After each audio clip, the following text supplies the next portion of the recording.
Now this might be the best stream I have ever seen. If you know anything about gold making, you know exactly what I mean. Now I'm telling you this man provides this info to you for nothing. So be a superstar if you can and click that sub button. Well. Good morning, everyone. It's a pleasure to be here today. I hope you've had a wonderful week. Today, we're going to do a lot of different things. So I have a big list of things today. But I think what's the most important is that we're going to do a group farm later in the form of Silithus. So I know we got some people who loves making group farms. So today we're going to do some Silithus a little bit later, okay? As we're doing Silithus, I think there's a discussion that was going in my Discord about speed sets. So we're going to explore like how to make a good speed set nowadays. It's changed a few times with Blizzard changing some of the things. And speed sets are useful for a farm like Silithus. And Gaming Panda with the sub, thank you so much. Here's a kiss for you. Mwah. Very appreciated. It is now. We are almost full term here. Yeah, it's 8 months. In 1 month, we're going to have a baby. It'll be awesome. So let me do some hellos. So Text Lady, which was first. Congratulations. Hello. Gaming Panda, hello. We got Derek. Hello. Hope Darkness. Always a pleasure. Smeezes. Welcome. Lemmy. Hello, Rutas, Derek, and Unsuspecting Hippo. Good morning, good afternoon, good evening. So yeah, and we got DM. Oh my god, DM, how you doing, man? Here's a kiss for you, DM. Mwah. Always a pleasure to see you in here. I know like you've been sub for like freaking 10 years or something. Thank you, 56 months. Thank you so much, man. Hello, how you doing? We have a hype train, I guess, so be hyped, I guess. Are you hyped? It's time to be hyped. So yeah, we have a few things. So speed set, we're going to take a look at speed set. Someone in my Discord kind of linked what they do for a new speed set, and they could get it to over 240%. It was Scrog, so thank you, Scrog, for that. And we're going to take a look at that speed, at that character with the speed set, and we're going to try to compare it to my character who has a speed set. But also, we might start just a new character that's going to have this sort of dedicated mission to make a speed set. Because usually when we're talking about speed set, we're talking about druids. I'm tired of playing druids, so we might take a look at something like Demon Hunter. I kind of don't know because I'm trying to look at my personal use for a speed set, and I'm like, I already have a speed set for some of the things I want to do, but I would like a speed set for Island Expeditions. If I could get like a speed set for Island Expeditions, that would be pretty good. But right now, the best way that you can have more speed is by having a little bit more damage. So damage is very relevant when it comes to items like this. So I'm not too sure of how I could get like a level 80 speed set. Maybe just with having speed on the items that I get, and maybe I could buy some very expensive items on the auction house with speed on them. But even if I do it today, I don't think it's a good idea because next season the item level is going to go up, which means we'll be able to get even more speed. So we'll try different combinations. And if you guys are inspired and want to make your own speed sets, you'll be able to do this. We're going to also check a few things. We're going to check the freaking hell. Cross-realm sales. Yeah, I haven't showed my cross-realm sales in quite some time. But let me tell you, we sold a lot of stuff. For those who remember, about a month ago, we started like 2 more servers. For selling everywhere, and yeah, very, very, very powerful stuff. That's the way. You still need necklace and 2 pieces from Legion. I think you mean the pieces from BFA. No, Rutus. It's a cold 54 degrees in SoFlo. I don't use Fahrenheit. I use Celsius. So for me here, it's extremely cold in Canada right now. It was like minus 20 something yesterday, and even my my floor is cold right now. So I have to wear socks at home because right now it's so cold.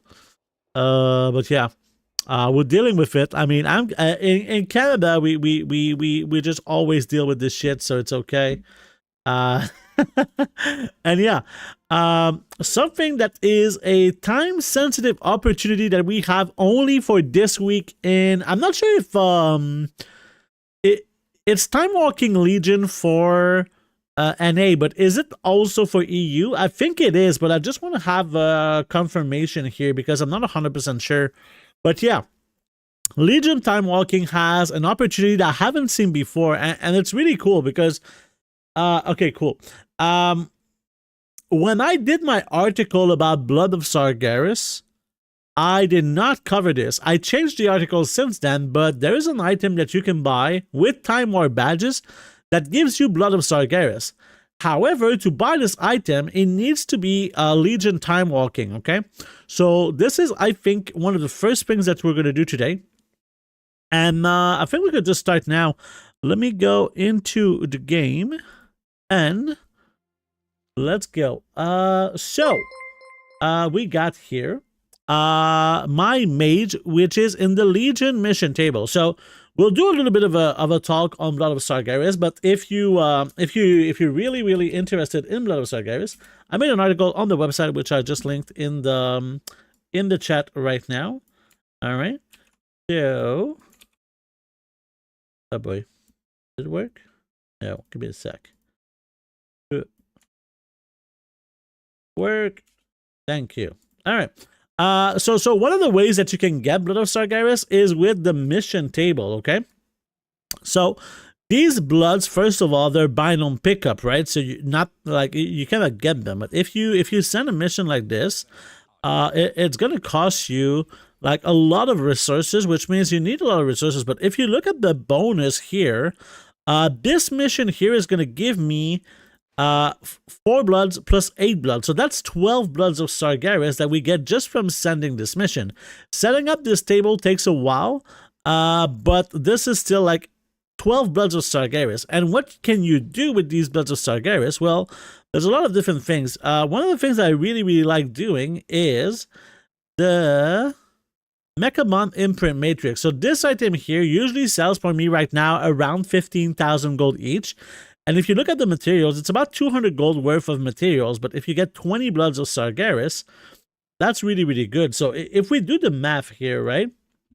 If I'm able to sell on average this item for 15,000 gold, and I put the auction house cut, it gives, whoops, let's do this again. 15,000 gold multiplied by 0.95. So this is the amount of gold that I get minus the crafting cost, which is 220. Every time I use 20 bloods of Sargeras, so if we divide this by 20, right, every single blood of Sargeras gives me 700 gold in this situation, right? So 700 gold here is a lot, all right, for each blood of Sargeras. So you see how I just sent a mission here, if we look at in progress, a mission that will give me 12 bloods of Sargeras, right? So essentially this mission, if I multiply by 12, is giving me 8,400 gold just for sending this mission. Because right now, you might be wondering, oh, well, this Mechabomb Imprint Matrix, is it hard to sell? Not really, because right now I'm selling it on my main realm, yes, but also on other realms. And right now, I don't have enough Mechabomb Imprint Matrix because they've all ran out. I think I sold 80 in the last year, right? I think I sold like 80 of these in the last year. So it's really not a problem for me to sell those. The big problem is to really get these bloods of Sargeras. And right now, it appears that we have some world quests in here that would give me some Blood of Sargeras, which are really good, because that's 12 Bloods of Sargeras again.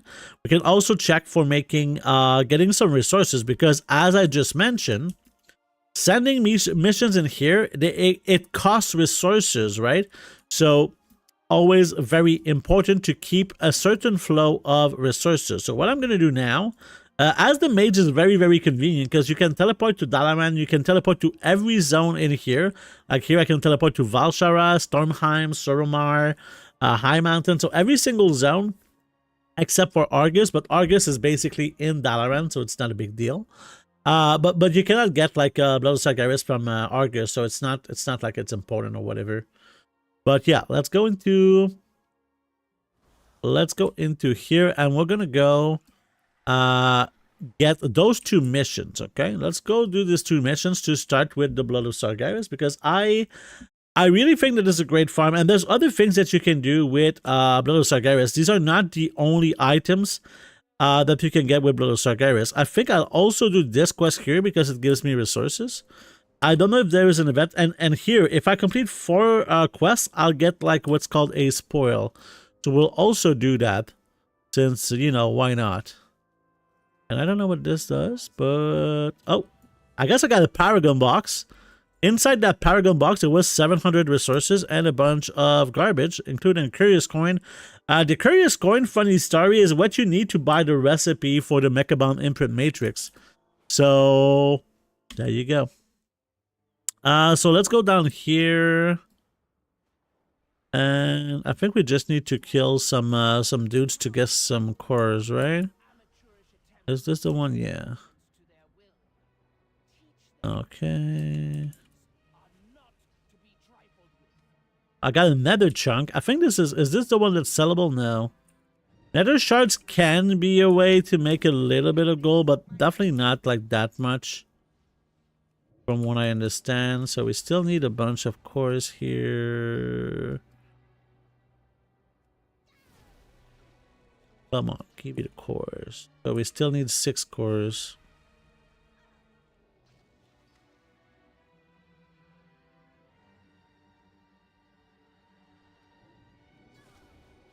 The good thing about Legion is that all of the world quests are extremely quick to do. You see how quick this world quest was? And we got a bunch of resources, which means we'll be able to send more missions. So now I will do this mission here and the 2 other ones, because they give resources and Blood of Sargeras, and then we'll complete the kind of the what's called an emissary. Back in the day, we had emissaries. I'm sure some people remember. It was one of the somewhat popular content, I would say, from like you would get like a bonus from doing world quests. It's still kind of in the game technically with what they brought in each zone in the War Within, but definitely not as one of the big core. I wouldn't say core part of world quests, but like I felt like maybe world quests were a little bit more rewarding in the past, especially when it was like a new system. But it's still kind of not that bad. It's definitely not that bad. Okay, let's go. So here we need to join the forces. So I think to start the world quest, you need to talk to this guy and you do I am ready. But then if you remove him, you can go in there without using the big mount, because it's just faster to use your character. At least for me. Are these not part of the quests? So what? Fellfire extinguished. Ah, so we do need to use the guy, I think. Go back and use the guy. I am ready. Let's go.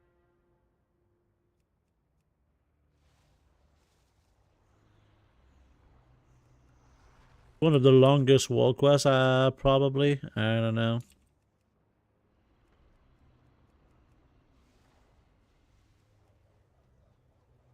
Okay. I don't know. I'm just pressing buttons right now. I should probably read them a little bit, but it doesn't really matter too much.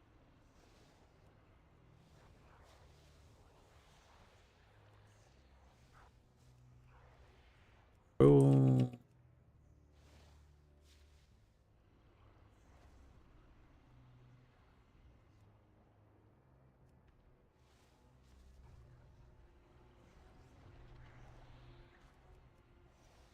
There you go. Okay, that's done. A little bit slow, but Canada got through. Okay, we got through. Let's do the last quest, and then we'll be done. So here I think we just have to go through piles of garbage on the ground.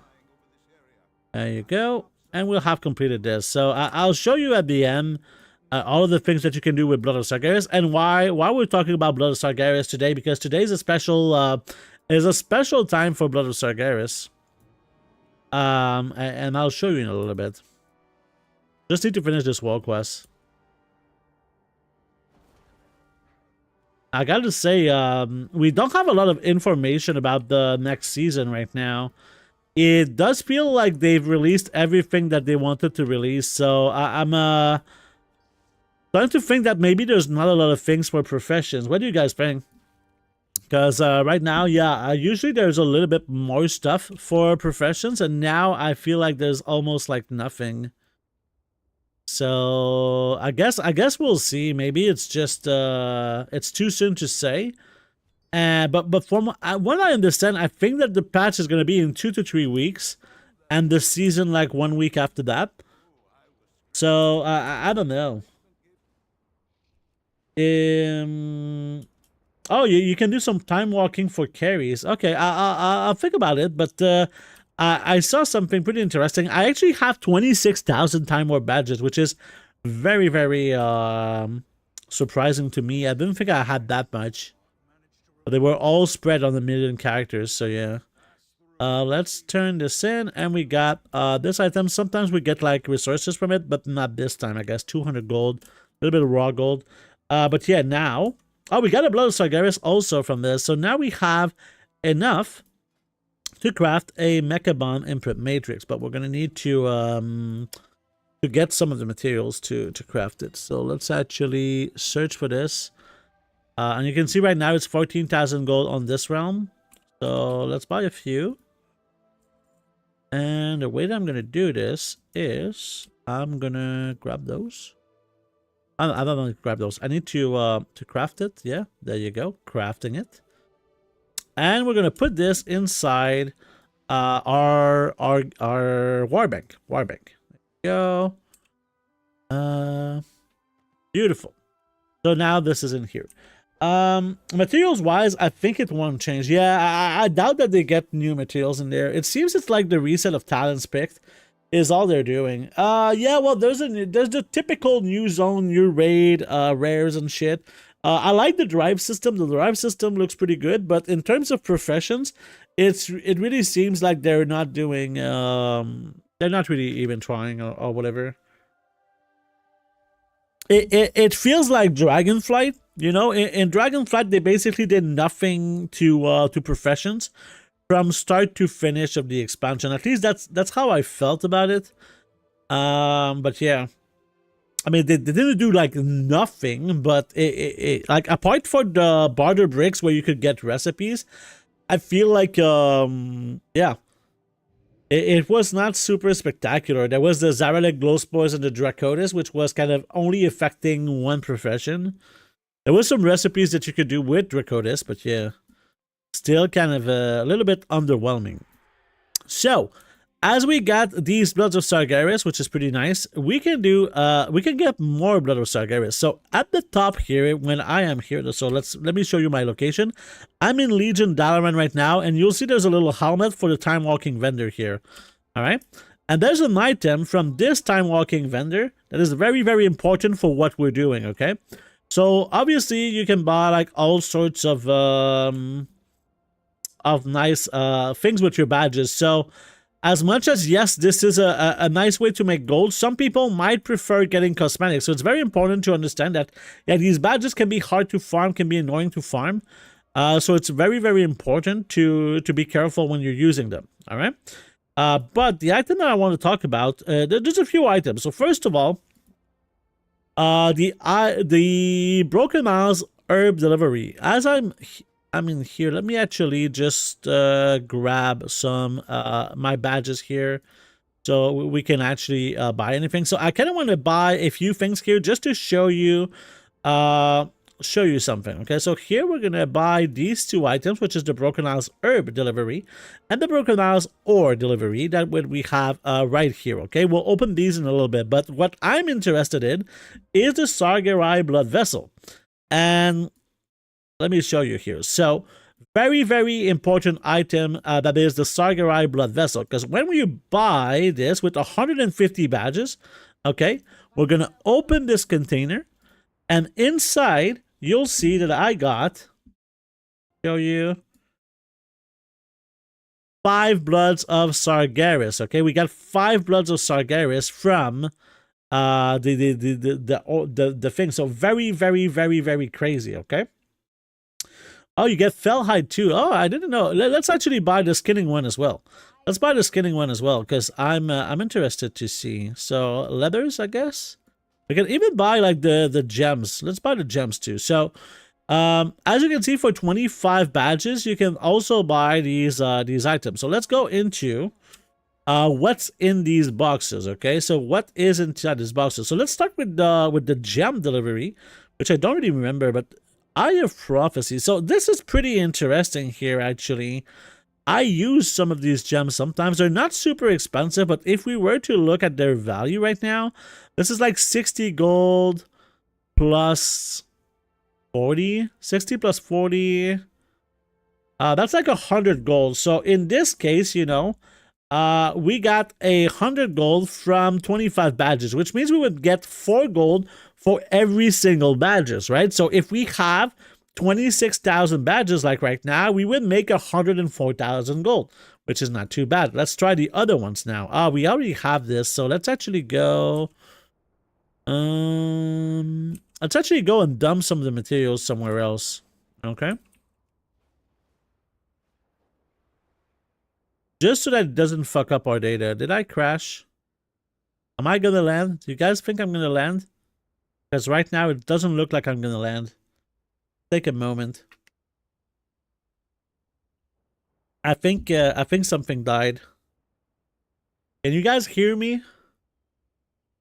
Is there like a is there someone here?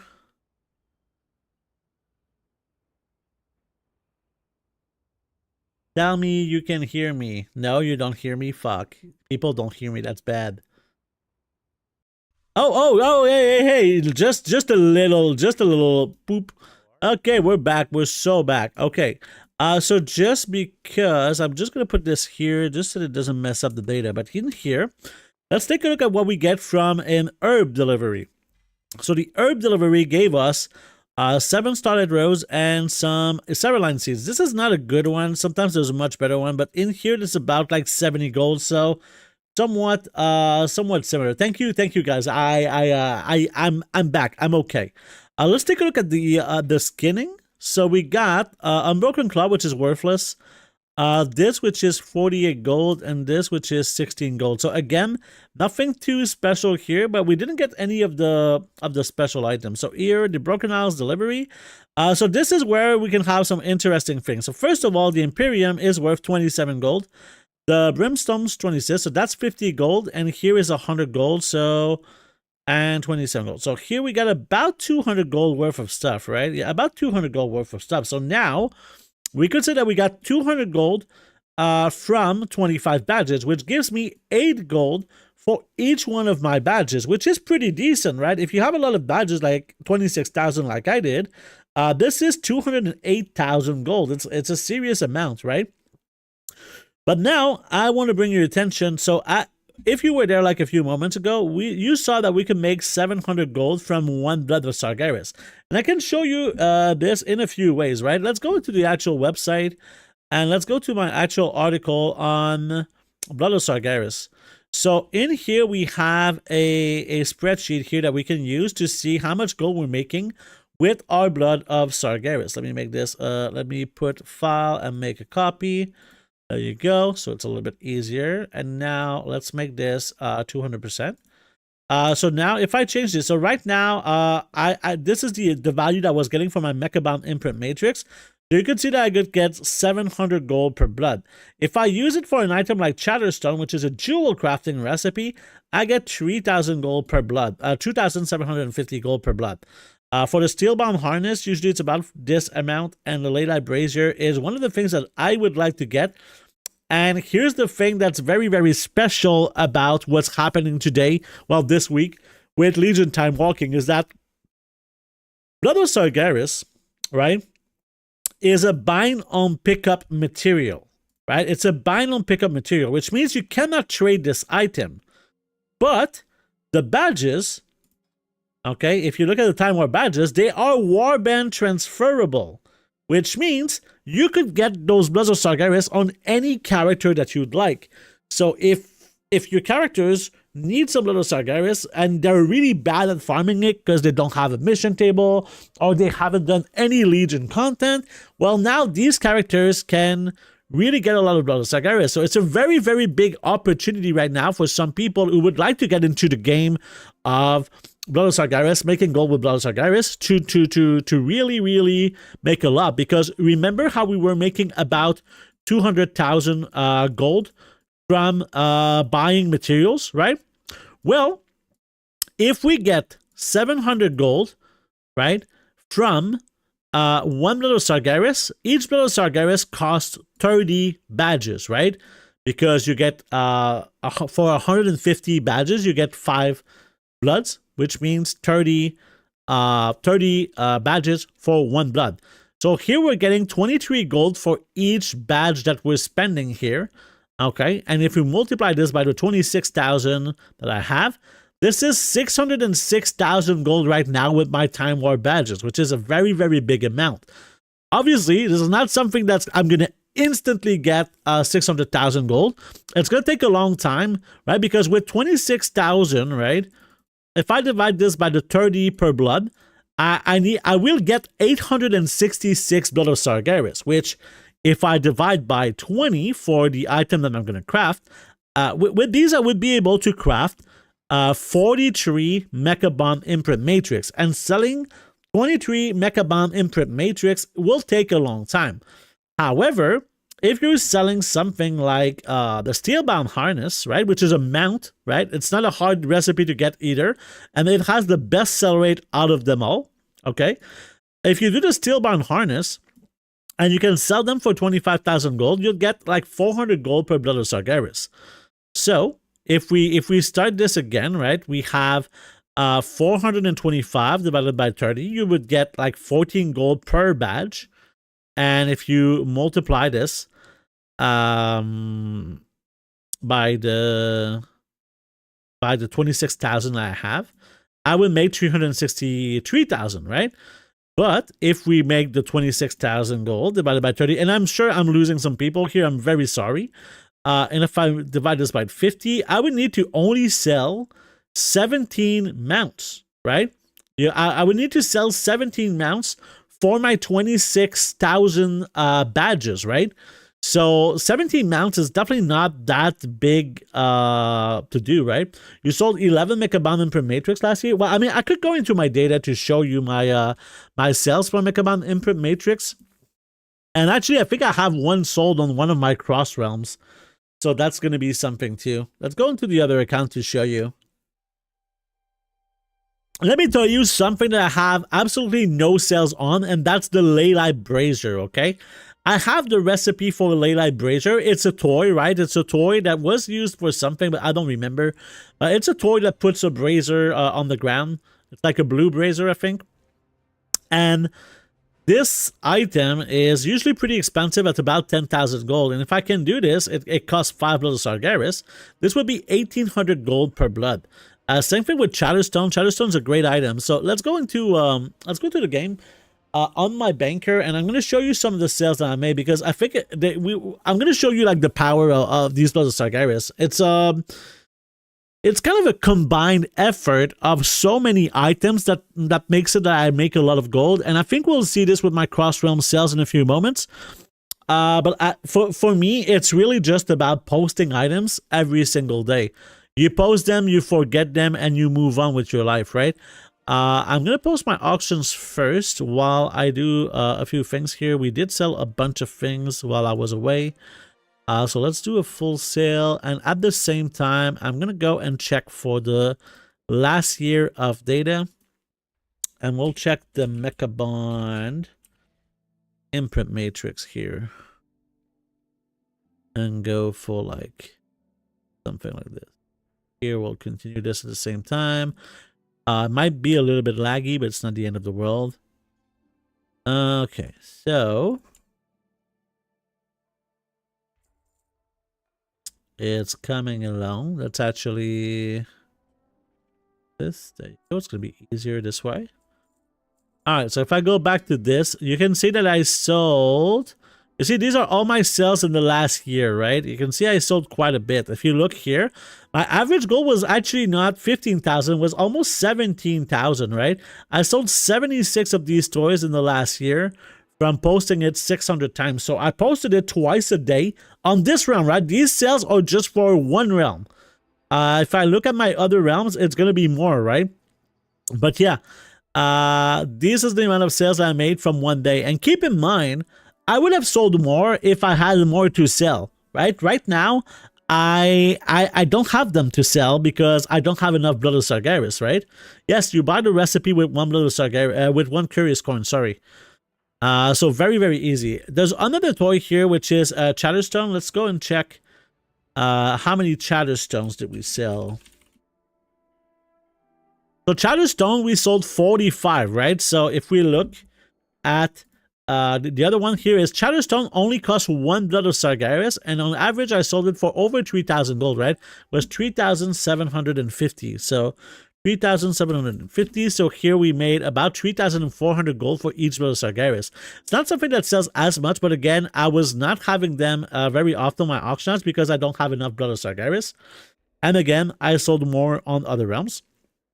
So here, let me actually see.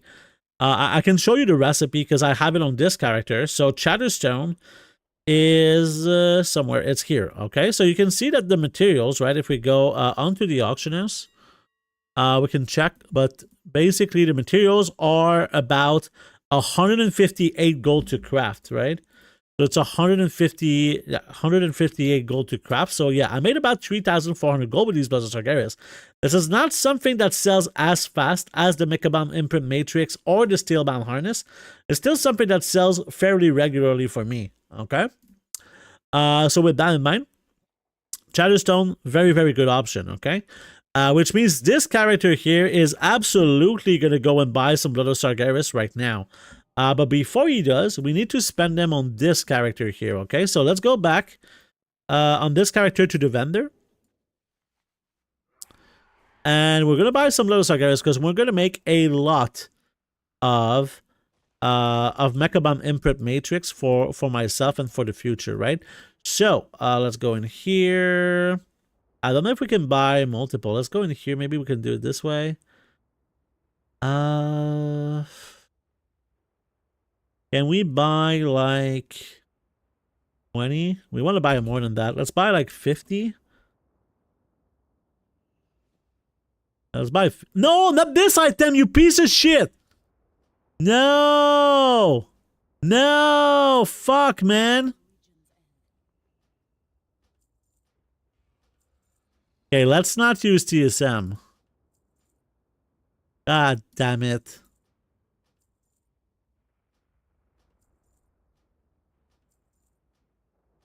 At least I'm getting my badges back. God damn it. Monster. That's a big old tabernacle. Yes. Tabernacle indeed. Alright, let's try this again. We'll start with 5 because this is a piece of shit thing. Alright, let's go back. Where is it? Okay, let's do this. 5. Piece of shit. It moved. Ah, TSM, you monster. Alright, let's go manual, okay? Let's go manual. So, oh boy, this is gonna take a while. Can we do like, no, we cannot do, oh boy. Well, let's go. I know there's probably an add-on for buying stacks of this, but I don't have that add-on. There's probably an add-on for this, right? Hey, good morning, Brisa. Alright, so how many we want to buy? We want to buy just so many. This is going to take a while, I guess. It's okay. We got time, right? We got time. Buy all. Is this the name of the add-on? The buy all? Let's keep going.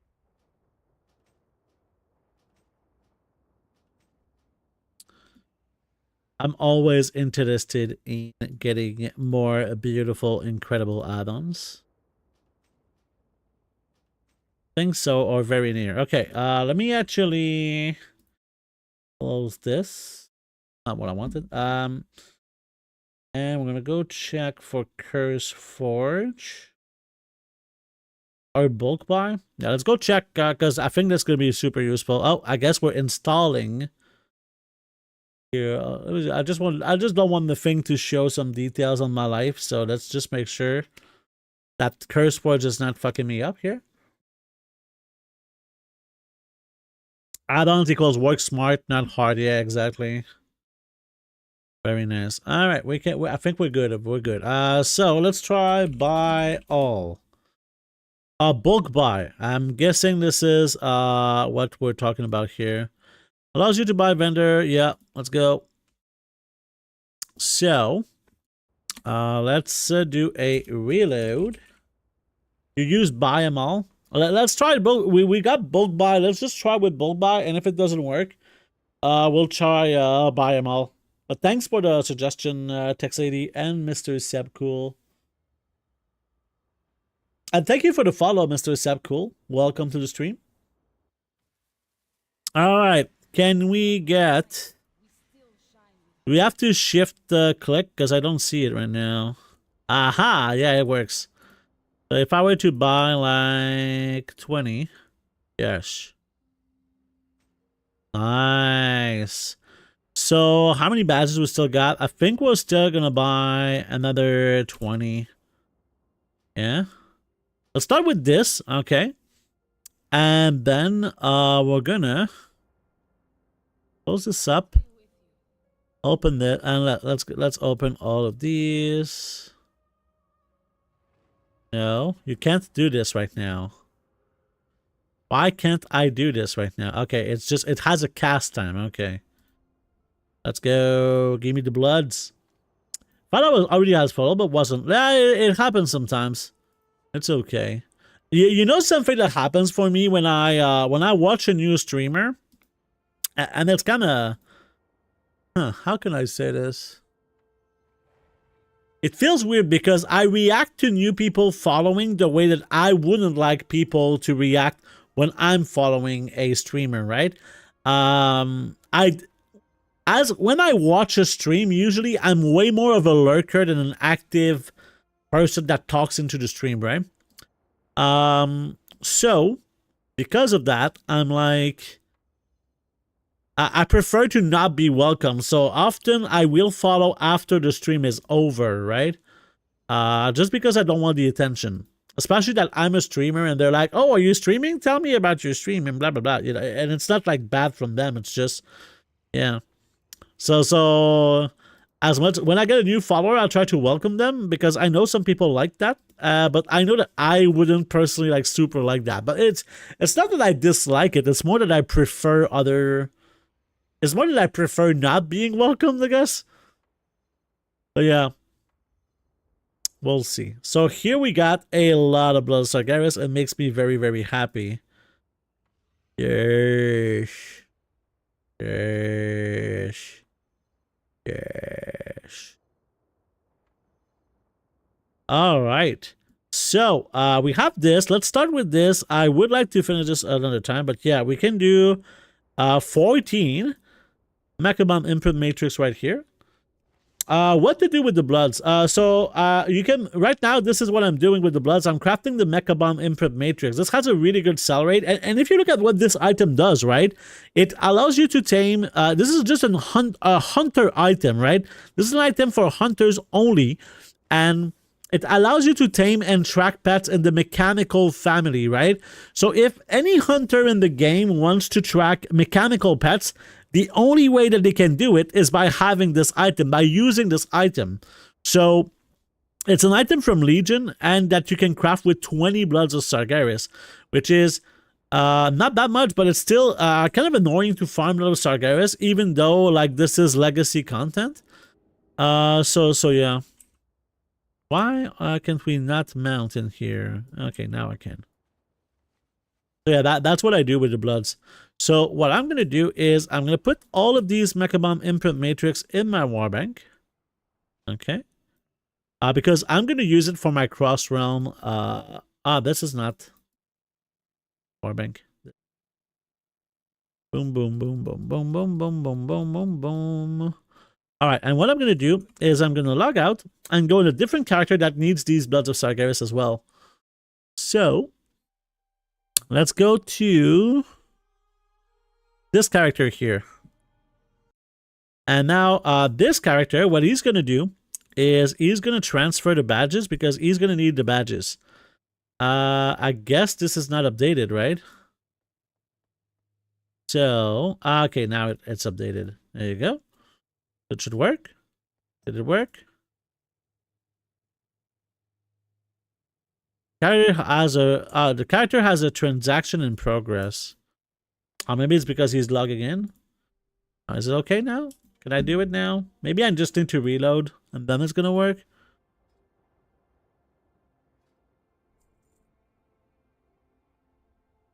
Oh, I have them now. I have them. Okay. So I'm guessing this guy just needs to reload as well. You get 5 bloods for each bag. So the bags is 150 Time Warp badges. So you could say that 1 blood would cost you 30 Time Warp badges. So if you had like 30,000 badges, you could buy 1,000 bloods. So here, let's go again, and I think we're gonna go with this. Okay, so let's buy. This guy doesn't need that much. So is 50 enough? I think 50 is enough for this guy. Yeah, I think 50 is enough. Okay, so let's go like this. Full. Oh yeah, baby. So this guy is going to be able to craft a lot of Chatterstones right now. For now and for the future. So, let's go into an area where I can use my Brutosaur. And what I'm going to do, since I kind of ran out of these items, yeah, I can grab those for sure. And I want to show you something on this character too. I want to show you some of the sales that I did. So here we're going to actually post the materials because I do have a ton of materials to sell. There you go. And we do have lots of gold still coming in, you know, just from these materials that we keep doing. And this is what I wanted to kind of show you before we do kind of the next step is, let me show you. So the amount of ink that I sold this month is pretty insane. So for shadow ink, I sold 28,000 shadow ink this month, right? So in terms of revenue, that's 980,000 gold. Obviously, this is not profit. It's far from being profit. But let's take a look at now apricot ink. We sold 36,000 apricot ink for 2.6 million gold in revenue. We also have the ciphers, which we sold 9,600 for 1.3 million in revenue. And the codified greenwood, I think you get the point that this is inscription goods, right? I believe that I've showed you my salvage spreadsheet. So this is my inscription spreadsheet right now. I'm not sure I have this group, so let's actually go and copy this group. Kind of show you the amount of profit that was made here. So if I go into the shopping window, we do have it. So let's go and use this. So I think the prices were roughly similar to what they are right now, apart from the prices of the inks and the ciphers and stuff like that, right? But let's take a look at the materials here, because I have a spreadsheet that will actually calculate everything in here for me. So Right now, we need to do some price edits because this was sold for me at about 35 gold. Whoops. 35 gold. And this was sold for me for 72 gold. What was my average price for the codified greenwood? The average price was 90, let's say 94. For codified greenwood was 94. And for the ciphers was 139. Because we're positive, so 139. So, with those prices right now, we could say that the codified greenwood got me 1,000 gold per minute or 15 gold per craft. So, as I get about 1.5, right? Let's go into the game. So, I sold for the boundless ciphers, okay? Let's see how many crafts I did. So, we got 9,611 divided by 1.5. Okay, so this is roughly the amount of craft that I made. 6,407. And my profit per craft was about 26.87. So if I do times 26.87, my profit for the boundless ciphers was 172,000 gold. So that's not too bad. Shadow ink is at 12. So let's go and see. Actually, let's see the greenwood first. So codified, we got 4,386 but if we want to check the number of crafts, it's roughly, we made about 2,924 crafts. Okay. And per craft, we got about 16 gold profit. So this is not going to be like a huge amount of gold, but still 46,000 gold profit. All right. Now, the shadow ink, this is not the correct account. The shadow ink, we sold 28,000. So 28,000. If we divide this by 1.5 to see the number of crafts, we made about 18,000 crafts. All right. And we made about 12.67 gold profit per craft. So the profit for this one is 236,000 gold. All right. And now for apricot ink, which should be my biggest one. All right. Apricot ink. We sold 36,865. So 36,865 divided by the 1.5 to see the number of crafts. This is roughly the number of crafts that we made. All right. And we're going to multiply this by 17. Whoops. 17.53. To make 430,000 gold profit on apricot ink, right? On apricot ink, we made 430,000 gold profit this month alone just from crafting ink. I'm not even at the computer when I craft ink, which is kind of the really, really cool thing. So I'm very, very happy with the results of this. Very, very happy. But to come back to the blood of sargeras, so we got the bloods in here. Let's actually we open them, right? So we can now craft. All right, we can craft the chatterstones here. So let's go and check the chatterstones. See if we can buy a bunch of these. So to craft about 20, we would need 200. So let's actually buy 200 of Sengrite and this. All right. Because they're somewhat cheap. They're not always like super available. So I'm happy when they are. And here we're going to grab all of this. And we're going to craft some chatterstones. So to get this recipe, you need to do Legion questing, basically. It's a pretty simple process. And once this is done, the 20, we're going to put some in the war bank and we'll see. I'm actually going to put some in the guild bank because this account doesn't have access to the war bank right now. But still, this is always profitable. That's kind of the thing. You just never want to run out. So I'll be happy with this character that he's going to be able to supply my chatterstones forever, you know? It's never going to be an issue for me to have chatterstone. I'm never going to have to farm Blood of Sargeras on this character, right? There's also kind of the... When you look at it this way, right? We were able to see, right? When we can make 700 gold per Blood of Sargeras, right? 700 gold divided by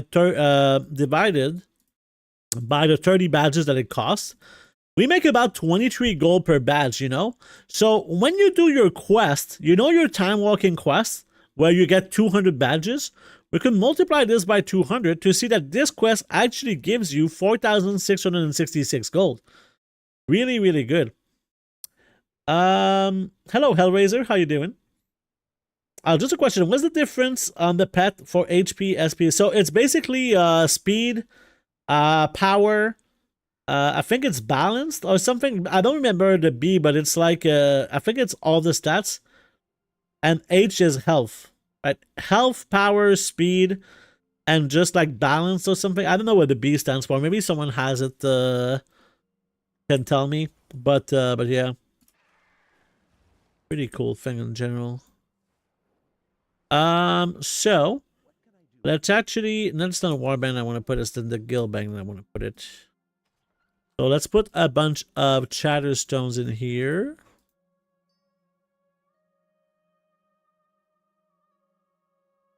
Boom, boom, boom, boom, boom, boom.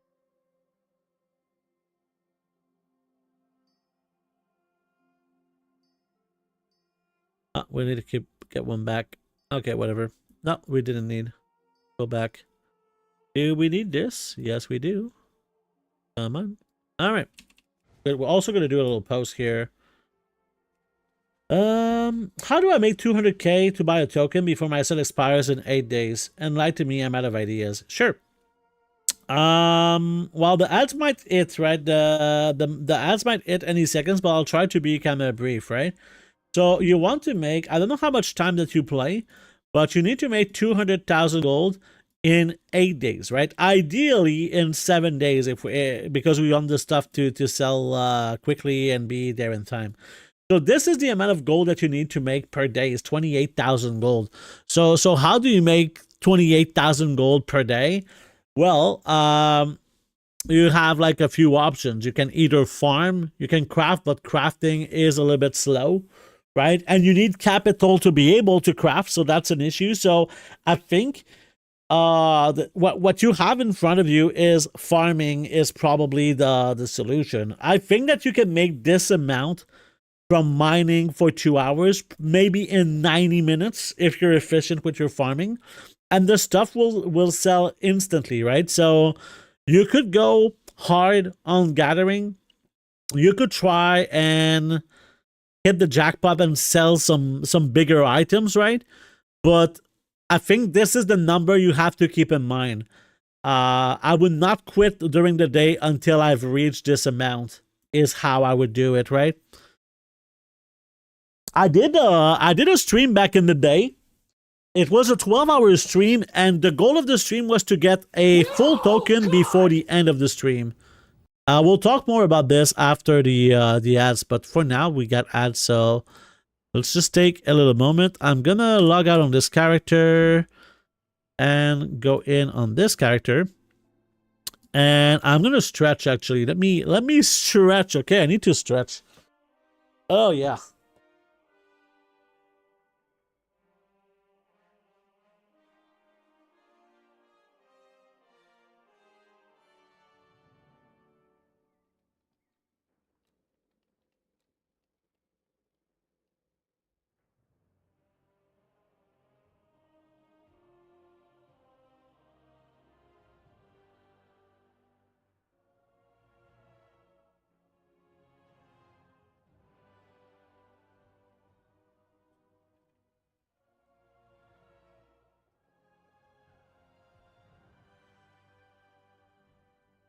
I'm also gonna refill my coffee real quick. I got some coffee already there, so I'll be right back in like 1 minute.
All right, I'm back. I'm back. The ads are probably almost over now. Right? Assuming. Yeah, 9 seconds. There you go. So when we're back from the ads, I'm going to talk about the issue for Hellraiser. So I can actually close this account, I think.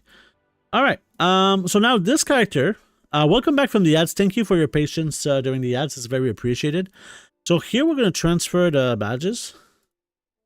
It should, oh yeah, this is not going to work right away. So let's go.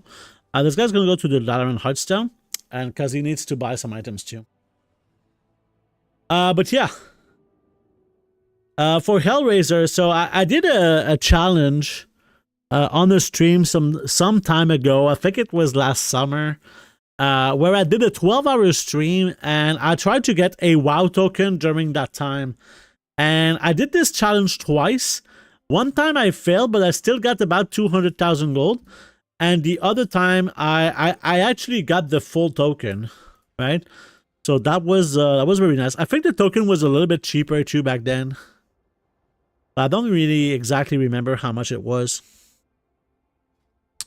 But yeah, it's really just that it's definitely possible, right? It's definitely possible, is what I would say. To do it in like 7 or 8 days. Just try and I would probably go for some bigger items than just like mining, right? You don't have mining in professions. Well, you can farm, right? You can farm items. This is kind of you're probably one of your only options. So, you know, if let's put this into a board, because I think it's just going to be easier in a board. So let's do a board like this. No. So, let's go with the paint bucket and go something like this, and then this and this. So, you're trying to get 200,000 gold, all right, in 8 days, right? So how can you complete this challenge, right? Which is a bit of a challenge that happens to a lot of people, right? They're trying to get a certain amount of gold in a certain amount of time. Well, how much time do you have, right? And this is something, actually, give me a sec. I'll show you like a tool that I've made for this. I need to delete this scene. Hey guys, Sorry. Remove the scene. There you go. I had this old thing. I deleted the scene. Okay, we're good. Let me go into Discord because I'll get my premium spreadsheet. We're gonna go into the gold per hour calculator. I'll make a copy. Okay, let's put this a little bit bigger, and we can go into this. So, my cam, and we can actually, oh no, this is not what I wanted. Is this what I wanted? Yes, this is what I wanted. Okay, so how much gold do you want to make? The answer to this is 200,000 gold, right? In how many days do you want to make it? The answer is 8. So how many days per week do you play? You play 10 hours per day. Okay, so 10 hours per day. How much are you willing to put into gold making? I'm not doing carry for gold. What do I do to farm 200k? Well, let's see. Everything. So every day. Let's say 7 days a week. How many hours? You said like 10. Okay. So right now, if we look here, what you need to do is pretty simple. You have to do 2,500 gold per hour that you play, which is extremely easy to do, right? But yeah, let's say that you don't have any professions. I think that you should have professions. That's just a tool. Like, professions are a tool for you to make either to help your characters or to make gold, right? But let's say that you have no characters that have access to professions because they already have specific profession for whatever, okay? But let's look at something that's very, very basic. Right now, do you have time warp badges, right? We're gonna stay in the theme of today, right? Do you have time warp badges? Because if you do have time warp badges, is it you? Yeah, you could go in here and buy not blood of sargeras, but you could buy ore deliveries, right? If you buy ore deliveries, right, with your badges, and if we look in here, you saw I got 18 of this, 9 of this, and 8 of this. So this is worth 139 gold. This is worth 53 gold. And this is worth 15 gold. So this is about 200 gold right here. Okay.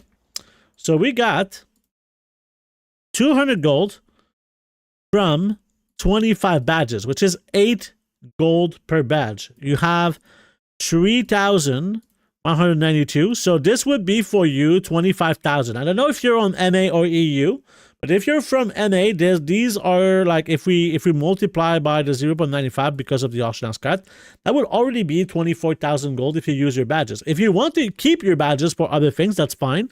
But that's one of the ways that we can get some very, very, very easy gold. All right. So that's already something that you can do, right? Both MA and EU, but I need it for EU account. All right. Well, it's up to you if you want to use badges to make a little bit more gold. That's something that you can do.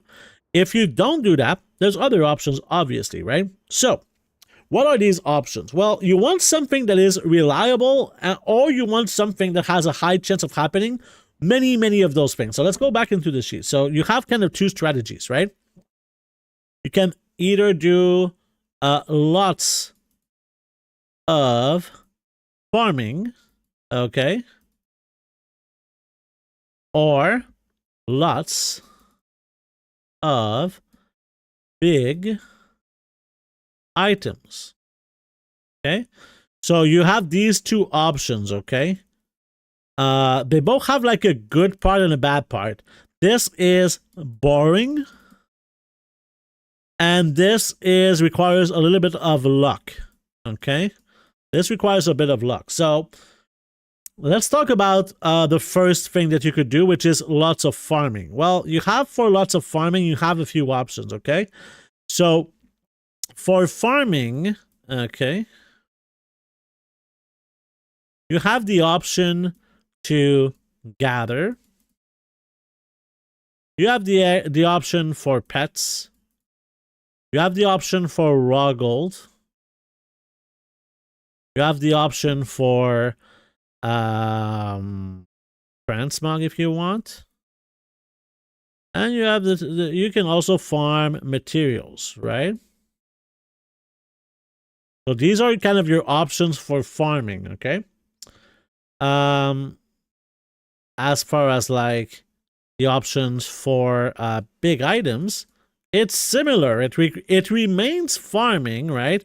But it's farming with luck, right? So big pets. All right. I think we have an option right here with the Siren Owls, right? In the Siren Owls, I don't know if it's gonna work if I just type Siren Owls here. But you have Crackle War, which is not a very, very hard pet to farm. But Crackle War is a way that you can go in there, just get a Crackle War. If you like, usually if you do this farm, you'll get a Crackle Roar every 2 hours or so, probably more than that if you do it efficiently and you go like and get invited through different phases. But Crackle Roar, pretty simple way to get, I don't know how much it is on your realm or on other realms, but this is something that sells pretty well. If it's the pirate phase, I would kill the elite pirates big time because you could get the proper parrot for a very, very big sum of gold, right? So these are some of the rare pets that you could do. Something that I personally like is the pets of Maldraxxus, right? The pets of Maldraxxus, there's a lot of them that are super, super good. Like this drops from a rare, this drops from a rare. This is not something that you can get. This here drops from a rare. You see these prices, right? This drops from a rare. This drops from an event. This is from Pet Charms. This is from Pet Charms. And this drops from a rare here. Okay? So you have a lot of these very, very expensive pets that you could get to try and get lucky and sell just one of them. And like if you go, let's say that we look at Boneweave Hatchling, okay? Let's just look, let's say that you go hard on getting some pets of Maldraxxus and you get a Boneweave Hatchling, okay? So if we go onto Undermine Exchange and you check for Boneweave Hatchling, okay? Well, you'll see that the cheapest one on the region, if this is gonna search, come on, the cheapest one on the region right now is 43,000 gold, okay?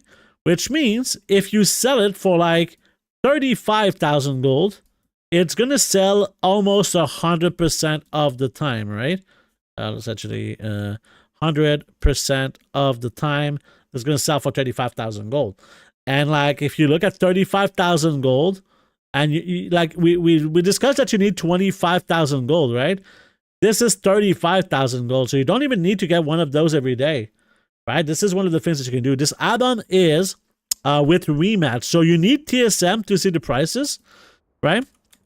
But you also need rematch and rematch TSM pet values. So you need rematch and TSM pet values, but also trade skill master, right?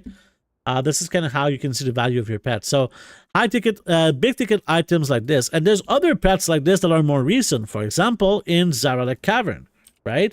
If we look at Zaralek Cavern, you got Aquapo, which is 50,000 gold. Again, drops from a rare. Brule is a super, super, super expensive pet that you can get. And if we look, there's not a lot on the region, right? Let me tell you, Brule is an annoying farm for sure. But if you can find a way to farm it efficiently, Brule can be really, really good. And the cheapest one on the region is 80,000 gold.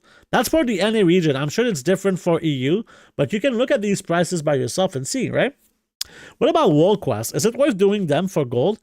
Well, it kind of fits your thing here because you're trying to make 2,500 gold per hour. So yes, you could make easily 2,500 gold per hour from doing World Quest. Just doing the weekly quest, right? I don't know how I have it here. I don't. But like just doing the could go.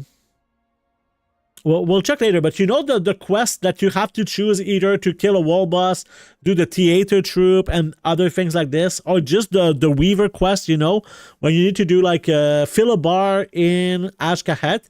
These give raw gold, right? So if you do them on multiple characters, you'll get there, right? Yeah, I mean, sometimes a world quest can give, more gold, right? Oh, I will actually do this on this character too. Like, if we go and check Kazalgar and we look at the world quest, you know, sometimes a world quest would give you 800 gold, and you can do it on as many characters as you want. You see 825 here, 832.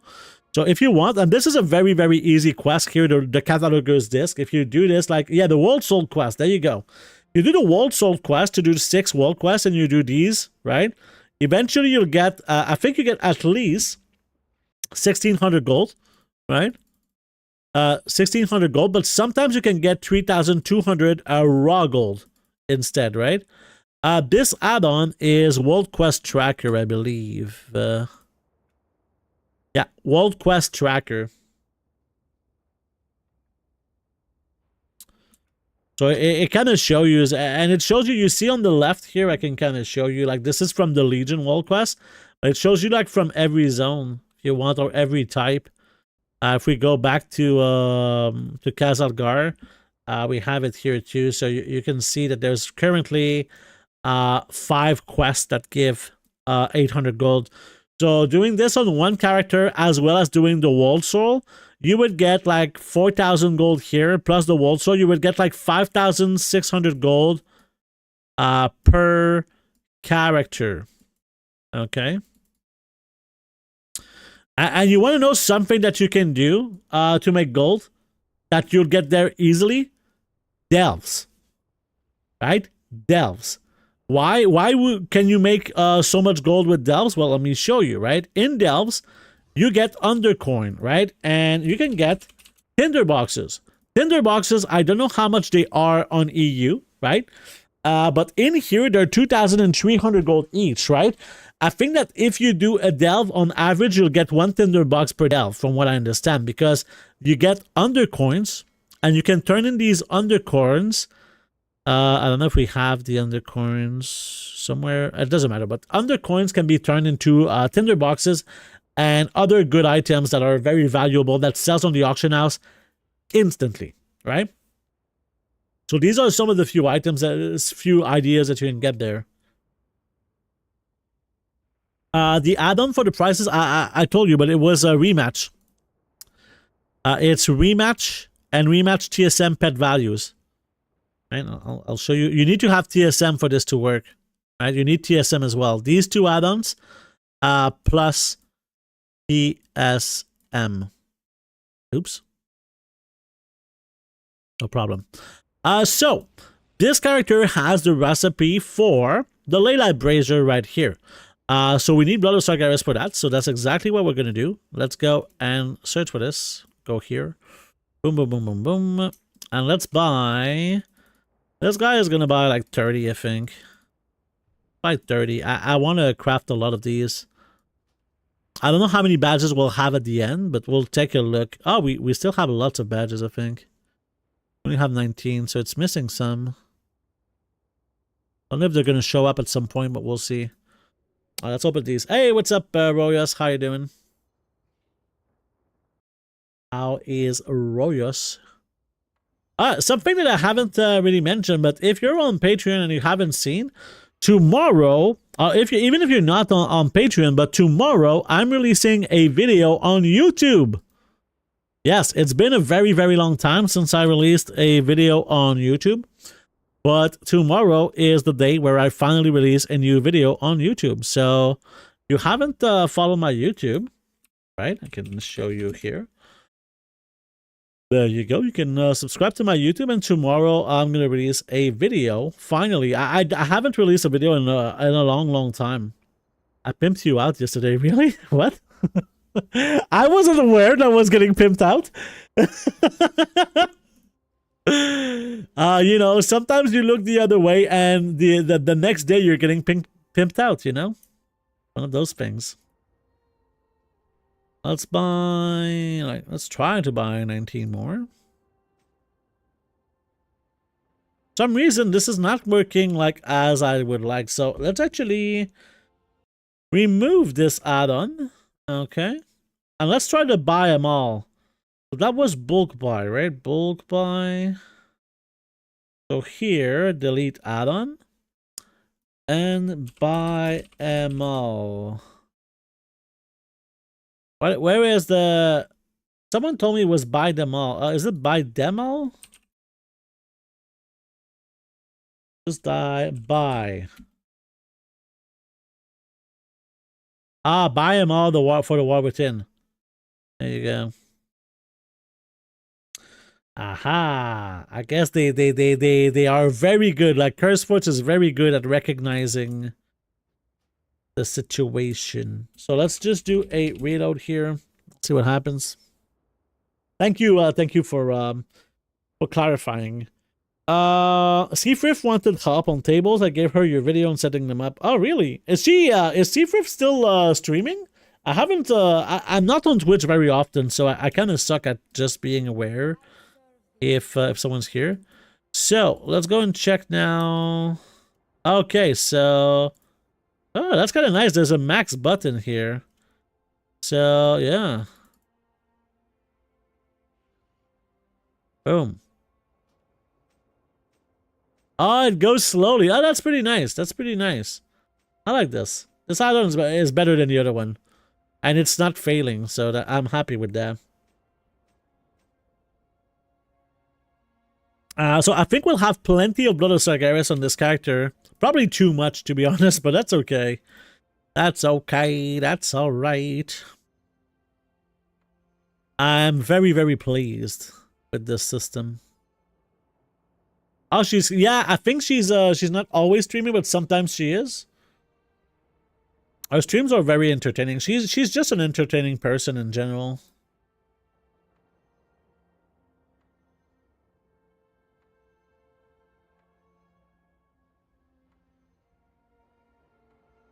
Let's go. We're opening containers. God, I love buying Blood of Sargeras instead of farming them. Yes. Then we're going to craft a few of the items that were in there.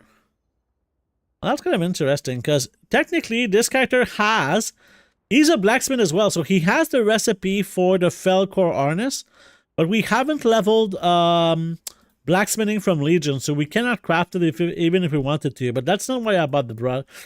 We could technically, I think I'm gonna do with the Blood of Sargeras. I'm gonna do more Mechabon and Print Matrix. So we're gonna craft a bunch of Leylight brazier here. Let's craft like 20. Let's start with 20. How do you turn that into gold? Well, yeah, I made an article on this on the website, but basically, I craft these items here. So I craft the Mechabomb Imprint Matrix, the Chatterstone, Leylight Brazier, which we're crafting right now, the Steelbound Harness. I can kind of show you if you want to read this article to see. There you go. But yeah, that's what I do with my Bloods of Sargeras. And while we're crafting, what should we do? I know what we should do. We should play Minesweeper. Let's go. I'm not addicted. You are addicted, okay? My girlfriend is tired of me playing all the time. No, I'm not playing all the time, but yeah, it's an addicting. I make my girlfriend sound like she's super controlling and she's not. But I like making her sound like she's the devil, you know? She's the scapegoat. Ah, this is good. Yes. Satisfaction.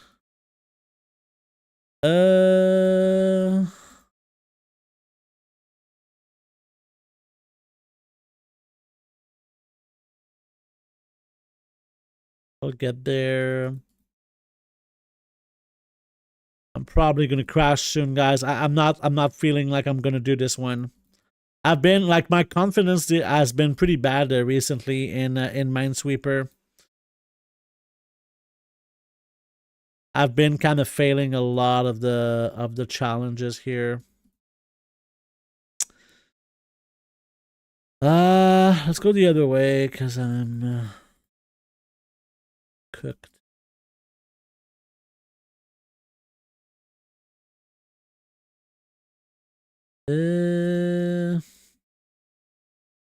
Progressing. Do you see the progress? Fuck. One in here. Saying which one. This one is not a bomb. Okay, let's go this way. Maybe we can go from the other way. Because yes, sometimes you need a little break when you're streaming, you know. You need some relaxing time with Minesweeper. That's just how it is, you know. Bear with me, okay? It's just we're crafting right now. Okay. So this looks okay, so we have 11 more bombs here. And it's looking pretty good. We have 8 more bombs, and they're all in here. Okay. Okay. So in here, there's 2 bombs, which means these 2 are not bombs, right? Yeah. Okay.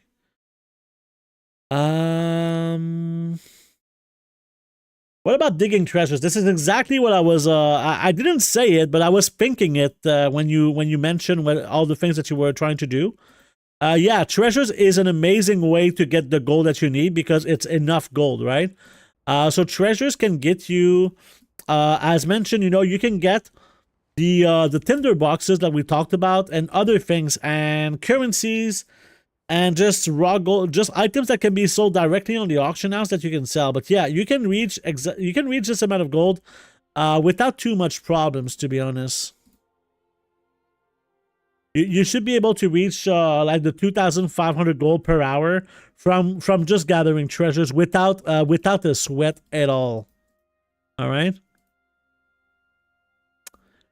And I believe that's going to kind of do it for the segment on Blood of Sargeras, because we basically got what we wanted. All right. Let's see. Let's go check the list of things that we have to do today. So we talked about buying Blood of Sargeras. Let's go into checking the cross realm cells, right? Let's go into checking the cross realm cells, because I have a lot of interesting cells that I really enjoy kind of showcasing. So it's higher up. There we go. I tried that yesterday, got some green mushroom. I saw them selling 18 gold each. Yeah.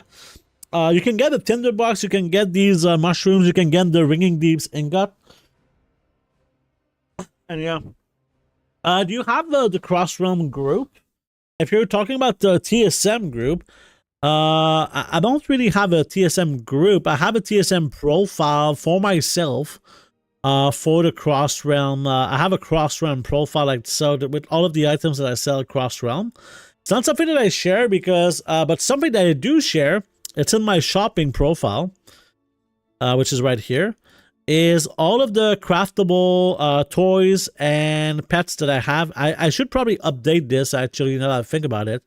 If we go into TSM and I go into browse, we can check. These are most of the items that I try to sell with my cross realm operations, right? So you see there's a lot of different things in here. And it's going to keep going. So let's go see. I could actually update these groups. Yeah, we could update it. Not now, but you know what? I'll put this on my list of things to do.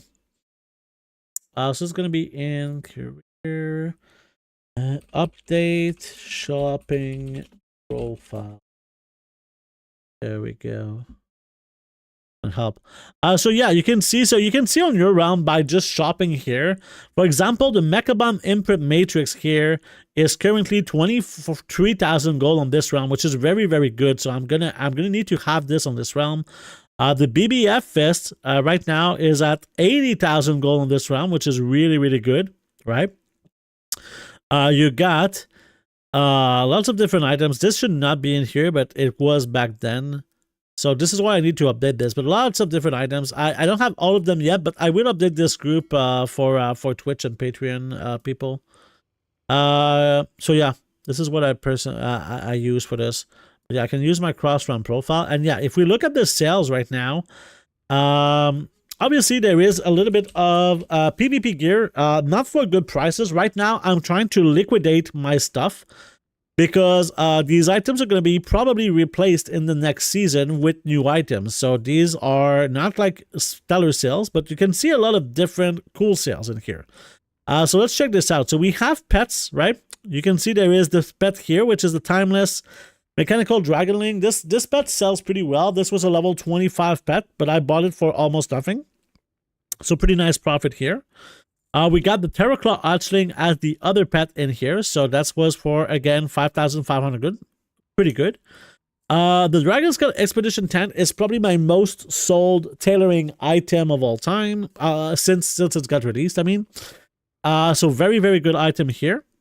We got Jewel Craft, which is a jewel crafting toy from Legion. Pretty decent. An illusion, which I sell a little bit less illusions recently, but still the illusions always sell, so that's pretty good. Felsteel Longblade is a very expensive pattern. I don't really recommend getting this pattern, but I had it, so I used it. So there you go, 41,000 gold here. The Date Simulator is an item from Love is in the Air, which is about to start again. I think it's like in like a month, maybe, or maybe less. So this is an item from Love is in the Air, which I bought a ton of. I didn't make a lot of profit from buying those, but it wasn't too bad. Battle of Fireworks is a new War Within toy. Pretty good item in general. And the Warbear Woolies, this is a leatherworking item from Vanilla, which sells always like pretty frequently. So I'm always happy to see these sales. As I just got some new items, right? We can check to get the Mechabomb Imprint Matrix. I don't have it, so now I'm gonna get it. The Leylight Brazier, I also don't have it, so we're gonna put it in here. Let's see. For the rest, I don't think I'll wait for the rest. Do we have another one of those? Yes, we do. Okay, so let's just I'll need to put this into a group, right? Yeah, the Leylight. So Leylight, I think. So to price out my Leylight Brazier, I'm using 5 Blood of Sargeras, right? So if I want to make like, I think that 3,000 gold as a minimum, if we divide this by 5, I would get at least 600 gold with my Blood of Sargeras. So I think that 3,000 gold minimum price for this is fair, right? I could sell it for way more, but I think that this is a fair price. So let's see here. Let's try and post. And we got these two items. It's actually 10,000 gold. So if I sell it for 10,000 gold, right? 10,000 gold, and I divide this by the 5 bloods, this is like 2,000 gold per Blood of Sargeras, which is really sick, right? And this situation is over 1,000 gold per Blood of Sargeras for the Mechabomb Imprint Matrix at this price. So that was my first realm, and what we can do also is deposit the like 200,000 gold. Boom. And we can go to the next one. What about fishing? Is there any decent farm there or not worth it? Yeah, it depends on your region. But there is the sharks, right? The Kaheti slum sharks are currently on my realm. They're like 500 gold, 560 gold. You get those from farming blood in the water. Usually you do this with either gathering treasures at the same time or what's the other thing? There's you can do gathering like mining and herbing at the same time, looking for blood in the water. If you find blood in the water, there's usually a lot of sharks in them. So that's one way that you can make tons of gold.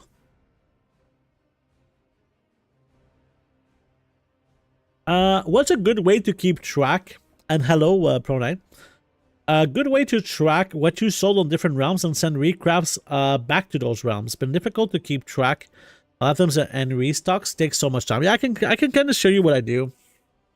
So I use my war bank, right? My war bank is my friend here. So if we go to like the war bank, I cannot do it now, but I could do it, but I would need to cancel a ton of items. It doesn't work, but I did it in the last stream. But yeah, what I personally do is I do something called /TSM bank UI. I have an operation to refill this group to have at least one of each, right? To make this operation, this is a warehousing thing. You go into TSM, you go into operations, you go into warehousing, and for this, it's pretty simple. Quantity to move, you put 1. Restock quantity, you put 1. And you apply it to the groups of items that you want to restock.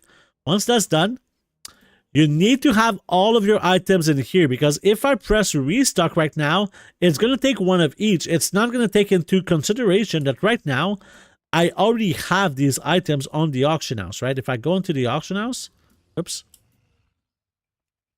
you see that I'm definitely not the only one here. If I check my auctions, I have already tons of items on this auction house, right?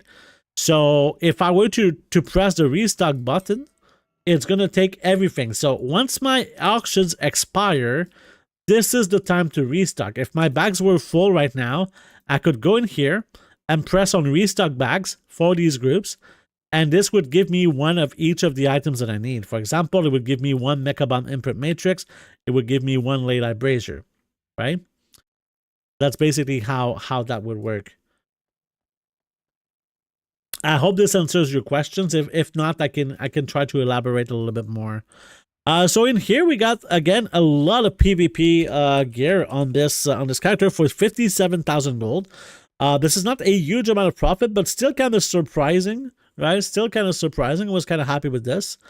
We also got the Blingtron Circuit design tutorial. This is a very cool toy. If you've never done the the Blingtron design circuit tutorial. Really, really cool thing. So, oh, this is not what I wanted. So it does a little bit of a, you know, these puzzles, right? Well, it does this like a lot of times, right? It's a toy that's kind of popular, I think, with people. So it just keeps happening. And if you want, you can keep moving, right? If you're in a raid and you're kind of bored because you're waiting because they're taking a break or whatever, you can just kind of mess around with this. There you go.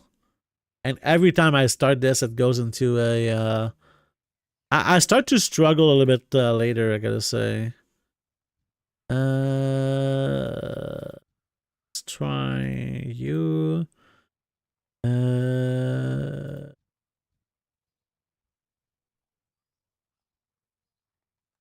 I really struggle with this one. I kind of don't understand where the things are going or whatever. No. Aha!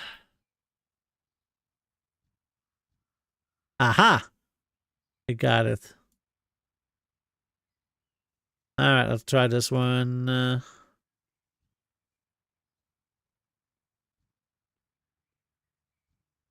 I'm definitely not getting distracted just like in Minesweeper, right?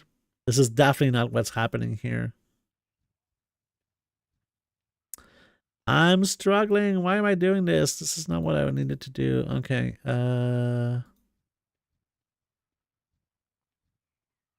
Aha, we got it. Easy life. All of this to give you the description of an item that I just sold, right? Canada really goes all the way. Huh?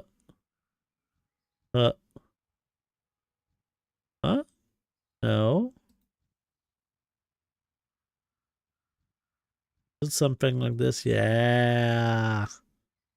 All right, let's stop this. It's enough, guys. It's enough, okay? We had our fun. We had our fun. It's time to move on, okay? So that's the Blingtron design circuit. So very, very, very big sale for this pet here. We got another pet here, but let's talk about Anubis of Idol. So this pet I bought for about 5,000 gold, and I leveled it to level 25, and it sold for 28,499 gold. So we do a little bit of a profit, right? If we check here, we got 28,500 minus the 5,000 it cost me. To level this pet, it cost me 18 pet charms, right? Very, very, very, very, very good sell here. 23,000 gold profit on this one is kind of crazy. How can I make a warehouse TSM? Well, I just showed it, but I'll show it again. So if we go into operations and you go in here, you can make a new operation. Let's make a new operation. We'll call it Derek. And as for me, I want to only restock for one. So you just do one and one here. And then you apply it to the groups that you want to restock. For example, let's say you want to restock your pets. You just do select group like here. Okay.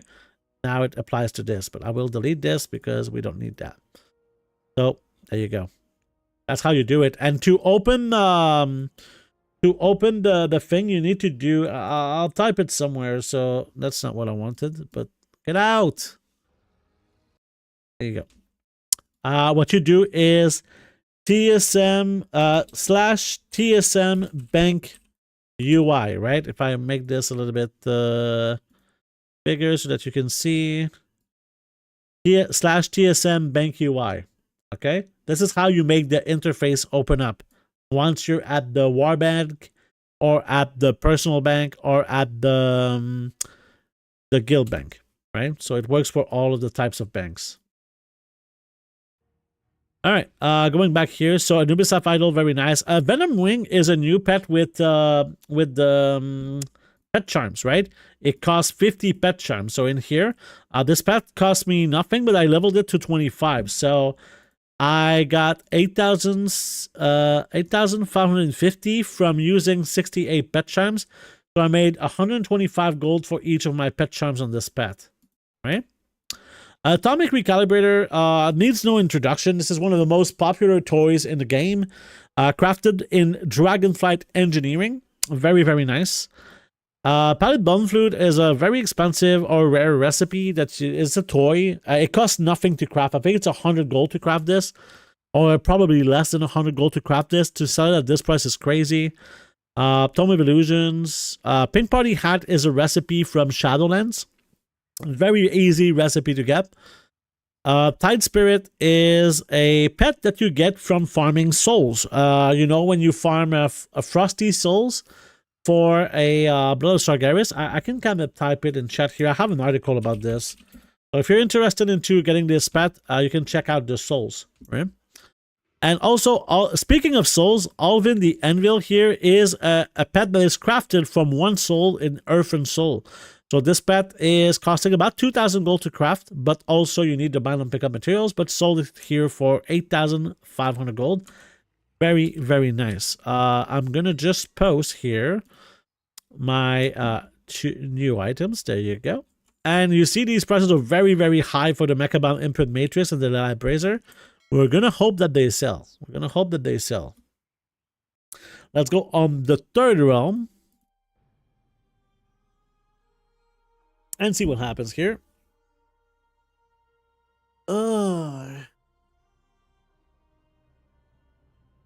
Oh yeah, that's some good stretching.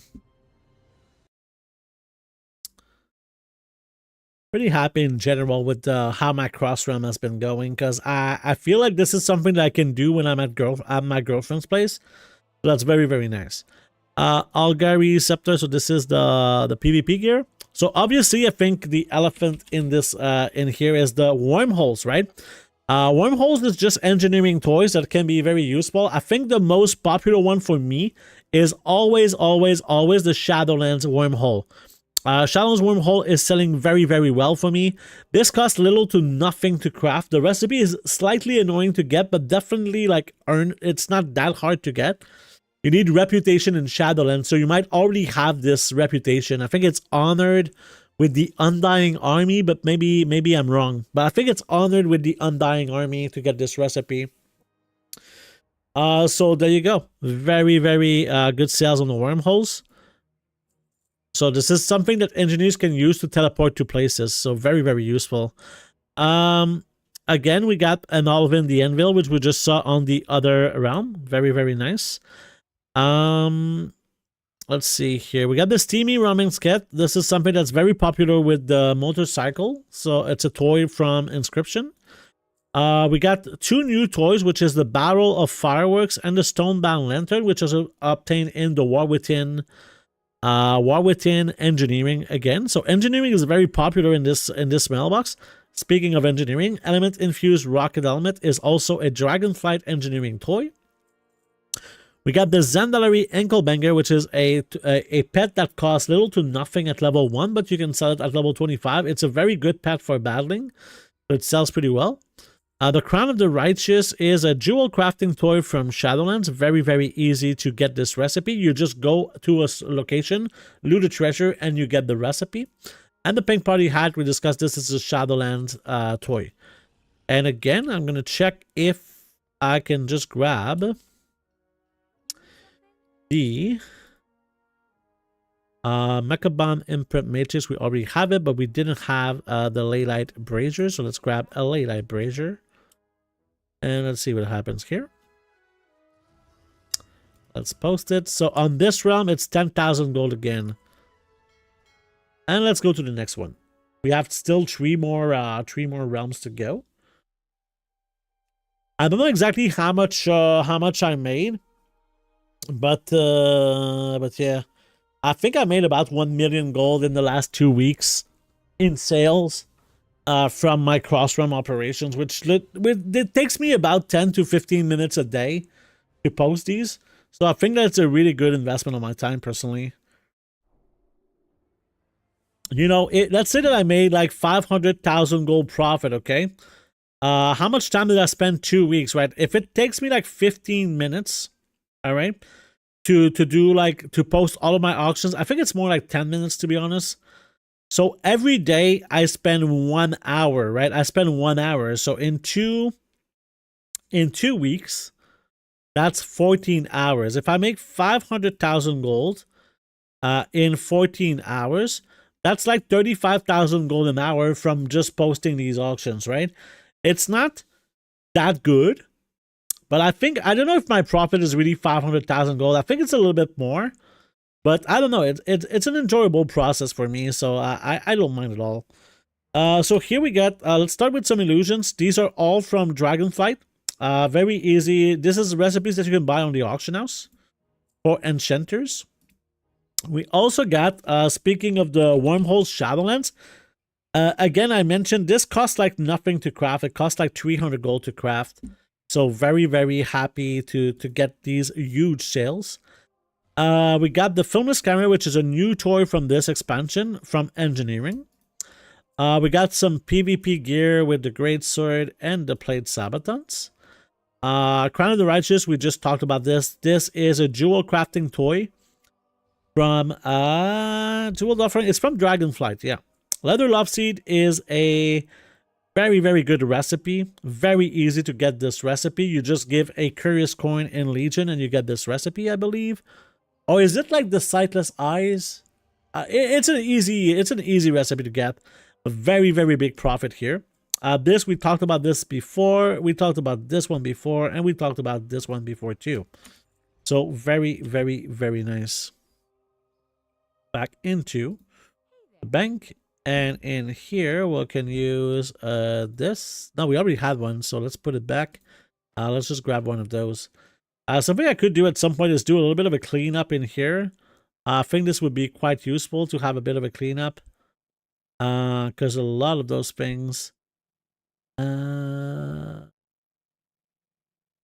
clean up like upstream, to be honest. But yeah, there's a lot of things that I could actually clean up on my cross-run operations, to say the least. And here we're going to post this Late Brazier for 11,000 gold again. Very, very good price. I'm excited to see if I'm going to get a lot of sales because I don't have a lot of data on the Late Brazier because I didn't have a lot of Bloodless Sargeras at any point on my enchanters. So it was kind of hard to craft the Late Braziers. But now I guess it's pretty decent.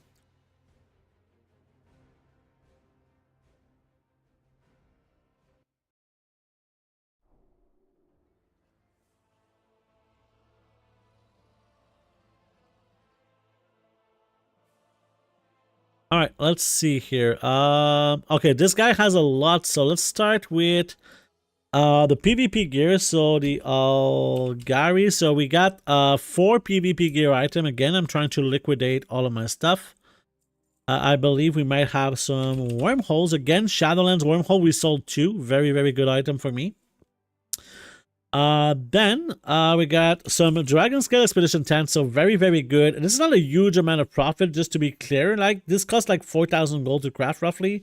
So this is not a huge amount of profit, but still a pretty decent chunk of profit. We got some filmless cameras, 2 filmless cameras. Talked about this as a pet. The Mark tent is a Dragonflight tailoring item. The Mechamon Imprint Matrix, I mean, we talked about this earlier already. Atomic Recalibrator, again, very, very good toy. This is the Fey Mask is a recipe from Shadowlands Inscription. Very easy to get this recipe.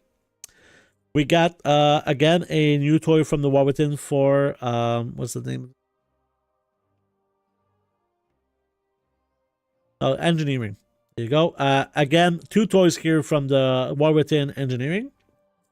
The Rhinestone Sunglasses is a Dragonflight recipe for jewel crafting. Another jewel craft here. This is a Dragonflight jewel crafting, again with the BBF Fist.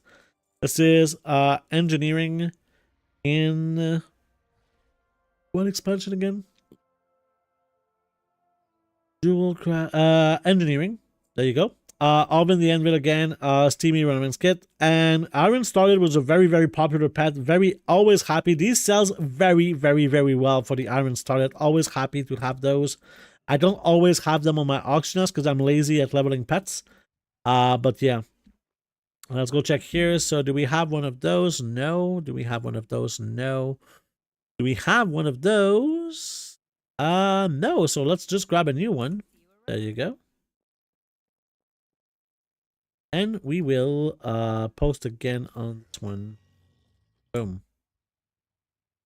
This is lower. It's 10k. It's okay. Let's go to the last round. We have one more round, and then we're going to be done with the cross-realm sales.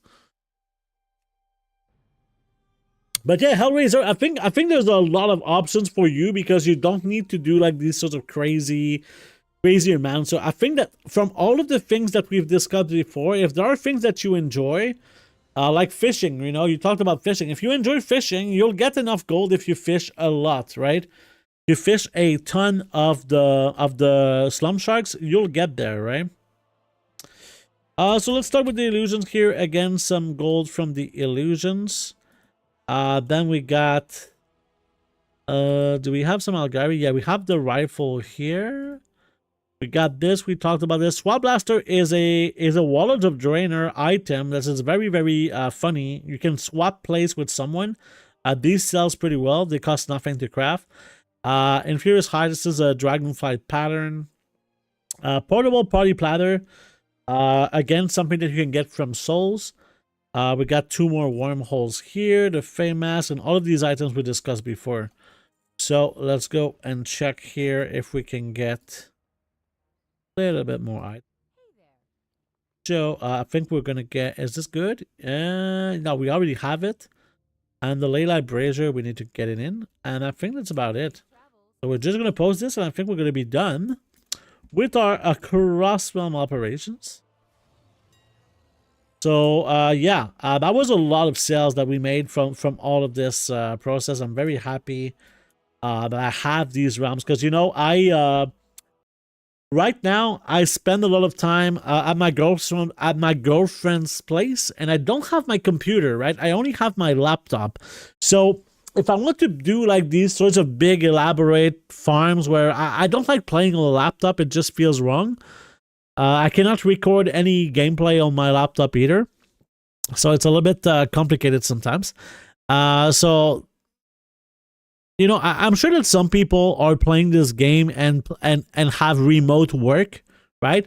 You play, you work from home and you can play World of Warcraft at the same time or something like this. Sometimes you have some breaks. I feel like Cross Realms selling items is one of the best kind of farms for that. This sort of casual thing where you do like your little chore every day. You go in the game, you post your auctions, and you're kind of done. Then you can do whatever you want. You know, it's something that I really, really enjoy. So maybe it's for you, maybe it's not, but I would encourage you to try it out. Let me see, because we have a lot of things to do today. I think that we're going to take a break pretty soon, but I could show you a little something here. I could show you a little something. Do you guys want to see a little something?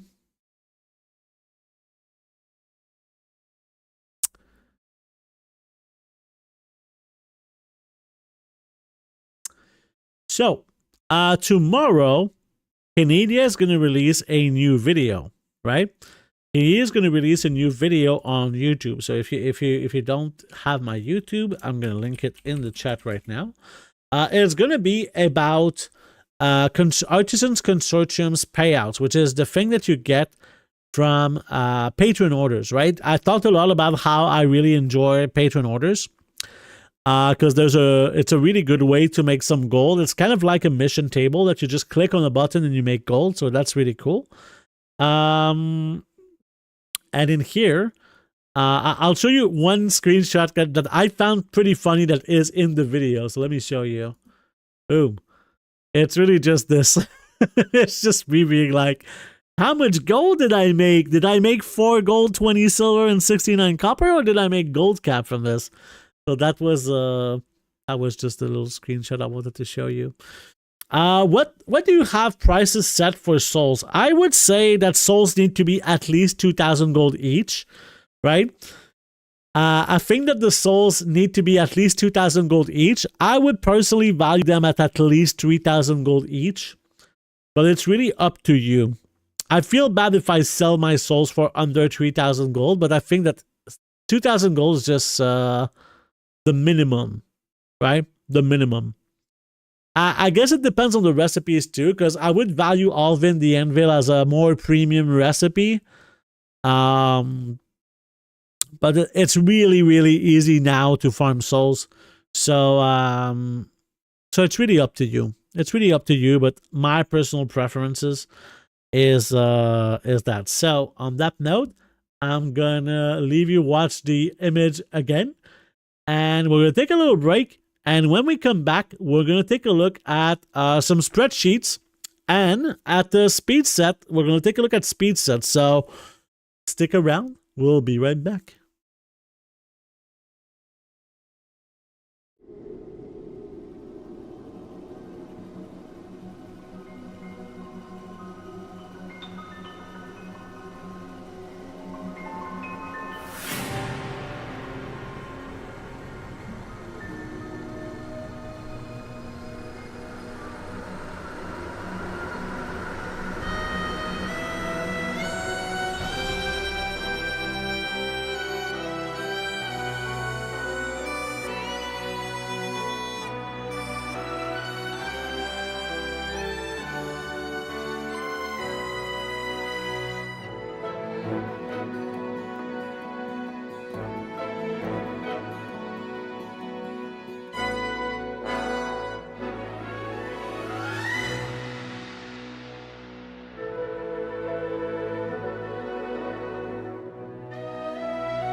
No, God!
All right. we are back. Welcome back. Thank you so much for your patience during my break. I actually ate some couscous that I've made. You know, a little bit of couscous with some pork and some spices and some red wine vinegar. That was really, really good. I'm going to eat some more in the next break. It's going to be right there, ready to go. It's going to be cold. I don't give a shit. It's just so good. All right? All right. So let's take a look at the next thing that we have to do in the stream today. So a little bit later in the stream, we're going to do a Silithus group gold farm on the America region. So if you are available for such a farm, please let me know, because we're going to go and go pretty hard there. Make a ton of gold. Maybe you're interested. It's a transmog farm, right? And to get there, we need to have, well, we don't need to have, but it helps to have a speed set. So we're going to take a look at the speed set. But before we do all that, we have two more subjects that we need to talk about. And first of all, we're going to talk about spreadsheets, okay? Because I have a new version of a spreadsheet. So you saw me use before, right? The inscription spreadsheet, which I can show, right? This was the inscription spreadsheet that we showed before, where you can see that right now you can make lots of profit from doing all this. But another sheet that was released for a bunch of people was my prospecting spreadsheet, which is a bit bright, but that's okay. So just like the other sheet, it works with pretty simple stuff. So if we do, actually, I'm gonna go on the character that has the prospecting. So so this guy can exit the game, and we'll go into the other account where my prospector is. Right. We'll see if there is some profit to be made today with prospecting. All right, let's go.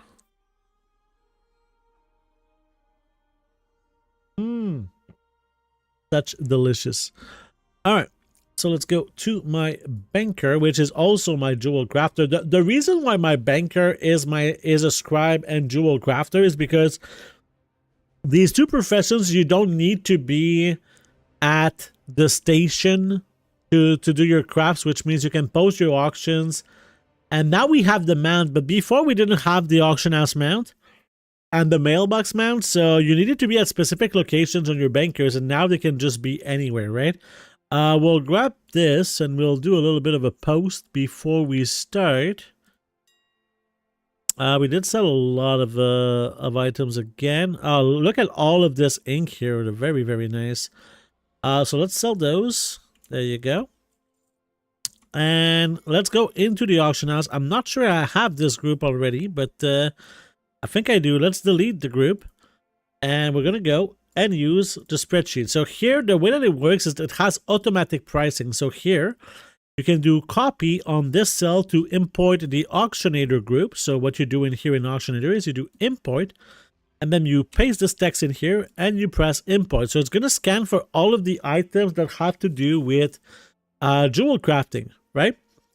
So we're going to export these results to copy and go into the spreadsheet. And in this cell here, we can do paste.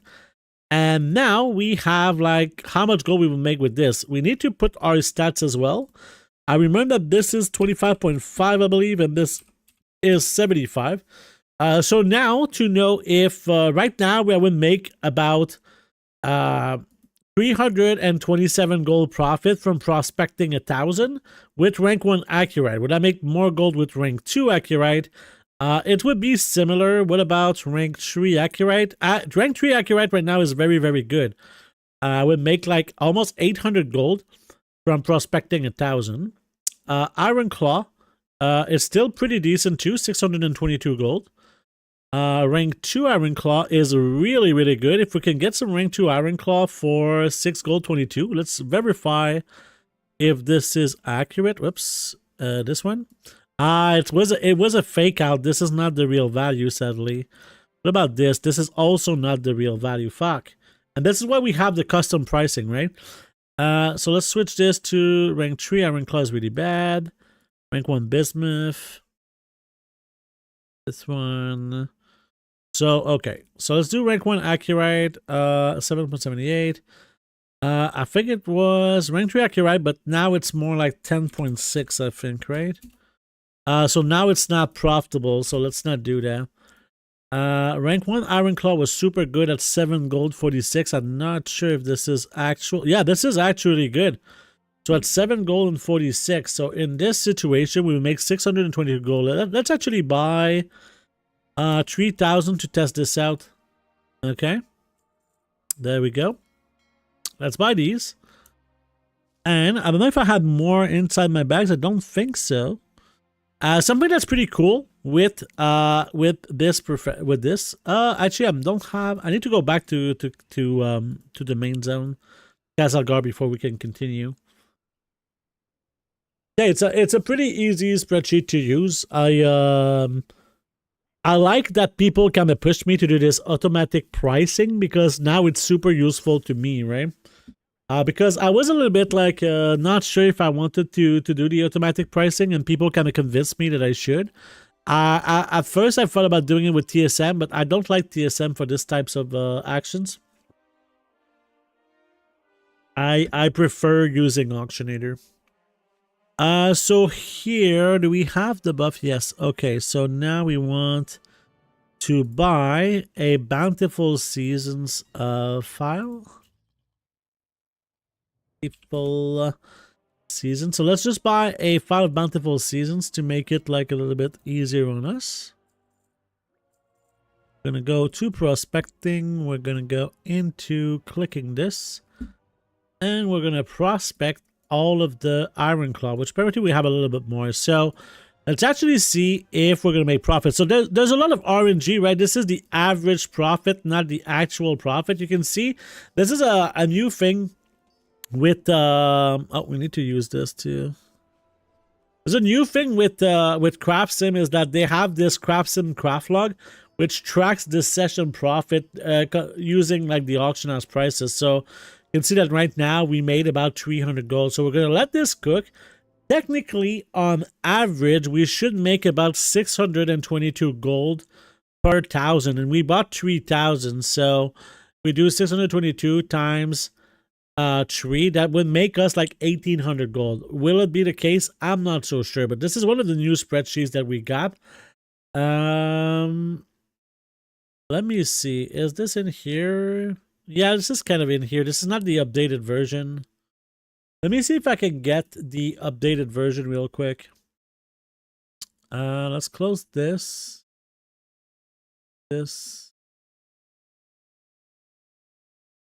And let's go here.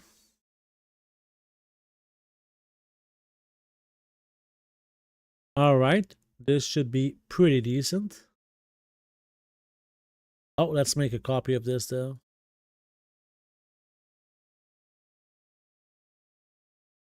Okay, so we have like the Artisan Consortium's payout that we got recently.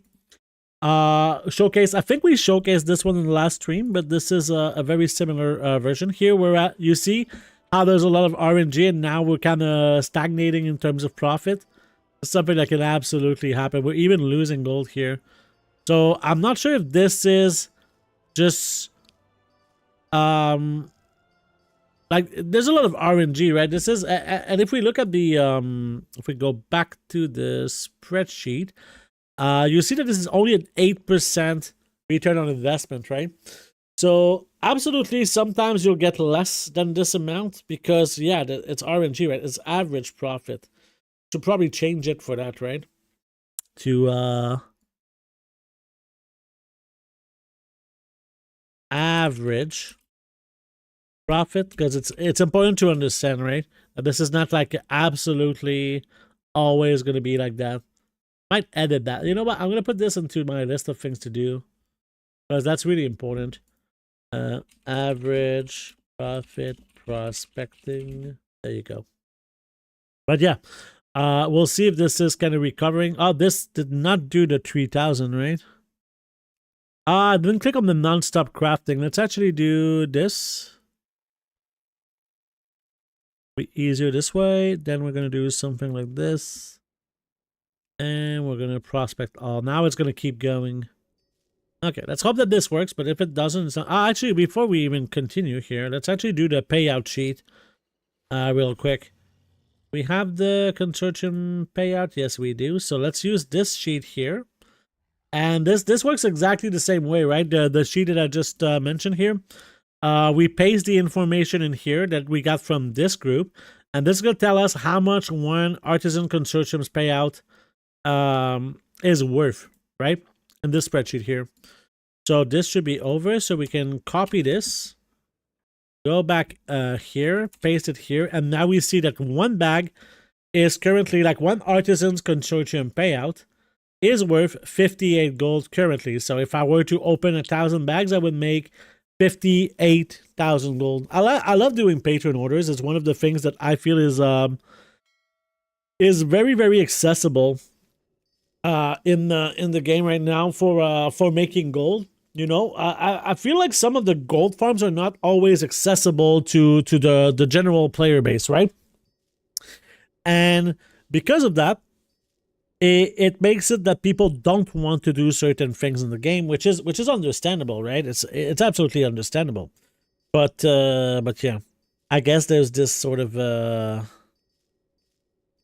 how could I say this? It's like, people want to make a lot of gold, but the reality into making a lot of gold is that you need a lot of time to invest, right? Usually these kind of farms that give like this ridiculous amount of gold per hour, they usually need either a lot of knowledge, a lot of resources, a lot of infrastructures. Like for example, you know, you can make a lot of gold for leveling pets, right? But the reality is that if you're not good at leveling pets fast, or at having the kind of infrastructure to make pet leveling really fast, you're going to lose a lot of time. You're going to lose a lot of gold, right? This gold per hour that is very, very high, it's not available to everyone because you have this sort of thing where you need the knowledge, you need the understanding of how the farm works all the time, because like it's so easy to look at an item and be like, oh, this item is 200,000 gold. I think a good example of this is transmog. When you do transmog efficiently, you can usually make 100,000 gold per hour.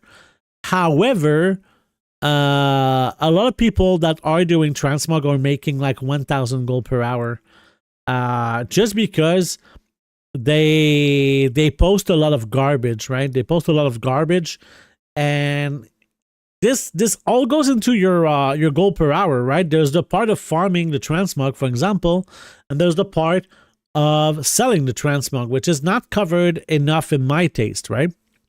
So if you sell items that have little to no value, even if they have a decent chance to sell, it takes time to post items, right? If it takes time to post items, this time needs to be accounted for, right? We all have a limited amount of time. Some people can play 2 hours a day. Some people can play 12 hours a day, or want to play 12 hours a day. And as it is different for each people, it's vital to understand that this is not just about farming transmog and you'll make 100,000 gold. There's always a catch, is what I'm trying to say. There's always a catch. Always look for the catch, because there's so much that goes into earning more gold than other players. Because why do you earn more gold than someone doing a similar thing to you? It's because of the precision. It's because of the knowledge, right? This is what I'm trying to do with this stream, is to do a bit of a knowledge farm. I get a lot of knowledge just from my viewers, and the viewers get a lot of knowledge from me. If you want to make like these kind of ridiculous amounts of gold in a certain amount of time, that's where you should be aiming at. You should be aiming at increasing your knowledge, is what I'm trying to say. And by the way, we've recovered a little bit with the prospecting here. We're at 800 gold profit now from our prospecting here. We still have 1,000 to go, but we're getting kind of, you see how at some point we were minus 300 gold, and now at up 800 gold. There's just so much variance with these types of farms. But yeah, prospecting can still be kind of profitable. I wouldn't say that this is the best way to make gold right now at all, but it's just one more tool that is available.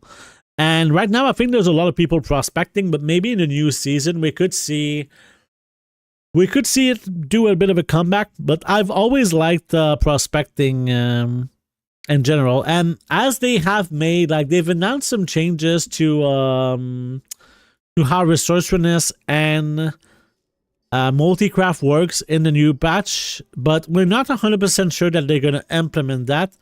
But if they do, prospecting might take a big hit. Now it might become like not so profitable because resourcefulness is more powerful.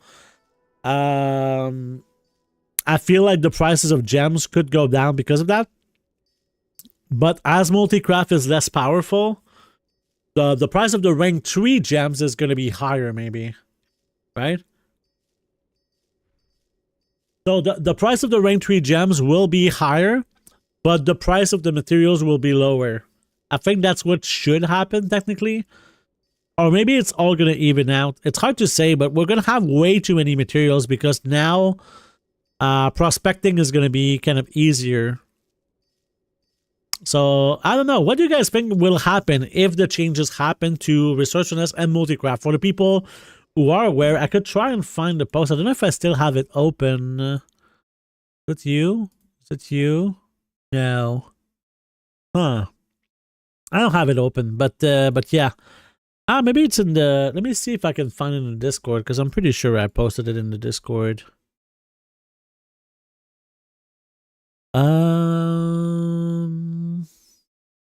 Gold-making info. It would be here if I posted it. Yeah. Yeah, let's take a look at this. So yeah, for those who don't know what I'm talking about, they talked about having a change to multi-craft and resourcefulness. And if this happens, I'm going to be probably pretty happy because I'm going to prepare for this. I think I know what's going to happen to the economy if these changes get implemented, especially for something like inscription and tailoring. And this was part of my season 2 investments, right? Some people asked me in Discord, I think it was today, about what did I invest in for the season 2, and this is the answer right now. We've invested only like 6.8 million gold right now, but only, it's a lot of gold, right? But yeah, this is what I have right now. I'm not 100% sure that this is rank 2. I'm not 100% sure that this is going to be profitable or not. But I'm kind of excited to see. What happens in the next season. I don't know if we're going to make profit, but right now we've already made some profit because we made about 200,000 gold from 250,000 gold from just the lure drop, because we've already sold the rank 3 lure drop at 110 after buying it for 86 gold. And we made more investments. I feel like there's a lot of people who are investing right now, and it's really scary for me to invest more. Really, really scary. So here, we only got 600 gold profit at the end of this from prospecting 3,000 ore, which is less than what the spreadsheet was doing. But again, it is average profit. You do this like 20,000, it's going to be probably easier to kind of do. So yeah. Did you guys buy anything in preparation for season 2? If you want to share, if you don't want to share, that's okay too. Because I know some people don't want people to buy the same things as they did. But it would actually be a beneficial thing for you to do. But we can kind of take a look at what to me seems like a little bit low. Right now, lure drop rank 3 is a little bit lower than like a week ago. There's not a huge quantity available, but maybe we could buy just for 1 million here at 92. This is tempting. Quite tempting here at 92 gold for rank 3 lure drop. I feel like this is one of the ones that I would like to get. It's tough, right? It's tough. As we have been working on our inscription tunes, I really think I'm going to need a lot of rank 2 lure drop for sure, right? And a lot of rank 2 of any herb. Like this is pretty good for Orbinid. For this one. So maybe we should just buy a bunch of herbs right now. Because here's the interesting thing about the herbs is that right now it's better to wait to mill them if there is a change to resourcefulness. And I'm probably going to mill a shit ton of those. So I think this would be probably a good investment. Let's go to the character who's going to take care of the inventory, because here's a problem that can happen when you do these kinds of processes, right? When you buy a ton of materials, like if we just look at what I bought so far, this is just if we do equals the sum of these things here, we have 222,000 items to store, right? We need to store them somewhere, so it's a little bit, it can be annoying, right? And this character has, like, stored most of the items so far. All right. And if we look here, we still have tons of items in here, with some of the items that we actually bought. We tried to sell them because we had inventory problems, but it will change eventually. So what I'm going to start with is this guy doesn't have enough gold for what I want to do. So we're going to withdraw. Let's withdraw like 5 million. I think this is going to be enough for what I want to do. And we'll go in the auction house. Right here. And we're going to shop for this here because this is basically what I want to check. All right.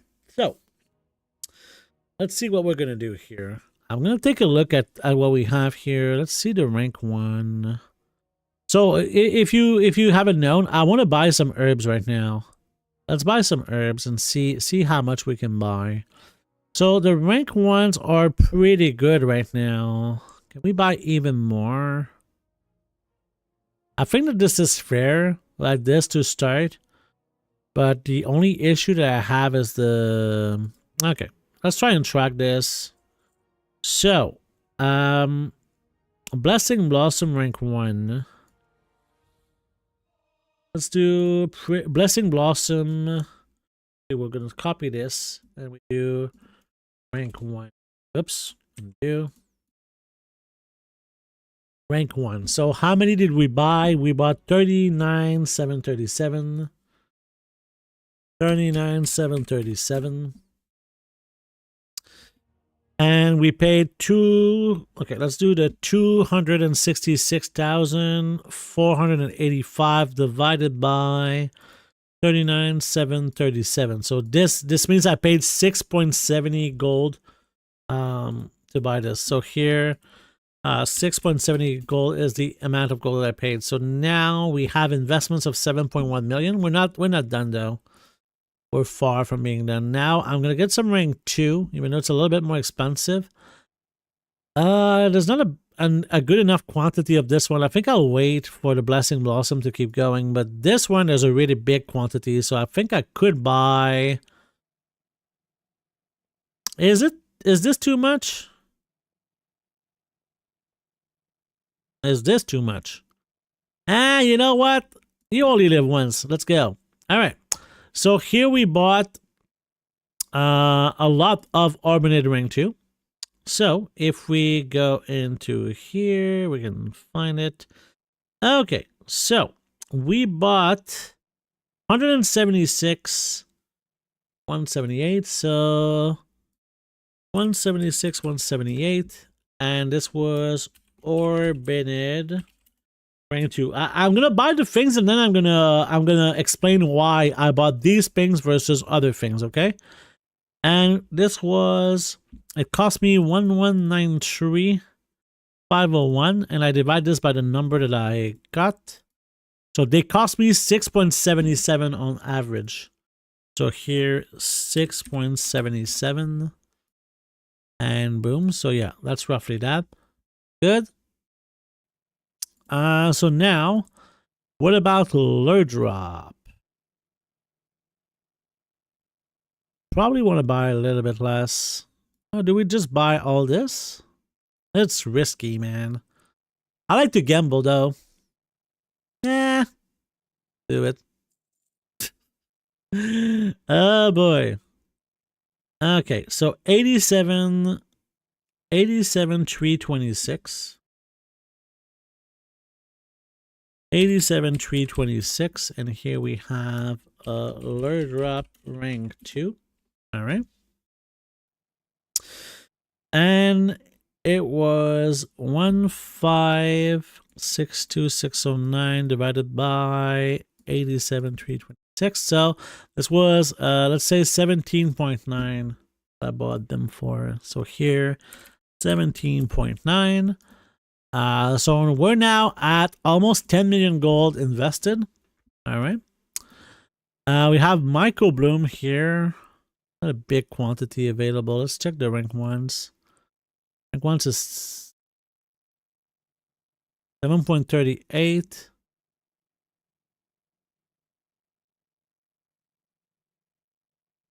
Not a huge quantity available. Not a big fan of what's going on right now. Michael Bloom. What about a rank 1? Rank 1 is like a higher price, right? But we can buy a bigger quantity. I think I want to wait before buying this one, because it's not that great at this price. Maybe we just buy those for now. I mean, I'm gonna wait for Michael Bloom to be a little bit cheaper. Probably. Do you think it's worth to buy Bismuth, Lure Drop, Arete Spear, and Orbanid for next patch, waiting prices to go up? It kind of depends. It depends also on the rank. It's like, because of Thaumaturgy, it can be kind of better to just buy some of the Thaumaturgy materials, right? For example, like I would probably buy some Gloom Chitin. I think that Gloom Chitin is a pretty safe investment, for various reasons, right? So I could just buy like, yeah, I think we're just gonna buy this here. I wanted to buy some Gloom Chitin for a while, so now we bought some Gloom Chitin, and I'm happy. So let's go check here, because 224,051. 224,051. So this is a Gloom Chitin rank 2. Right? Could have bought rank 1 as well. It's not like it would have been like a similar price. No, it would have been more actually. So if we do the math on how much we paid for each, that was 1,456,227 divided by 224,051. So we, whoops. So we paid let's say 6.5. All right. 6.5. So we're now at investments of 11.3 million gold. So let me kind of explain a little bit of what goes through my mind when I invested into those items in particular, okay? So right now I've showed you my inscription spreadsheet, and this is something that I do, that I use like basically every day. Right? This thing here is something that I use almost every day, because I craft ink, and when I'm done crafting ink, I craft more ink. And the reality is that all of this ink sells really, really well. And to make this ink, I need a lot of materials like Lure Drop, Orbanid, Blessing Blossom, and Michael Bloom, right? So that's kind of the reality of what I'm doing right now. So this is one of the reasons why I bought this, because not only can I sell these materials, but like I can also process these materials to make something worth more, right? Generally, it's worth more. It's not always worth more. It's generally worth more. So something that I did in the past, right? If I were to kind of go into a spreadsheet here, not a spreadsheet, but a graph. So something that I did in the past is I went into a new patch, okay, with malleable. Let's go with the text here. Go a bit bigger. Malleable materials, okay? So what are malleable materials? So basically, Orbanid is something that you can do many things with, right? So what can you do with Orbinid, for example, right? So Orbinid, okay, can be changed into flasks, can be changed into rank 3 herbs, right? You can do rank 3 Orbinid with the rank 2. You can make pigments and turn these pigments into ink and turn these inks into ciphers. So all of these items here can be done with Orbinid, right? So there's probably other things that I'm forgetting because I didn't really think about it too much. But this is what I'm trying to buy. So let's say, because this is something that could really, really happen, okay? Just because I'm sure that right now some people are like, oh, I'm going to invest into the next patch because this looks like I could make a lot of profit, right? The reality is that, let me show you the price over time, okay? What should be the logical thing, okay? So price, and here we have time, okay? So the start of the expansion, the price was here, like very, very, very high. Very, very high prices at the start of the expansion, right? A little bit later, like maybe 1 month later, prices took a big hit and went like this, okay? Then you got 2 months. And again, the prices kept going down, right? They kept going down. And then there's 3 months. And again, they kept going down. And we have like now, and we have season 2, okay? So why did the price of the materials go down, right? Why do you see a spiral? Why is it going down is the question, right?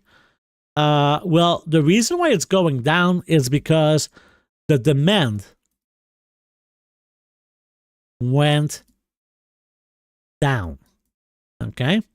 There's less people that needs these materials because 1, there's less people playing. 2, people are farming more efficiently because they know about the expansion now. 3, people are already geared up and they might not be doing the raid anymore because they have everything from the raid. They had time to do everything. So that's why the price is going down, and that's why the demand is going down, okay? Also now, so this is for the first 3 months, but now here's what's happening to the prices, okay? The prices are staying stable, okay? So why are the prices staying stable? Shouldn't they keep going down? Well, it should be keeping down, but people are doing what I just did, right? People are doing just what I just did. They are buying materials because when season 2 starts, the demand will go up, right? The demand will go up in season 2. As the demand goes up, you would expect the prices to do something like this, right? Because people need new enchants, they need new gear, they need new gems, they need new everything. And they come back to the game to do the raid, so they need consumables and blah, blah, blah.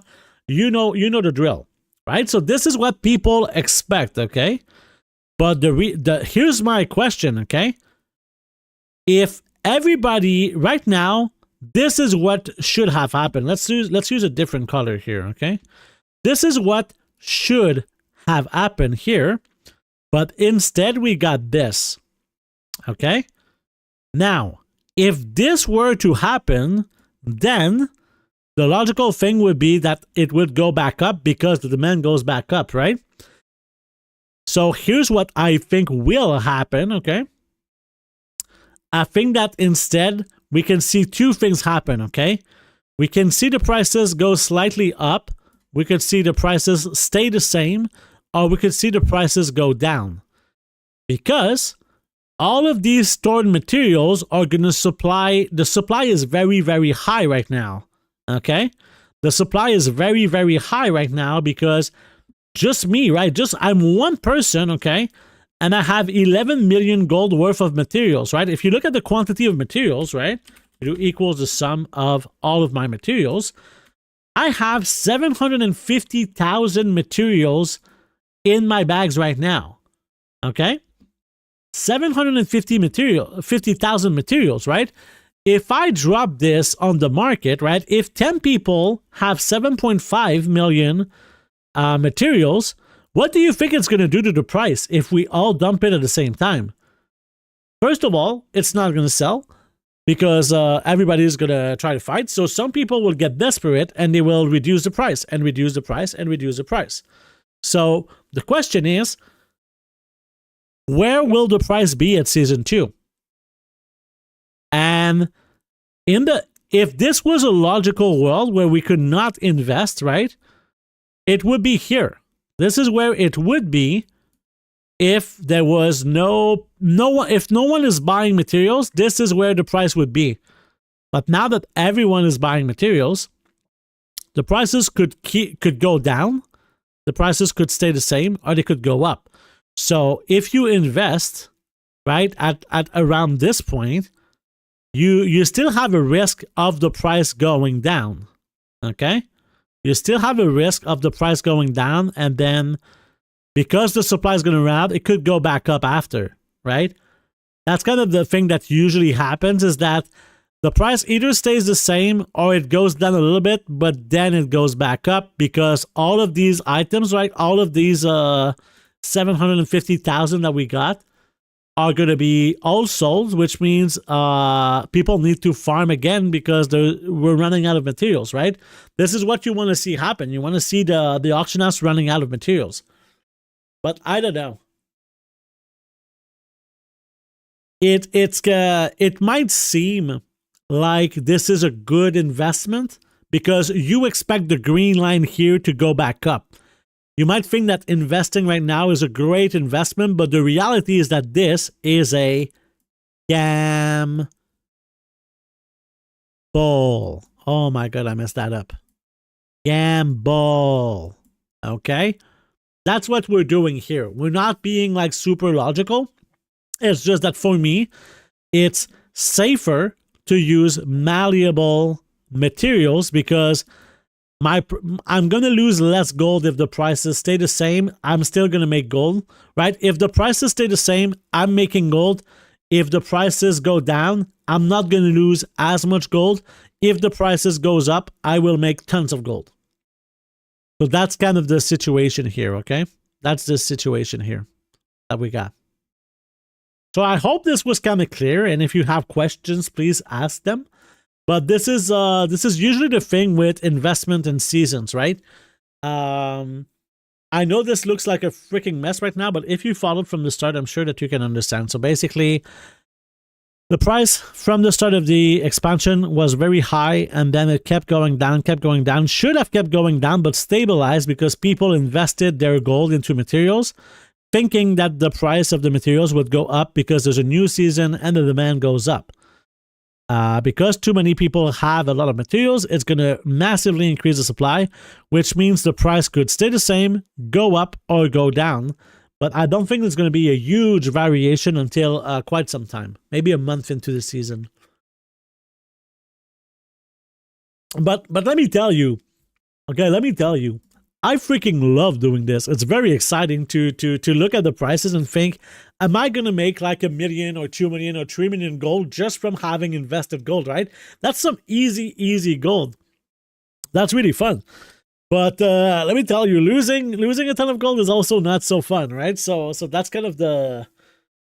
I'm not someone who gambles really in life, but when it's some silly gambles with something that I don't really value too much, like WoW gold, I value WoW gold, right? Don't get me wrong, but it's just...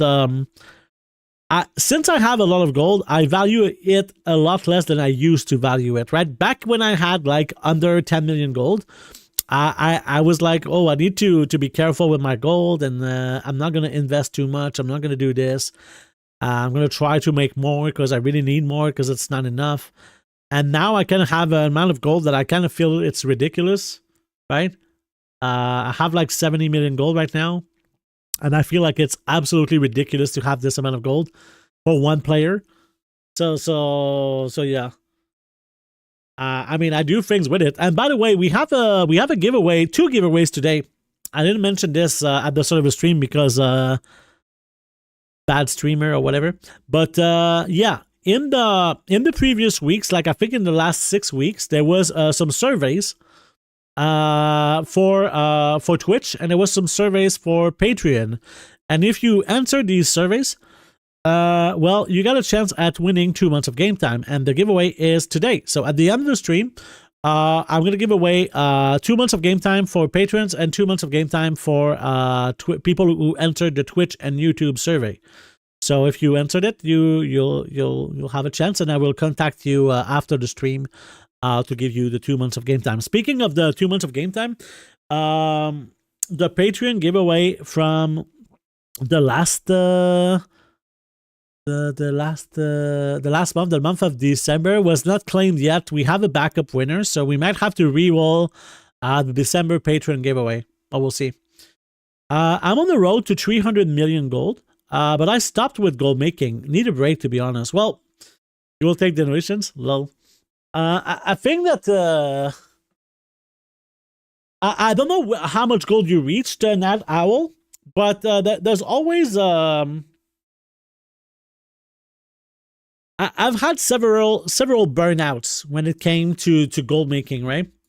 The reality of gold making is that it can be extremely grindy, especially if you have like these big goals to reach like 300 million gold. Because like, imagine just making 1 million gold. If you can make 1 million gold in one day, right? If you can make 1 million gold in one day, that's already quite impressive. But now, even if that's quite impressive, you need to do this for 300 days. I mean, that's a lot of freaking gold, right? And like, let's be in a scenario, right? Let's go with let's use a spreadsheet for this, because I kind of want to make it clear that how crazy this is, right? We can use this. So, all right. So, goal 300 million. I think this is 300 million. Yeah. The goal is 300 million gold. Okay. So, if in one day you make 1 million gold, okay, it's very, very impressive. Let's say that you make this gold in, I don't know, 6 hours, okay? So your goal per hour would be equals this divided by 6, right? So this is the amount of gold per hour that you would make. So how many hours would it take to do this, right? How many hours would it take? So you could do equals this divided by this, and you'll see that it would take you 1,800 hours to get to 300 million, right? 1,800 hours. I mean, you don't see it, but there you go. Sorry. 1,800 hours. So it's a lot. Okay? Like, let's say that you want to do 2 hours a day, right? Let's say that you want to do 2 hours a day, right? It would take you 900 days, or 2.5 years if you do it 2 hours a day. I mean, and when I say 2.4 years, it means that you need to do it every single day without missing one day. That's 7 days a week, right? So when you have a goal like this in life, right, to reach, like, I don't know if you're like, at this kind of goal per hour, because in reality, you're probably not at this kind of goal per hour. Very, very few people can have these types of goal per hour. So I doubt that you're at this place. But even if you were at this place, you would need 1,800 hours. How crazy is that? What Wait, are you saying you are the World of Warcraft Batman, Bruce Wayne? No, I'm not Bruce Wayne, allegedly. Okay, I'm not. Allegedly. I have like 3 million gold. And I mean, that's kind of the thing. Don't compare yourself to, you know, I have 70 million gold right now, probably more, but I don't really count too much, and I did so many giveaways. But if you want to be unhappy in life, compare yourself to others, right? That's a great way to do. Look at your personal progression and work from there, is what I would say. Oh, you could look at it, actually is 20 years almost. Okay, so you've been trying to reach make a lot of gold since 2006. Okay. I don't know how much gold you have now, but yeah, when you put these, when you have these kind of crazy goals, you have to, I always ask this question, is like, what is the purpose of having a goal, right? This is a question that I ask a lot of people, because, yeah, what is the purpose of having a goal? And usually the answer is, it helps being motivated, right? I think motivation is probably very, very hard when you don't have a purpose, when you don't have a goal. If you have something to work towards, it's so much easier to go forward, right? This is what, to me, the purpose of goals are. So if you have a goal like 300 million gold in World of Warcraft, especially if you put a time, right? If you say that you need to do like 300 million gold in like 1 year or something, right? Like a crazy goal, right? Let's say that you do like 300 million gold in 1 year. The goal could just be to push yourself, right? But I see a lot of people being disappointed when they don't reach their goal. For example, right, there is Gold's End TV that is currently doing a series on YouTube where he's trying to reach 100 million gold before the end of the War Within. And I think it's a cool goal, but it's a really, really difficult goal. He estimates, right? He estimates that it will take like, if we change this, right, to 100 million. God, is this, no, this is 1 billion, right? 100 million. And let's say that he does more something like 100,000 gold an hour, which is more kind of reasonable. Would still take like 1,000 hours. And, you know, an expansion is about 18 months now. I think he estimates that it will take 18 months, right? So he would need to do this divided by 18. He would need to put like 55 hours per month. 55 hours of gold making at 100,000 gold per hour. And so sometimes I kind of ask myself, like, right now I lost 108 pounds, right, in weight, right? I lost 108 pounds, which in kilos, for the people who let me put it in kilos. This is 49 kilos, okay? So I lost 108 pounds, and you know what my goal was? My goal was not to lose weight. My goal was to be healthier. And when you do things that make you healthier, it helps you lose weight. Right? But I lost 108 pounds right now. And sometimes, like, it's... Like, if someone tells me that they want to lose, like, exactly this amount of weight, I always kind of ask myself, why this specific amount? Because it's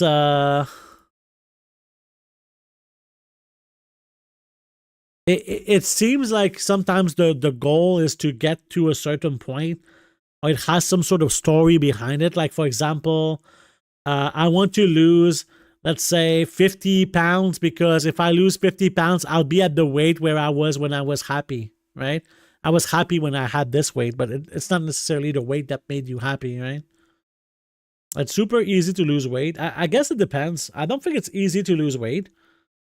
I think it's easy for some people to lose weight, but we all have like kind of we all have good and we all have bad habits, right? We have good habits, we have bad habits, and sometimes our personality plays a role, our mental health plays a really big role. So if you're like,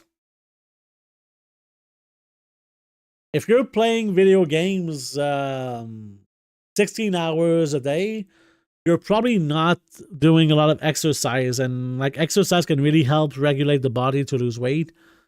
So it's easier for someone who exercises to lose weight, for example, right? God! But yeah. Speaking of that, let me actually do some stretches because I need to stretch this beautiful body of mine. Let's go. All right. All right.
Oh yeah, that was some good shit. Good shit. All right.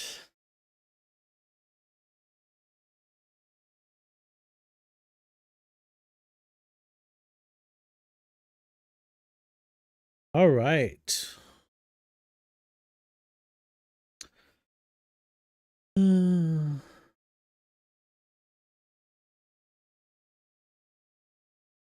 I mean, there is this, if I look at the chat right now, there is this sort of mentality that losing weight is kind of easy, right? The reality is that food is addicting, right? Sugar and salt is addicting. So yeah, it's easy to eat less, but not when you're addicted to food, right?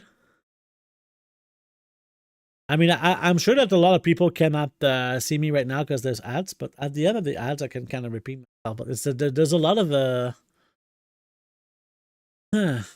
it's not yeah, that's kind of the thing. No sugar allowed. That's just yeah. Say someone yeah. Go ahead and tell someone who is addicted to alcohol, right? And tell him, okay, well, you can stop. Just you know how to stop being addicted to drugs and alcohol. Just stop taking drugs and alcohol, right? Simple as that. Cling. There you go. You won't be addicted to alcohol if you stop taking alcohol. But that's kind of the thing with addiction, is that if you're addicted to drugs and alcohol, well, it's not that easy to fix addiction. There's a reason why this thing is there in your life. There's a reason why this thing is so addicting, right? You need to find this reason and try a healthier way to fix whatever is broken to be doing these bad things to your body, right? There's the same thing with food, right? Food can be extremely addicting. And you know how you cannot have ads for alcohol, but you can have ads for Big Macs and big cheesy pizzas all the time. Like for someone who's addicted to food, it creates this sort of thing, right? There's nothing stronger than human will. Yeah, but there's the addiction is pretty strong too. And human will is not always there. And, you know, we live in this strange world, really strange world. Have you tried not being depressed? Yeah, that's a little bit what I'm saying. This is a delusion appearing as lowest self-esteem timing. I don't know. I don't think that's the case, Hellraiser. It's like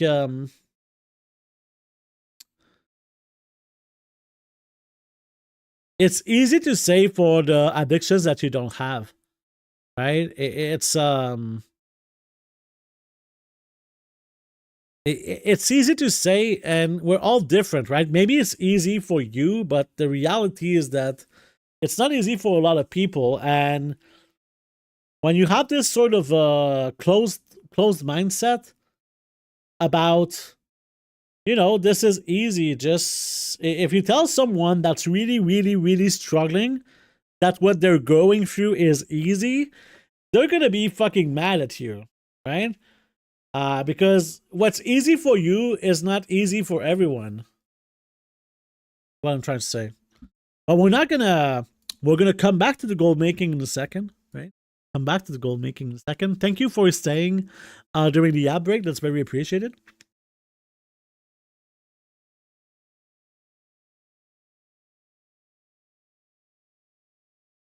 As long as the person realizes it. I think you had what's called a breakthrough, right? You have like what's called a breakthrough where you kind of find a motivation to beat the addiction. But like I think some people are happy with their addiction and they don't want to change. They would like to lose. For example, you could be addicted to food and you don't want to stop like eating good food, but you'd like to lose weight. Obviously, these two sentences don't really go together. Like, you can still eat good food and lose weight. But, you know, it's... As it is an addiction, like, it's hard to it's like being addicted to cocaine and being like, okay, well, if I take this much cocaine, it's going to be really bad for my body. But I'll just take a little bit of cocaine. Just a little bit. Not a healthy amount of cocaine. Surely I won't take more. You know, it's kind of what happens here.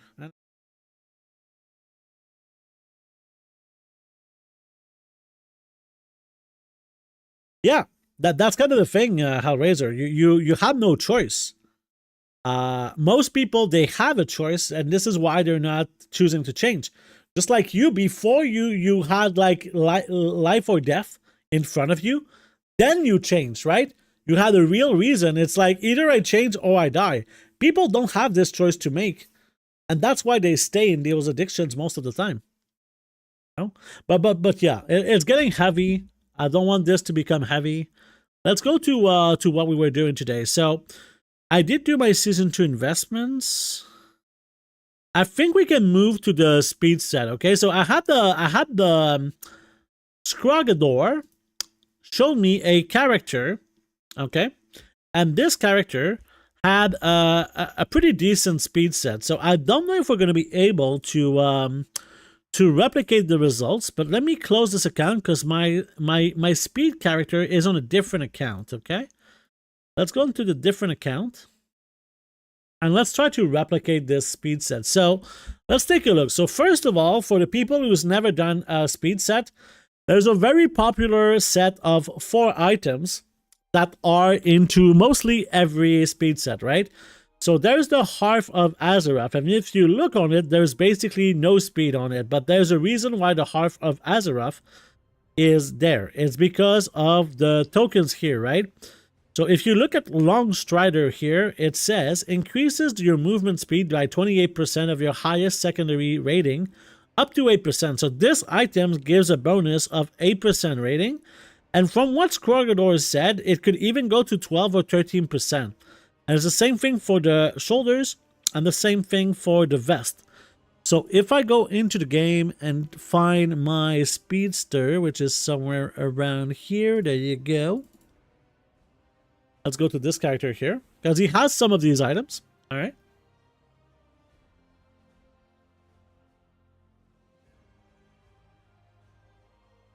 Yeah, I don't really eat sugary sweets and sodas anymore. Yeah, so there's a bit of a I'm not too well versed into the speed sets right now with the new speed sets, but This character here is level 62. All right, level 62, but ideally you want it to be level 61.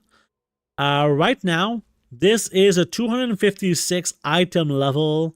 And if you look at it, I have the 28%. So I don't know if this is a bug in here that shows you that this item here only increases by, is a 332 item level, because this is a level 61 character. So the reality, let me actually check the auction house. Okay, let me actually check the auction house to see what gear this character could be wearing, right?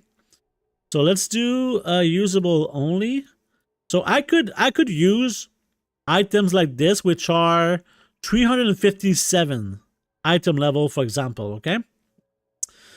Right now, I do have some items like this item here that gives me speed, and this is part of, this is crafted gear here, okay? The Shadow Lace and the Shade Bound are crafted gear, but you can see it gives me only like 42 speed on my belt. Let's go check on this character here.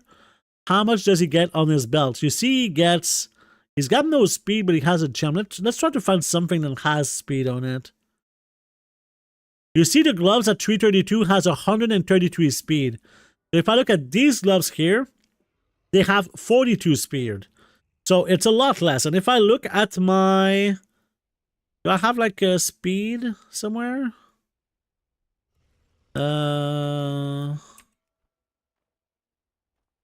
don't have more stats than that, right? Do I do that one? Huh. I could use the add-on monkey speed. Back in the day it was working, so does this still work? Monkey speed? Yeah. I'll start to use monkey speed to see a little bit of what my speed looks like. On top movement speed. Oh, it's on top.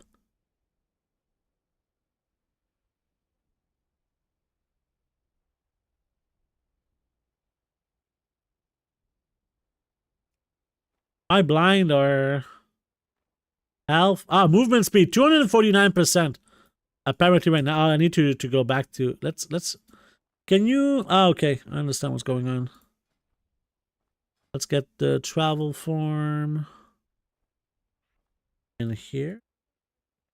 Okay, so without like the cat form, I'm at 149. If I use cat form, I'm at 154.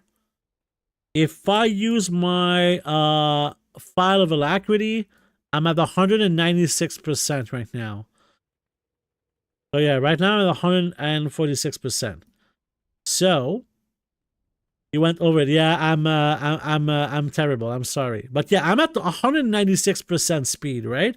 So it's a decent amount of speed, but we could probably get more if we could get more speed on our items. But regardless of what you do, you really want this item here, this item here, and this item here. For some reason, this is not as high, but it doesn't matter because it has the same tooltip, right? So I guess this is fine.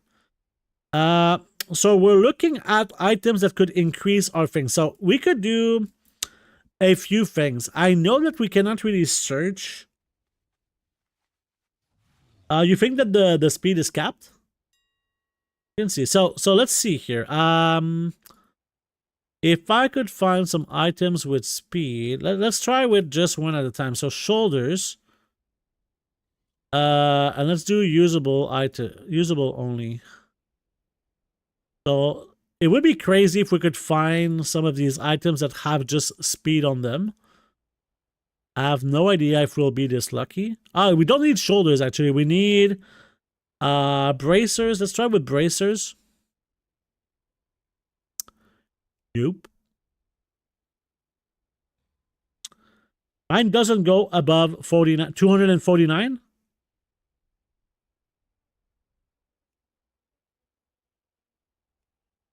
I don't know.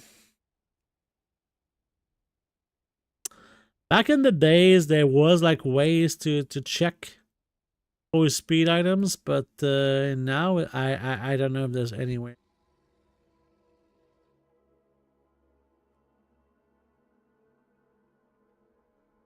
So sometimes they sell it for like a high price because they have speed, like this one maybe. No. Okay.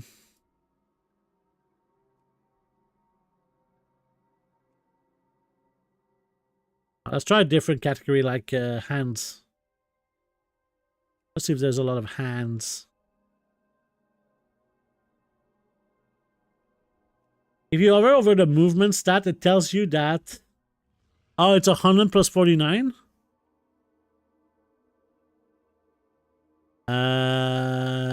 Is it because I have a form right now? I'm just in... Oh, I'm on my mount. So if I go off my mount, it says here... Speed is 31.34. Is that correct? 31.34. Movement speed 160%. Oh, it does let me search for speed again? Really? Let me see. Because it kind of stopped at some point.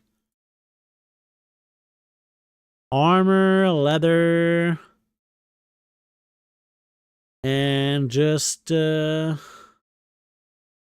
it like in filters?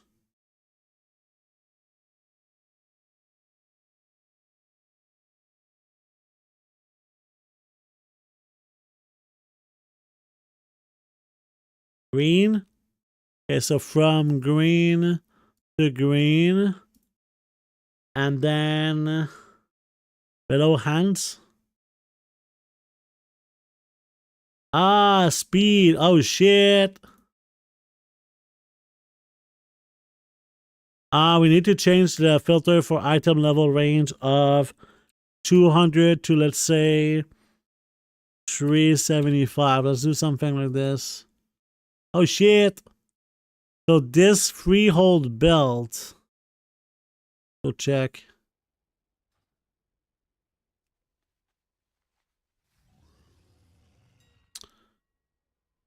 Freehold belt.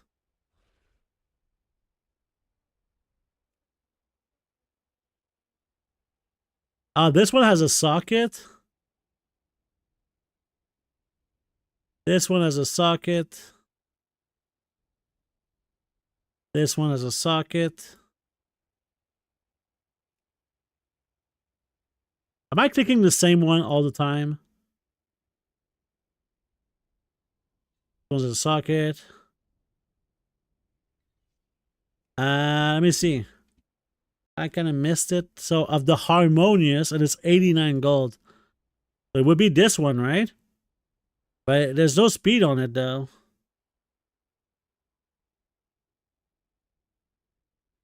$36 spec challenges on the mage tower? That's insane.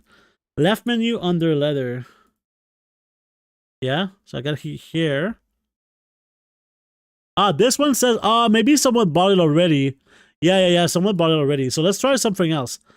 A belt of the Aurora. This one doesn't have speed.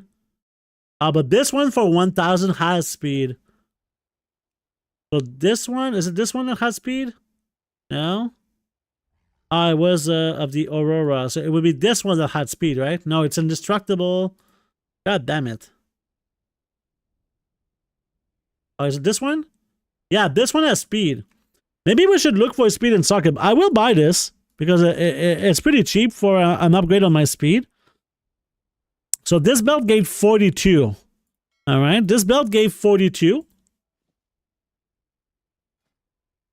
And now we get like about 80 more speed. So we are at, if I remove my mount right now, we are at 31.34.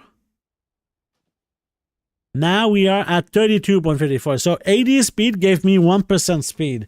And if I go into cat form now, I'm at, not flight form, cat form. 167 now. And if I put back this, wait. Why? Okay. So I go from 197 to 196. So it's only 1% for this, right? It'll say speed if you mouse over it. Okay. So I need more items. So we could get like maybe a 5-6 more % here if we go into, let's say, speed. So let's search again. Hood we don't need, tunic we don't need, waistband we already checked. Staccato boot. I'd rather get the 320 ones, right? Bracers. Bracers is war flesh bracers of the fire flash. Let me read this again. War flesh bracers.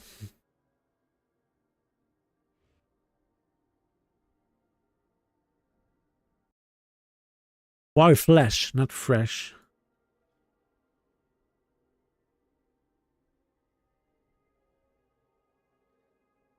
Of the fire flash.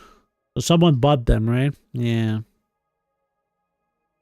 There's also Legion gem, I think, Speedy. Yeah, we'll check the gems after we do this part. So the bracers, no good. Let's go check. Is this head? No, it's not good. Breeches. Yeah, pants. These are 16,000 gold, apparently.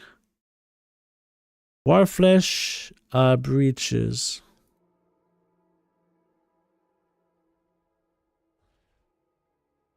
I think these are the ones? No. These are really bad. So 320. Okay, it's one of those. It's those. So let's buy those, even though they're 14,000 gold. The things that I will do here. So these get 42 speed, and now we'll get a lot more speed out of those. Pretty nice. Boom.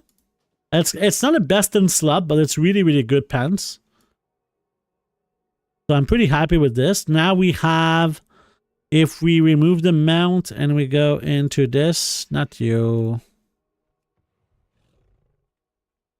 It says that we have 269%, but that's not accurate, right? It's 199 now. Hello, Boombescu.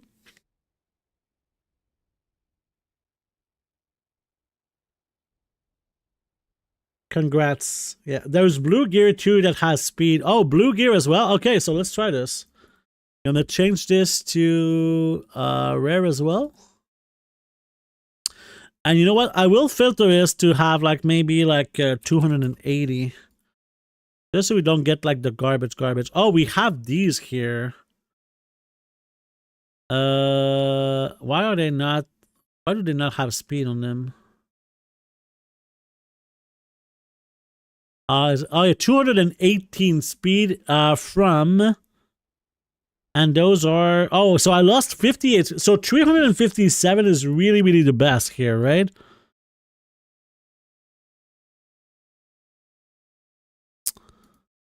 So here's what I want to do. This is just on my realm right now. We could go in a different realm. So let's say that we go on one of my different realm, which is Emerald Dream. Let's try this. Oh, we need to do this again. Armor, leather, speed. Search. So we have these gloves. Okay, so let's try to do this. So let's log out. Log out in here. There's actually a way that you can make a lot of gold just from flipping these speed items, right? So let's go into one of my characters that's there. There is potential, okay? There is lots of potential right now. Are you freaking hyped right now? Because I'm freaking hyped.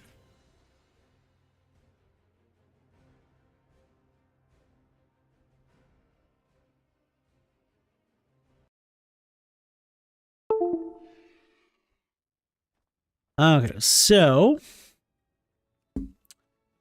we need the name Embervale Gloves of the Pure. Embervale Gloves of the Peerless. Oh, baby, that's a good item for 20 gold. This is really, really good. Really, really fucking good. Speed gear takes a long time to sell in your realm. Yeah, I would assume. We don't have access to the war bank. That really sucks. Oh, do we have access to the guild bank? Yes, we do. Oh, do we have the...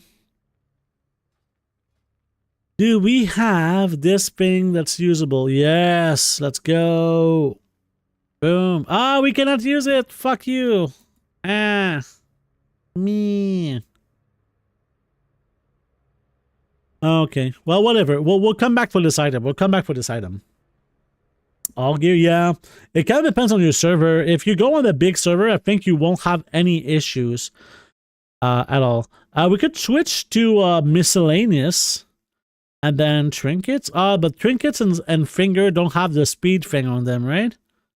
So we cannot have the speed here. So can we just do armor, leather? We can have speed here, but we cannot have speed for like a cloak, for example.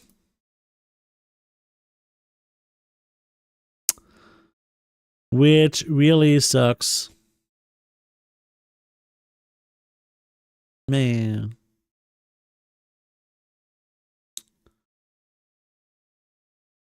Oh yeah, I understand the trail of the perfect speed set, but after that, what's the gold making angle? So okay, I could try to explain a little bit of why people do a speed set. It's very simple, but it's pretty cool. I like the concept of a speed set. So if we go like this, so why speed?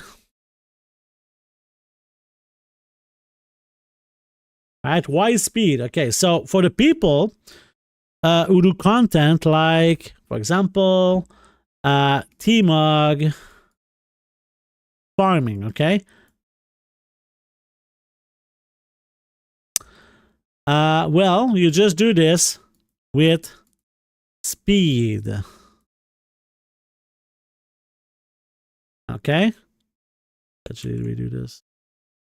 You do this with more speed. Right? That's a pretty simple explanation, but it has more to this. So later in the stream, right, we're going to go in Silithus and you'll see a little bit what I mean. Let's go into this server because I expect some things to be there.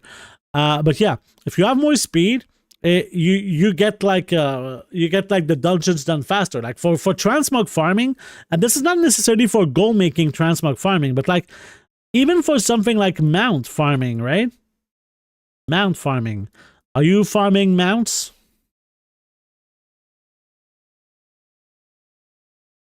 Well, you'll do it with speed. Right? Are you doing island expeditions? Well, you guessed it. Speed. Okay, zoom, zoom. Okay. So that's kind of the point of a speed set. Is just if you use this character like a lot of people are really farmers, right? And to be more efficient at farming, one of the things that you can do is just go faster, right? So it's kind of a simple concept. It's like right now they're not super applicable, right? It's not super applicable right now to a lot of situations, but sometimes it's pretty good. So here these are all 3 bad items. So area 52 bad. Okay. What's another realm that I have access to? I think I have like Storm Rage, right? More fun zoomies, yes. And it's fun, right? That's a really big aspect too that you just named. It's just more fun. Storm Rage. Try to see if we got something on Storm Rage. Yeah. Search. We got a vest, we got boots, and we got, let's see these boots. They just have speed, so it's not good enough for me to go there. I wish I could check like the full region, but right now I don't.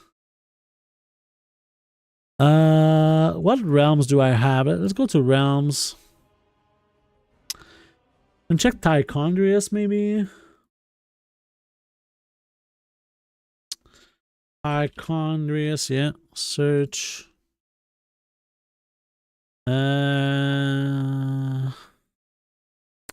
Vest, shoulder pads, girdle. Nah, it's not good. Yeah, I would set like 357 for sure. I mean, we could change it to like 357 and 357, but it's just right now, if I could get like, you know, I just got one for 20 gold, right? I just got one for 20 gold. This is kind of what I'm trying to see here, you know? And we still don't have like some rings, and a cloak would be nice. But we don't have that. All right, let me see another realm that we have. Maybe Illidan.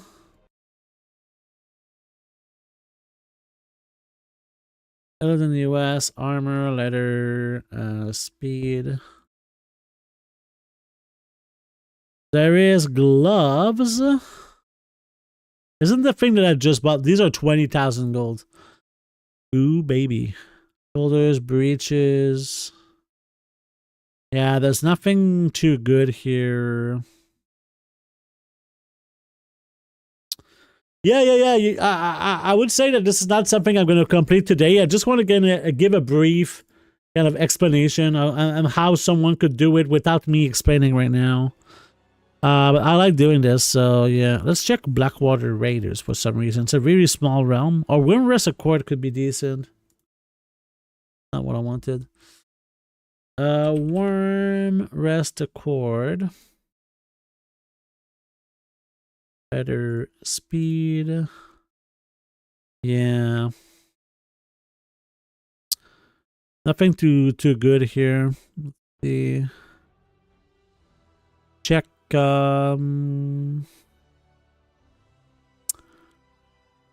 Let's check Lightbringer.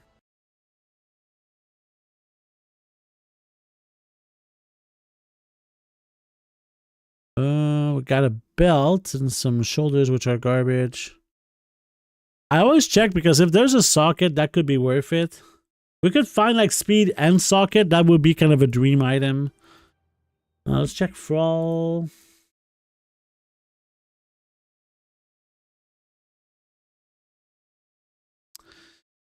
We have some shoulders. Shoulders are not good. Breeches, we already have some. This is legs, and this is gloves. If there's a socket on this, this could be good, but yeah, 160 is not good enough. Yeah, I don't mind because I keep the 320 because if there is an item that's like 50 gold, I will buy it as something that is kind of better than to have nothing, right? That's kind of my thinking when doing this. But yeah, I think people get kind of the idea of how to get a speed set going, right? But yeah, let me actually show you kind of more of a usage of a speed set here. All right.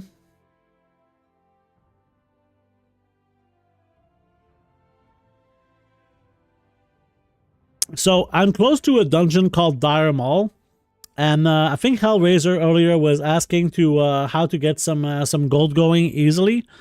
Dire Maul is a way that you can get some easy gold, and it's kind of an old farm that kind of still works for some reason. Okay, there's various things with it. So let me just go in here. So I'm gonna place it. So Dire Maul is around here. So let's just go.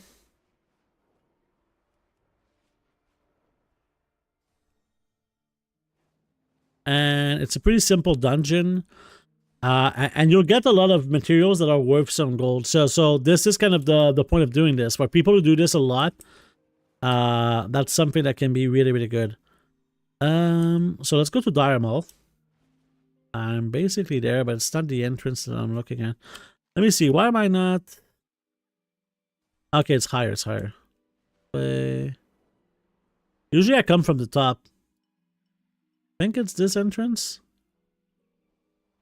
I'm not sure. I think it's the entrance over here. There's an entrance over here, right? Yeah. Okay. So let me show you like this kind of old farm. Some people are looking for some farms to make some gold. First of all, this is something that is very, very reliable. Okay, I know people love reliable. This is very, very much reliable. Okay, so let me show you why it's reliable. So, rich purple silk shirt. So this, before we even start, I just want to say that you can get this pattern in this place. Right now, the cheapest one of this pattern, there's only 45 on the region, is 439,000 gold, okay? So that's one of the bonus of coming here, right? But this is not what I'm talking when I'm talking about reliable, all right? Let me get some fruit because fruit can help with the speed. And we're going to start the add-on Gold Goblin, okay? And we're going to end the running session and we're going to start a new session. And let me kind of show you a pretty simple way to make some gold. So, am I in Boomy right now? Let's see. No, I'm in Feral. We're good. So, pretty simple way is you come in here and you kill the mobs. You'll see that I get some old herbs, and these old herbs are worth something. And it happens that this is pretty good, but we have something here, and it's called a Dusty Tome. There's a few places in this place that you can get a Dusty Tome. And these Dusty Tomes are for a Paladin quest, and right now this one is 4,000 gold on my server. I sold some of these for some really chunky prices. So every time that you do a few runs of this place, you're going to get usually a few of those tomes. So if you don't have them on your auction house, well, you'll have something else. But this is not kind of the main reason why I'm coming here. One of the main reasons is just the herbs, right? You may have noticed that I'm getting some herbs from doing this, right? And these herbs are worth like a pretty decent amount of gold. Not like a ridiculous amount of gold, but still a decent amount of gold. And right now, there's like no loot. There you go. There's also like some transmog, which I don't think there's a lot of good transmog in here. But there is some, so there's a chance at like some decent transmogs. But usually this is not like a great place I've found for transmog. So this is something that's more reliable. As you see, I got a ghost mushroom. These are 43 gold each, which is really, really a solid amount of gold for just one herb. And if you need the appearances of this place, this can be good. But yeah, a living essence is 160 gold. So these are all materials that sell very, very, very easily, okay? This is not something you'll struggle to sell. So let's keep going. So it's a pretty simple thing. And having a speed set for this is one of the uses of having a speed set that is kind of useful, right? It's not like a crazy amount of speed, but it does make a difference. If you do this a lot, these kinds of fun that are just, you know, some things that you do once in a while, or if you want to do this all the time, you can do this all the time. You can use different dungeons, right? I got these shitty pants here, which are not worth almost anything. You'll also get some raw gold from doing this, right? Just as a bit of a... I didn't mention this, but yeah, you can get some raw gold from doing something like this as well. Not a ton of raw gold, but still a little bit. And there you go. So here, we just keep on going. Get some cloth. You can sell the cloth. At the end of this run, I will kind of show you how much gold... I'm going to sell everything, and you're going to see... what I can get, right? From just doing like one run of this. Just to give you a bit of a perspective. And I'm sure that some people are like, why would I do that? It's some old garbage, but this stuff really sells in a day or two. And it's something that I enjoy doing. And there's the part of like the gambling of doing this as well, right? While I don't sell this transmog, I will sell this book. All right, I will sell this book. I'm not going to sell this transmog, but it's just like a pretty basic way to make some gold. If you have an herbalist at the same time, you see you can get ghost mushrooms here, so you can get like some extra valuable herbs if you want. There is some chests in this place as well. Right now they're not here, but I don't see them. But there is some chests sometimes. Fell cloth is one of those things that's also worth some gold. So let's just keep on going. Boom, boom, boom. I'm fairly slow, but that's okay. I used to be like faster when I was a younger Canadian. I know that the demonic runes can be used for crafting as well. They're buying on pickup, I believe.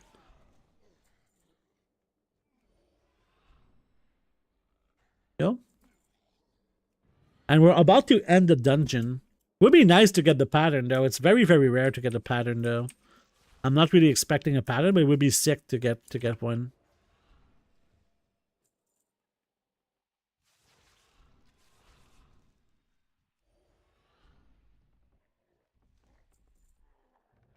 This is another location. At this place here, you can get a book as well. So, let's keep going.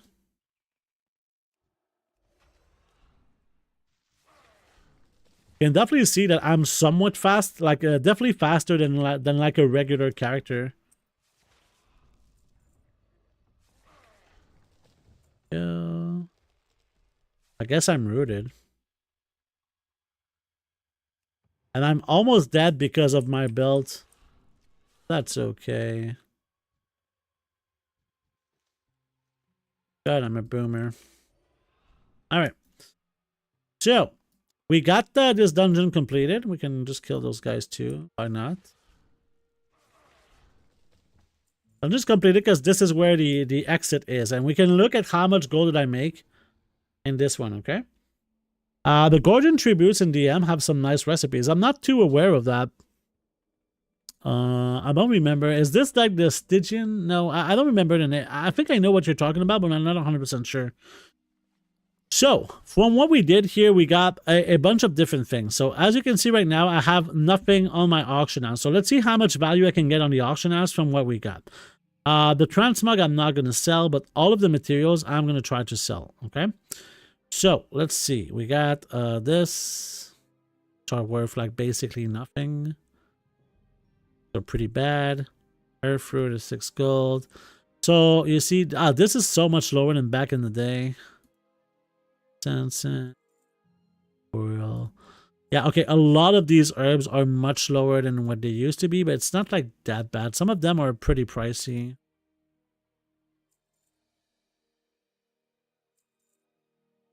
$20 gold each for those. 3 gold.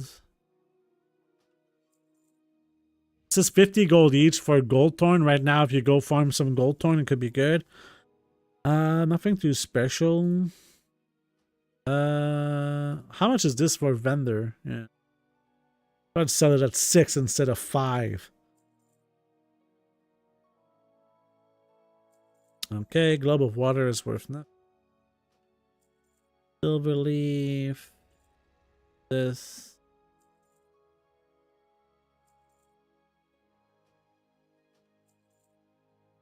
Oh, 38 gold for purple lotus right now. It's pretty good.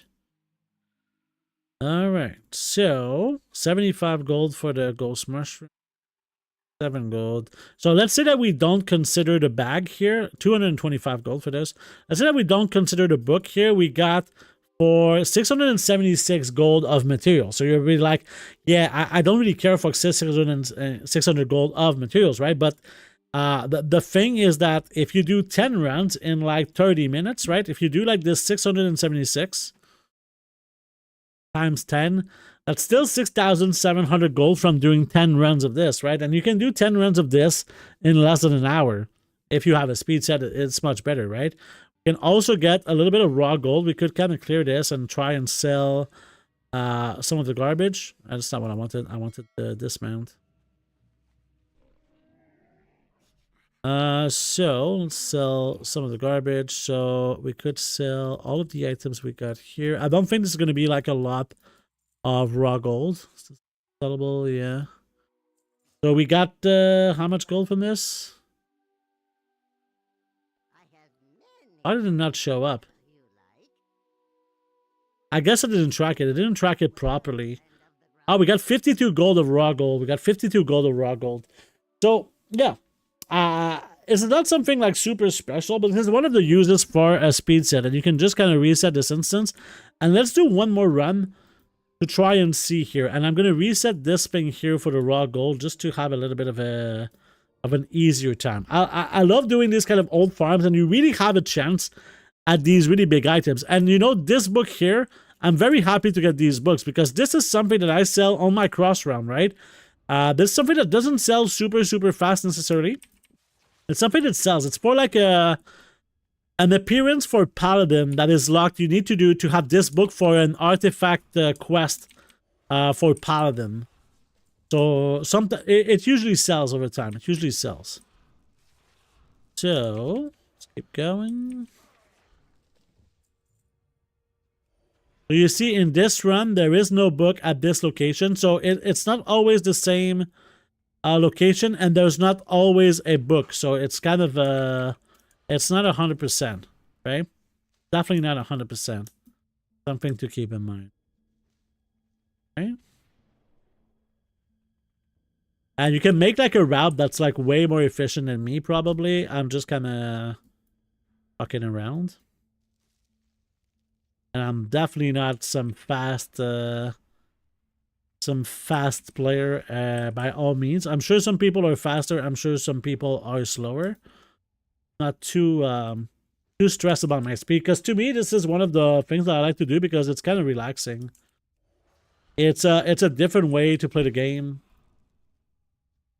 And I know that every time that I come here, I'm going to make some gold, which is always kind of nice. Some people, you know, when you do farms that are full on RNG, sometimes you don't have 100% chance to get out of here with gold. So to know that I'm going to get some gold at the end of this is always nice. So I come here when I need the books personally. But it's kind of a nice... I'm always excited to come here because I have a chance for the big pattern. That I saw someone on my Discord selling it for 1 million gold, the pattern. So if I could get the pattern, I would be just so happy. It would be such a nice thing. So let's see. I'm gonna show you also because I'm seeing in my chat right now that I did make some sales of some of the items that I put for sale. So after this run, I'm gonna show you how many of these items that I put on the auction house already sold. Another Dragon's Teeth. This is really good. It would be nice to get more of these living essences because the living essences are currently 200 and something gold. So that's a lot of gold for an item that drops here. It was like a third of... Oh, I just got a living essence actually. It was like... you know, I had like 600 and something gold. Out of this 600 and something gold, 220 gold was one living essence, you know? What's up, Goldzen? How you doing? I talked about your challenge earlier today. We had someone in here that had a goal of making 300 million gold. I think it was Night Howl, I'm not sure. But yeah. We discussed like the purpose of having goals. Yeah, I didn't comment. I wanted to comment and I was like, I'm gonna wait to finish watching the video. But when you said when you were like kind of hitting yourself on the head for having messed up the proof of gold, I think that there's kind of, you can say this in two ways, right? There's a chest here. You can say this in two ways. Right now, you're not calculating all of your gold because you're holding on to many materials, right? So as much as, yes, you're at the 13 something million instead of, you said 5 million, but like just by calculating what you had in your guild bank or whatever, war bank, whatever you have, I think you should not be too hard. I think you should not be too hard on yourself. Yeah. Are you fucking kidding me? Did you change your name again, Night Owl? God damn it. Are you who I think you are? Like unholiness and oh my god. God damn it. The person who changes names every second so that streamers always don't know who you are. God damn it. I mean, it's not a big deal. Whatever works for you. I would like to know who I'm talking to sometimes, you know? Oh, yeah. All right. So this dungeon's almost done. We did get like, I did see that we got a lot of herbs. I think we got more herbs in this one than the last one, but I'm not sure. I know we got one more living essence, and I did see that I did sell my living essence already. So, And I think there's some bonus here for people who likes collecting, you know, coming in a place like this. And I know this is not something special. We're just really talking about what can be good with a speed set, and this is something that gets better if you have a speed set, right? TSM is, oh, you've been using TSM? Finally, man, finally. You have some questions on TSM, you can always ask me, Goldzen. All recipes reduced in 10.1.5 are freeing the Goblin and Diamond North. Oh, really? I didn't remember that in 10.1.5 there was some Diamond recipes. I kind of want to check it out. So here, if we look at what was sold, we already sold for 281 gold of the. So we sold half of our value from what we did already. So let's sell our new things. First of all, we got 46 gold in raw gold here. All right. And let's try and sell now all of the new goodies. So we got, oh, 345. Nice. This actually went up in value. We'd love to see this. 10 gold for this one. 20 gold for those. Let's go. 10 gold for this. 11 gold for that. 20 gold for those. That's really good. Boom. We got like some purple lotus. I think they're pretty expensive right now, yeah. Got some ghost mushrooms. Very nice. Got some thick leather. So there you go. Obviously, if you use TSM to sell this, it's much better. But right now, as I'm just trying to demonstrate this farm, this is what I'm doing. Okay. Nesectio, thank you for the follow. Welcome to the stream. So this I'm keeping, but the rest is this. It's because I repaired, I think. Maybe it changed the thing. Let's sell all of this garbage. And we got like 62 gold in raw gold. And if we go check my value at the auction house right now, we have about 1,500 gold. So in 2 runs, we made about 1,600 gold, right? In 2 runs, we made 1,600 gold, or 800 gold per run. You do like 10 runs in like, I don't know, 40 minutes. That's 8,000 gold every 40 minutes. Pretty decent. Nothing special, but you have a chance at getting these books, which are making me very, very happy. You also have a chance to get the super rare pattern that is the rich purple 6 shirt, which is currently the cheapest one on the region is 439,000. If you look at like just the prices, right? Most, like, this is the only one that's at 439,000, right? These two are at 400, but everything else, right, is just at a ridiculously higher price. There's not a lot. Like, I could actually buy this pattern to try to resell it for more. How much is it on my realm? Is it even on my realm? It's not even on Moonguard, right? Yeah, there's none on Moonguard. So I could go on a different... I could go on Area 52 right now, buy this pattern and try to sell it for a higher price. Should I do that? You guys think I should do that? I think you guys think that I should do that. So let's do that. Let's spend 440,000 gold for fun.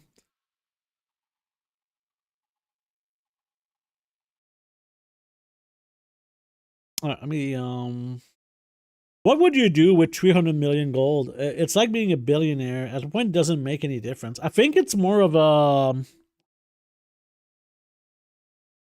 It kind of depends, you know. There's a lot that goes into it. You don't know. Some people are doing RMT, so for them, there's like some incentive. Some people are just having fun doing the gold, and they just want to get more and more and more.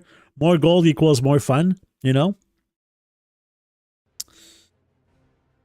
So let's go with this character here. So there's various reasons, but or maybe they want to buy like a spectral tiger, right? Spectral tigers is just so much. You haven't played much lately? Well, it's nice that you came here. I always like having you around. You're a book full of knowledge, and I love the knowledge. Need a break from the game. Also stop posting stuff for a while. Yeah, I mean, posting can become very annoying for sure. Oh yeah, and you can use balance, like you can buy Overwatch. There's no more boxes in Overwatch, but you can buy all of the skins, and you can buy all of the Hearthstone packs if you want. So there is some incentive to do that.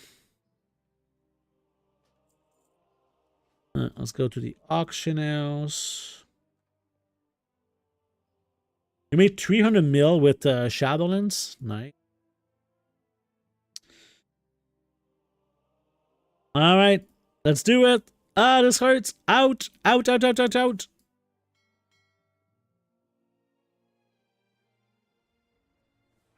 Boom. And then Black Bruto came out, yeah. I mean, I gave away a lot of Brutos when the Brutos were available. We're about to make someone stay. 85 million. Oh my god, 85 billion. God damn it.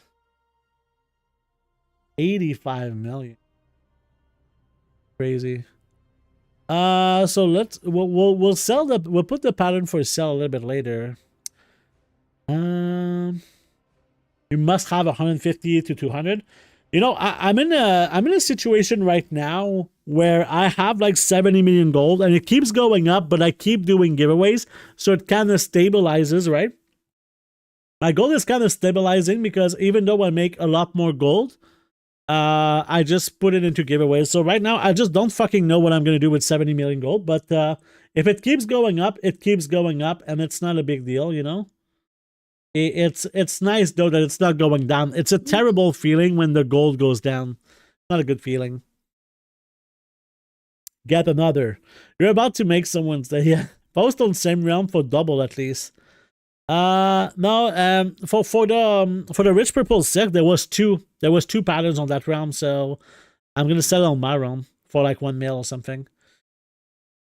Nowadays I must have between 150 to 200, yeah. Buy another pattern if it was just one more at that price. Yeah, but there is like other realms, you know. It's like if I look at here, I go back to this place, right?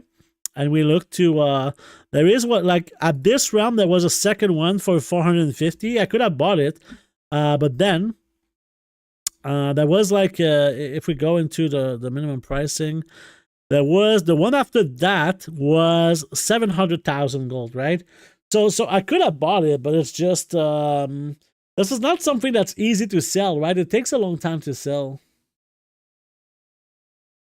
So I wasn't sure. I went with one. I feel like it's a fair thing to go just with one, but I might have bought two. I got my Warbank capped and still have one account with a couple of gold caps inactive, waiting to complete 2 years so I can refer a friend it. Okay. 40 million invested in 11.1. Right now I have, I think, 12 million invested in 11.1. But I'm curious, like, do you want to share like some of your investments, Warshall?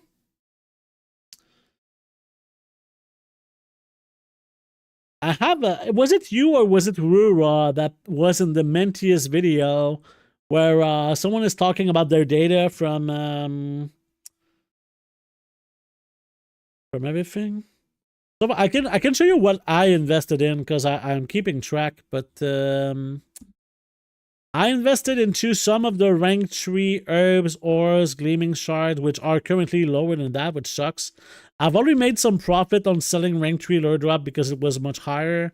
I got the Duskweave and Downweave both. I felt like they could go up if the changes to resourcefulness and multicraft happen. I got a little bit of Stormdust rank 2 because it's going to be useful for me regardless. And I have some herbs that I used just that I'm going to use to make ink if I don't sell them, right? I got some Gloom Chit in just for Thaumaturgy if like everything goes to shit, right? So I'll just use the Gloom Chit in for Thaumaturgy if everything goes to shit. A lot of people, yeah, talking about enchants. I'm not sure. Enchants could be a really, really good investment because it's hard to produce more. So there's definitely a chance that enchants could be good. Tinder boxes, I'm thinking about Tinder boxes, but I really don't know. People are going to be delving like crazy probably at the start of the patch, right? So a lot of people are going to get Tinder boxes. I'm thinking maybe later, a little bit later in the patch, I would buy some tinder boxes. Been saving up for the Alter Me enchant since early December. Nice. Have dear 5k tier 3 enchants. Nice. Gonna be buying gleaming shards. Most probably. That could be a decent thing. Guys, this is the 4-hour mark of the stream, which means we're gonna go for a break, quick break, and when we come back, we're gonna do a group farm. So if you guys want to do a Silithus transmog gold farm with me, come in. I would love to have you around. So this is on the NA region. We'll be right back shortly.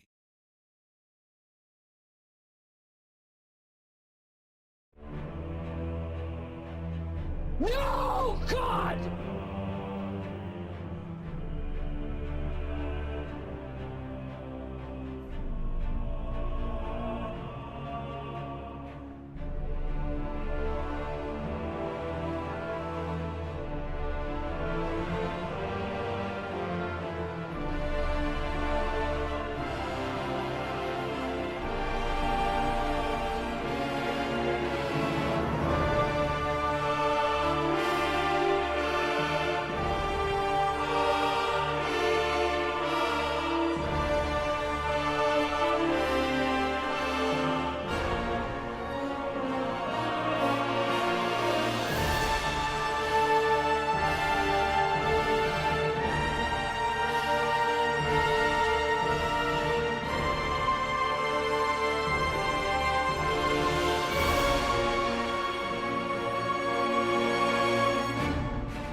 All right.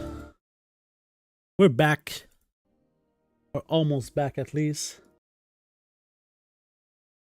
How you guys doing? Thank you so much for your patience during my little break. Let me go onto this character real quick because I wanna use the war bank on him. So, I don't know if we got some volunteers for doing a Silithus gold farm. It's a transmog farm. If you're looking to get transmog, you can get transmog from it, but it's not just that. You can sell the transmog for sometimes very high value, but just like every transmog farm, there's a lot of RNG, lots of RNG. With this, I'm gonna use these gloves here. Gonna put these gloves in here. There you go, and we're gonna relog. So yeah, it's a pretty good thing. Goldzen doesn't stream yet, but he's thinking about it. Night Owl, by the way. But yeah. And by the way, I don't know if Goldzen is still here, but tomorrow I'm going to be releasing a video on YouTube. So if you're not on my YouTube, you should definitely check out my YouTube. I'll link it right here. What would you do? 300 million gold. Yeah, that depends. You too. You watch. I watched all of the Goldzen video. But he doesn't seem to be here anymore. It's okay. Let's check my speed set, dude. And we're gonna go into doing some Silithus. What a delicious water this is. Alright. Oh, there you go. One day when I get better internet, current internet is not good enough for streaming, yeah. Yeah, Goldzen, did you hear? I'm gonna make a YouTube video. I'm releasing a YouTube video tomorrow, and it's not. It's a pretty short video, right? It's 4 minutes, and I showed it before, right? Showed it before, but I could show it again. Let me show one of the screenshots of the video. Yeah, you want to see one of the screenshots of the video? It's not the thumbnail. It's just a screenshot of the video. But there it is. Am I making 4 gold, 20 silvers, and 69 copper, or am I making a gold cap, right? It's pretty cool. It's a good question, right? But yeah, that's part of the other thing. Okay, now for more serious gold making. So let's first look, right, if there are people already that are doing a farm like this. So doesn't seem like there is, so that's okay. So let's go to the location of the farm. And if I'm solo doing it, I will still be doing it. Otherwise, I might check into other things. I'm back. There you go. Oh yeah, I need to open my war bank on this guy too. Oh, does he not have? Let me see. Bill book this.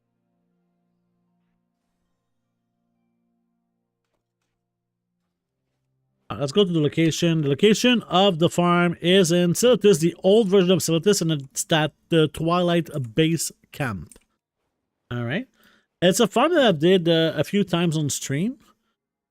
Pretty, one of my favorite farms ever. You know. Let's go over here. And I'm going to check. Why is there... Always summon them. Maybe that was for an event. Is there an event? Oh, this is the event for the there's an event for Anchorage. What the fuck is this again? Oh, it's the Call of the Scarab, right? Huh. So some people are gonna come in here and be in the way, right? So that might not be the best time. Oh, can you link it in Discord if possible, Warshaw? Because I don't accept links, sadly. Unless TSML does withdrawal it quicker. Huh? I love the TSM mailbox, that's for sure. Let me see. So, I have a lot of garbage. Let me actually vendor some of this garbage before we even start. And I don't know if we have some volunteers that wants to join us.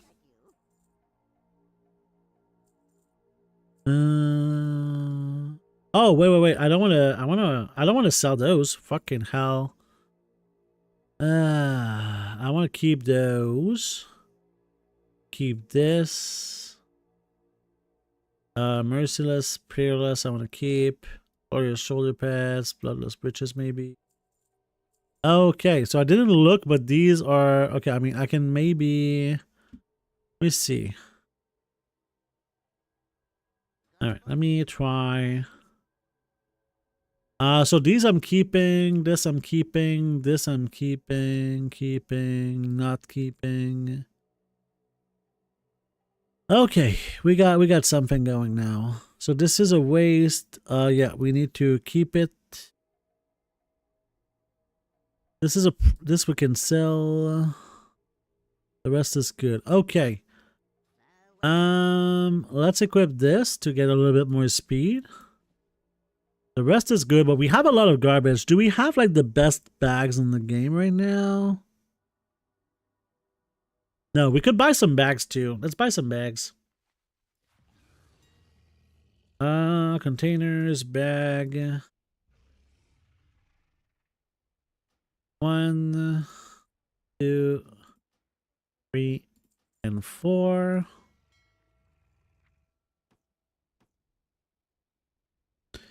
Okay, 1. We need to equip them manually, I guess.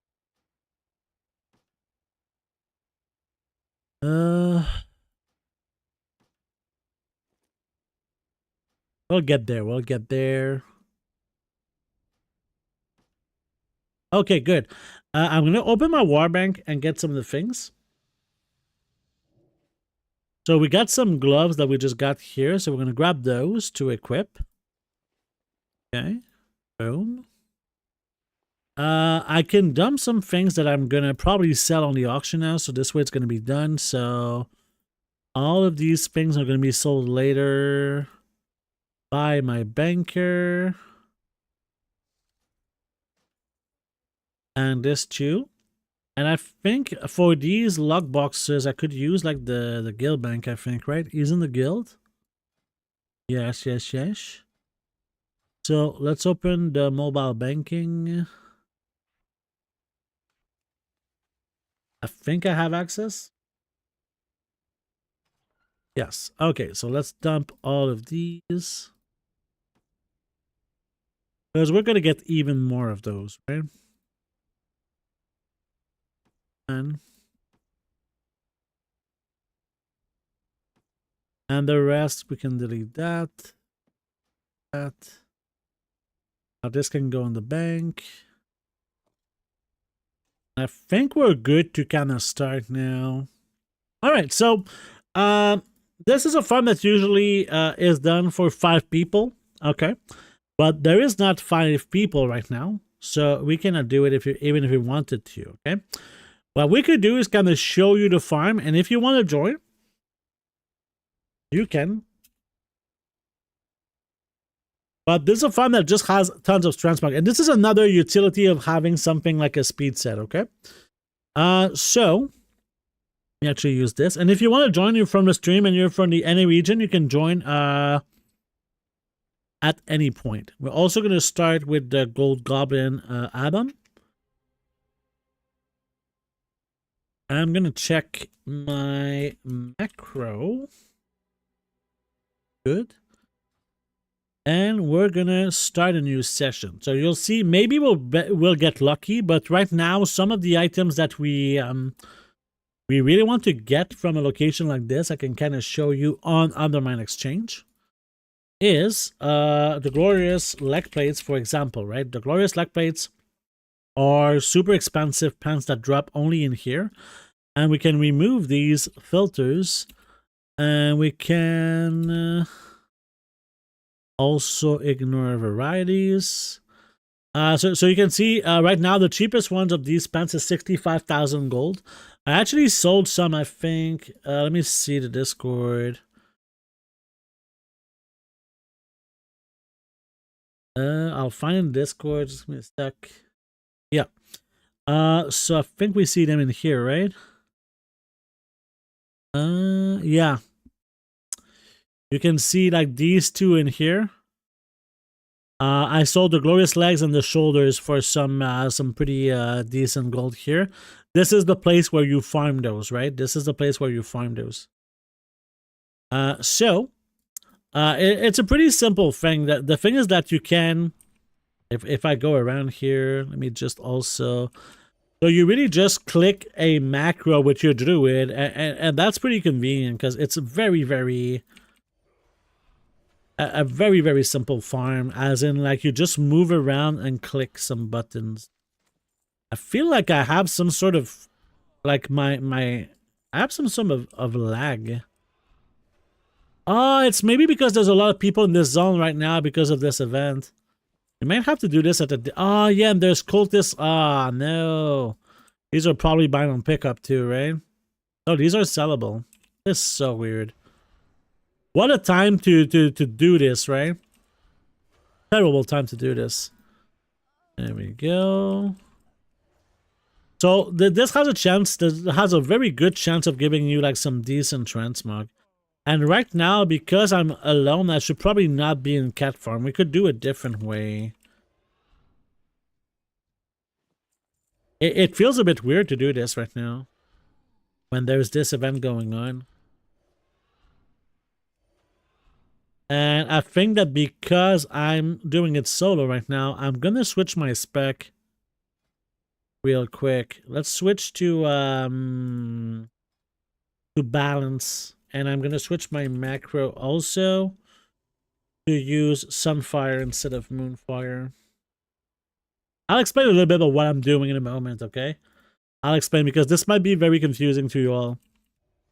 But basically, we're farming some rare transmog in this location. There's other things that you can get in this location, all right?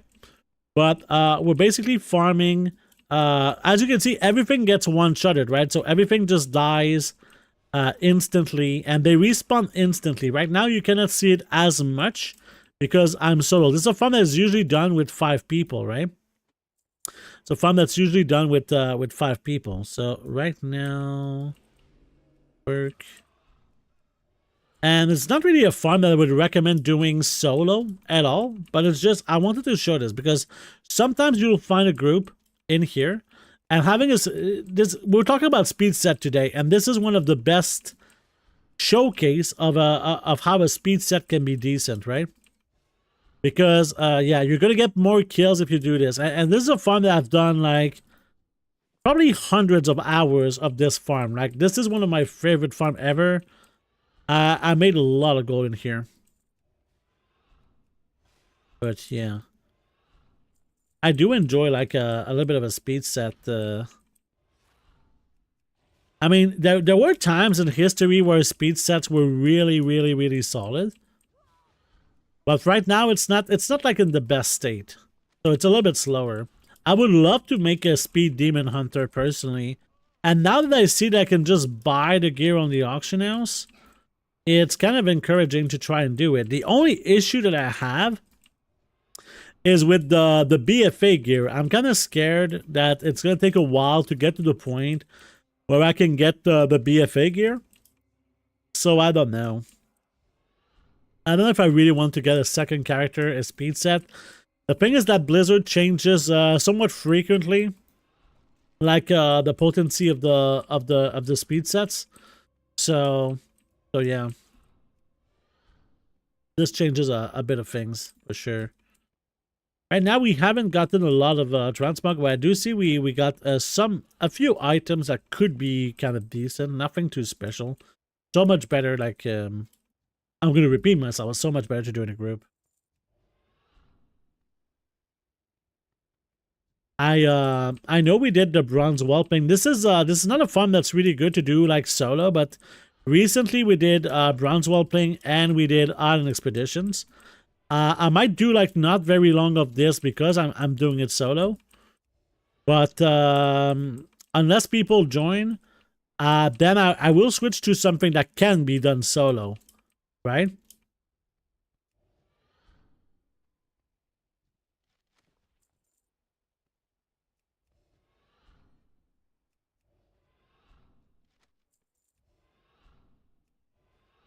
Yeah, it's not a great time to do this right now, especially that the event is there. I do feel like there's a little bit of lag in the zone, especially that I'm on a role-playing realm, so sometimes when you're on a role-playing realm, your phases get a little bit too crowded, I think. And I don't know what it is with the phasing technology, but it feels like before we could have more people in the phase and it would not lag, and now there's like fewer people in the zone and it lags just so much more. Maybe it's just an impression, but that's kind of a... I don't know if you guys have the same feeling. But yeah. Got a 2 of Warlords. Great.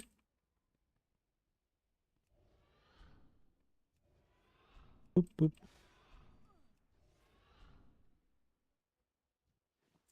Oh, there's someone in the queue. And there you go. I don't know if they're actually here to realm hop or we'll see, I guess.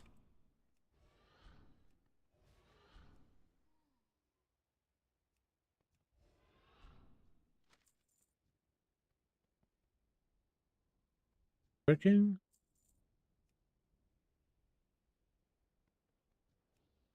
Computer is making a weird noise. If the stream goes down, I am very, very sorry.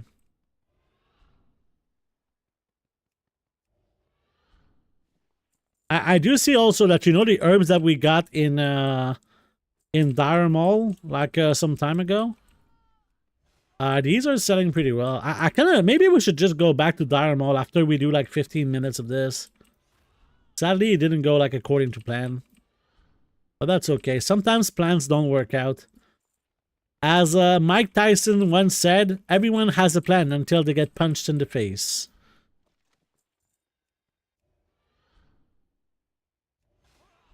It's nice to have a plan, but you know, especially when you're a streamer, you have a plan on what you're going to do, but everything is kind of improvised, right? This is not a scripted stream at all. But yeah, there is some... it's kind of interesting to see how sometimes you have a plan and it just really, really doesn't work out. Especially that if you have like tech issues when you're a streamer, like you want to do something really cool, but then you get tech issues or whatever you had planned just doesn't work whatsoever. Or sometimes you think that something that you're going to do is going to be, people are going to be super excited for that, and turns out they're not. And the other way is true again. Sometimes you think that people are going to find something super boring, but it turns out that they really, really fucking love it. So it's kind of how it's hard to predict. At least for me, it's hard to predict like how people are gonna react to some of the things that I show in here. How do I get there?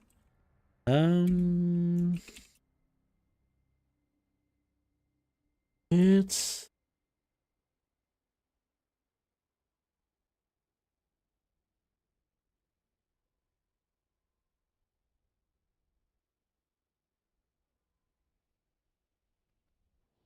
yeah, the man is almost impossible to predict some said ones. Yeah, I mean, there's I had something like pretty interesting. Okay, so this is a reference to hockey, right? So obviously, it's not gonna hit everyone, but the concept it applies to basically everything. It's kind of the concept of hindsight, right, if you will.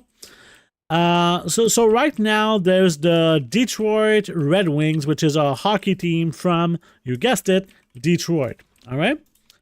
And this team is not doing so well. They basically got some new players and some re-signed some old players, and the team is not doing like super good. So they're like, oh my god, this team, like the team's, the problem is the team's GM, right? He had like a terrible plan. He signed like the wrong players. The players are not performing, blah blah blah blah blah. The team is not in a good spot. And I was like, well, that's so easy to say now, right? It's so easy to say today, now that you see the team is not doing well. But at the start of the year, everyone was like super hyped. Everyone was like super hyped about this team because they thought that they could be a good team this year. Turns out they're not so good this year, right? And like, as much as they're like, oh, it's the GM is the problem, the GM is doing a terrible job, I don't think that's the case. Sometimes you try things and it just doesn't work out. It doesn't mean that it was a bad attempt. It doesn't mean that it was like it wasn't worth kind of trying. Sometimes you have a strategy that some other people tried before and it worked out, because this is basically the strategy that this GM used is a pretty common strategy, right? But for this particular team, it didn't really work. For other teams it worked, but for this particular team it didn't work because all players are kind of different, right? So there's this thing about just, it's so easy to say, oh, he should have known, right? People should have known that this would not work. But the thing is that it's so hard to predict the future. And like, I think that people are a little bit foolish from time to time when they're like mentioning that like, oh, well, this thing happened and he should have seen it coming. It's so hard to predict what's about to come, right? It's so hard to predict what's about to come. So I don't know. I have this sort of I give some as someone who does try and predict a little bit of the future and try to make plans for the future, and that very often the plans don't work out, and it's not like it's not gonna make me stop trying, right? It's not gonna make me. I think it's important to have plans in life, but yeah. Just like today, I mean, I was hoping that people, because last stream, we did island expeditions, right? We did island expeditions and it went pretty well. We had 2 people join me, and it was, we were 3 people doing islands, and the islands were pretty fun and pretty rewarding in terms of gold. Not clearly, but yeah. We could also do like more of these, but like it's, now it doesn't seem like that because yeah, we're trying to do Silithus, and there's like not a lot of people join. So should I not make these types of farms ever again because it didn't work today? No, it's just, you know, I still, and I will always believe what we're doing here is something that is worth doing, right? It's something that is worth doing. And is it better to do it with 5 people? Absolutely, it's worth to do it. It's better to do it with 5 people, but that's what we have today. So sometimes you have to roll with the punches and try. I'm just trying my best to do like some good stuff. And in the survey, right? Because we're gonna do a survey giveaway a little bit later today, like in about 1 hour. For the people who enter the survey, you have a chance to win 2 months of game time. But in this very survey, lots of people mention that they don't like when I do old farms, right? There is some people who don't like that I do old farms, and here I am today. Even though some people mention that they don't like that I do old farms, they prefer if I do like more current stuff, and that's totally understandable. And I'm not kind of saying like fuck you, I'm doing what I want here. I'm just there's another part to the survey that wasn't mentioned yet, but there's other people also that also mentions I really enjoy when you do old farms. Because I learned about the game, I learned about different ways to make gold, and it's nice, right? Nice way, because I think that people are always kind of attracted with what's new, right? And it's normal because we don't like routine. We like to get surprised, we like to get excitement, and usually new things are exciting and brings excitement. So, yeah. Wow, what a great sentence right there, Canada. But yeah, I think that it could be just that I like doing this, and what I want to do on my stream is things that I really enjoy, right? I want to do things that I really enjoy. So that's one of the parts of the answer. The other part is just that I think that there's a limit to what is new, right? There's a limit to what is new in this game, right? It's not I cannot only do the new stuff. I could, but it would be like a little bit repetitive, right? I would do the same things all over again. You would see me spend concentration, do some gathering, loot some treasures, and then make some new characters to spend more concentration, right? And that's fine because it's a great way to make gold. But as I'm doing only one stream per week, I'm trying to kind of show as many things as possible. Just like today, we got some a pretty rare opportunity in the game with the Blood of Sargeras, right? The Blood of Sargeras is not something that you can buy very often. It's only when it's Legion time walking. And even if I wanted to show this more, I can't. So I can only show it when it's like Legion time walking and I'm streaming, right? And I have some Time War badges. So I think it's quite good to do it this way, personally. You know, to just try different things. And, you know, as much as I know, some people don't really like old farms. And I'm listening, right? I'm trying to balance it out between new and old, right? This is... It's kind of tough because even if I try to please everyone, I don't think that it's possible. I think that it's possible to kind of please everyone. So we just gotta go in whichever way that works, and we try our best. So all of this big thing to say, I'm doing Silithus right now, and this is how you can benefit from a speed set. Sadly, we didn't have people in here that could help, but that's okay.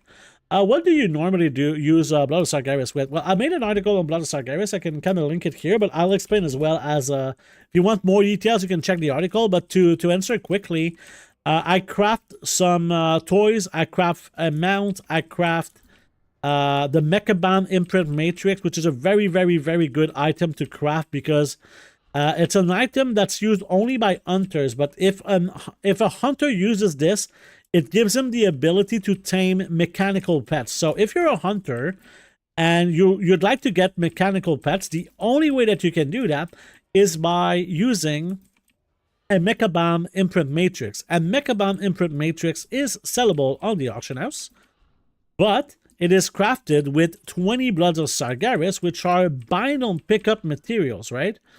So we calculated before that if I turn my Time War badges into Bloods of Sargeras, I was making about 24 gold for each Time War badge that I have, and I had like 26,000. So just with my Time War badges, I made about 624,000 gold. But as I'm crafting better yielding things as well, I made some pretty good things. Obviously, I didn't instantly make the 600,000 gold, right? It's not an instant sale. But yeah, it's a pretty convenient thing. So if you have a lot of Time War badges, right now is a great time to spend some of these badges for sure. Really good time. I should have spent some in the Mist of Pantaria time walking as well. It would have been good to do it because there's the toy called the Portable Yak Wash. And I ran out of them, but for 500 Time War badges, you can get the Portable Yak Wash. And I'm usually able to sell this toy for like 20,000 gold. So it gives me, I think, 40 gold for each Time War badge. So it's a pretty good investment for my badges. But I mean, I'm always spending my badges. I don't do a lot of time walking. That's kind of the thing. And the quest doesn't seem to work. So I'm going to stop here for Silithus. And we're going to go on our mount. All right. And we're going to... this is not the right mount. Let's go on the other mount. We're going to sell some of the garbage that we got. So first of all, let's reset this here. Okay. And we're going to sell the items that we got. So all of the vendor items. And we're going to sell all of this. So this also can unlock some transmogs for you. Like I can kind of show you in my chat. I just unlocked a few transmog. Some of these items are worth selling on the auction house, but I don't sell like super low value transmog unless it has like some sort of decent sell rate. All pretty bad. This one I'm not even going to keep. And these, are they... Should I I'm gonna try to sell it on the auction house just to see, because TSM maybe is not the good price here. Let's see. If I go into the selling tab, we can sell the Twilight Text, which is currently very cheap for some reason. I'll try to sell it here just because. 24. Let's sell 48 hours. Okay. We got some rune cloth, which is 200 gold. Who cares? Let's just sell it. And this I'm gonna sell this just because I didn't know I had this. And this is not sellable apparently. It doesn't show that it's buy on pickup, but it's not sellable. From the Dire Maul things that we did, you can see that we're selling a lot of items. We have like 700 gold from the Dire Maul things that we got. We still have more stuff. And I think we maybe have... No, we don't have anything in the mailbox. But yeah, I think that what I'm going to do, since I do need these books, and we don't have currently people that will join... for Silithus, I'm going to go back to Dire Maul. I'm going to go back to Dire Maul. Because I want to get this pattern, and I like to get the free gold from the herbs, right? So we calculated that each round of Dire Maul was giving me about 800 gold of materials. And with the price of the living essences right now, I kind of want to keep going, just a little bit, just a few runs. And I do have the giveaway to prepare in at some point later in the stream. But we're just gonna chill right now. I think I showed most of the things I want to show. Let me actually check my list.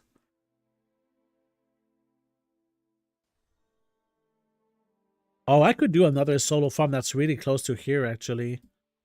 Maybe we could do that instead. Let me see. So we did survey giveaway is coming. Gathering challenge, we're not gonna update it for now. We did talk about the speed set. This I'm not going to talk right away. Prospecting spreadsheet, we showed payout spreadsheet, group farm. I did some speed cheating. So yeah, we've done kind of the subjects I wanted today. I kind of rushed through some of them because I wanted to be able to touch on everything. But we'll see. To be fair, I did expect Silithus to take longer. So let's see. I think it's in here. Yeah. Let's do a reset instances. We're also going to need to switch back to Feral. So yeah, that's what I do with my Bloods of Sargeras. All right. So in here. So we're going to do like a few runs, and I'm going to try to get again this super rare pattern. I would really like to get the super rare pattern. Something that I would like to farm soon also is the Alvin the Anvil recipe. I would love to do like a little bit of these 30-minute runs where I try to do Alvin the Anvil, because Alvin the Anvil plants is very expensive. The cheapest one in the region is 500,000 gold, and it's really difficult to farm, right? And there's one at 500,000 gold, and then it goes to 750,000 gold. So very expensive plan. I mean, to be honest, we could kind of buy it. I bought mine for 580,000 at some point. I mean, I would absolutely consider buying this one at 500,000, to be honest.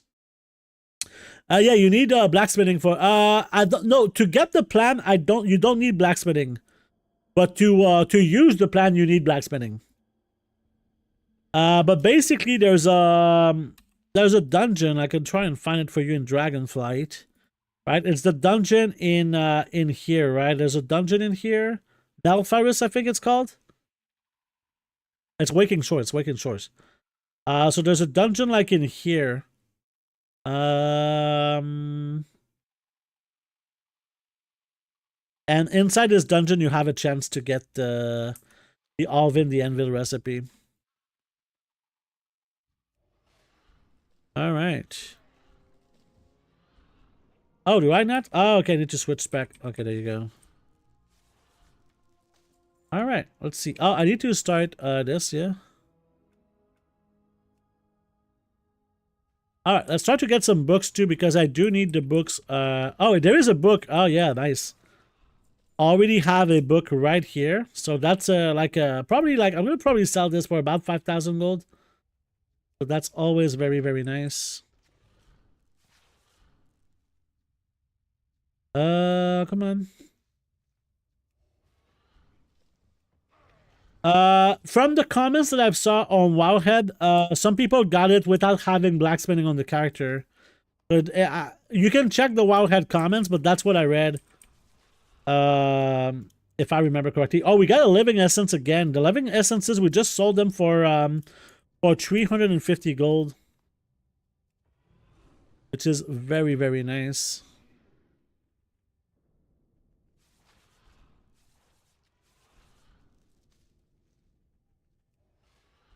Got a ghost mushroom.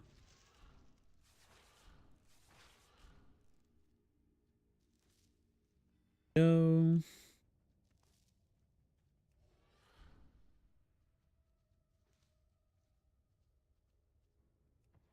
So, yeah, there's something that's lagging me out right now. There's definitely something that's lagging me out. It's kind of weird.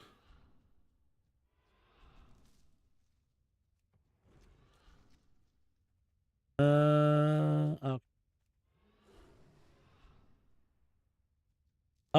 Could be nice. Oh, I understand what's going on. I need to switch my macro to. Need to go back to being Moonfire. Boom. There we go. But yeah, you can check Wowhead if you're not sure, Mia.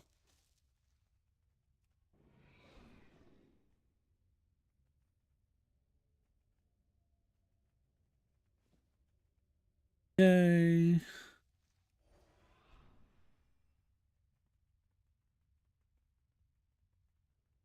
So yeah, that's what I like doing. I don't do this very often, but when I need these books, this is a very, very good farm for me.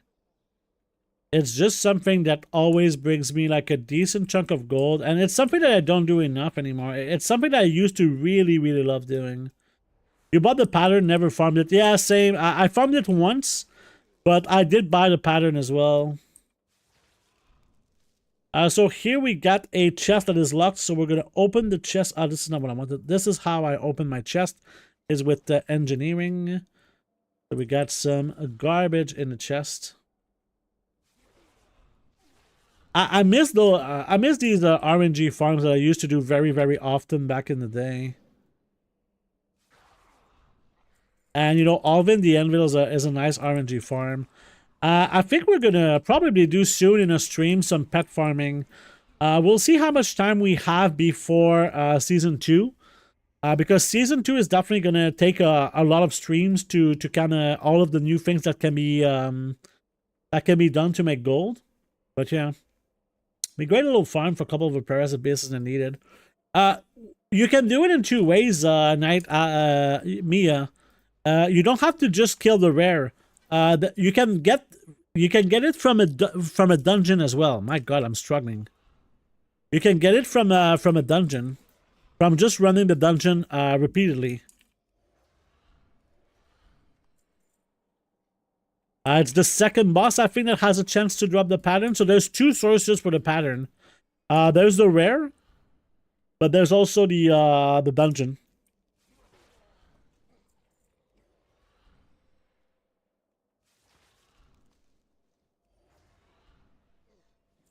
Oh my God, I miss those days. I have a really, really big feeling that right now there's nothing new that's going to be released for the next patch.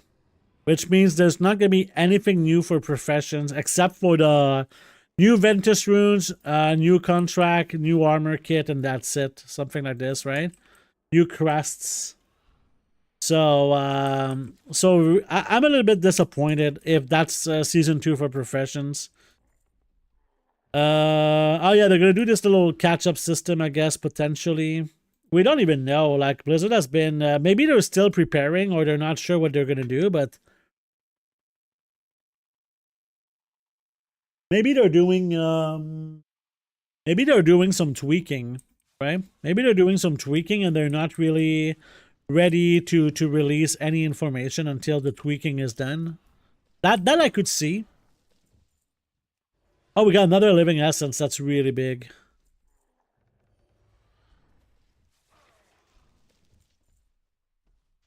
For new season, all crafting will pop off. I have no idea. I would like for crafting to stay really, really good. But I don't know. I'm thinking of maybe buying some of the enchants recipes, but I don't know. It's hard to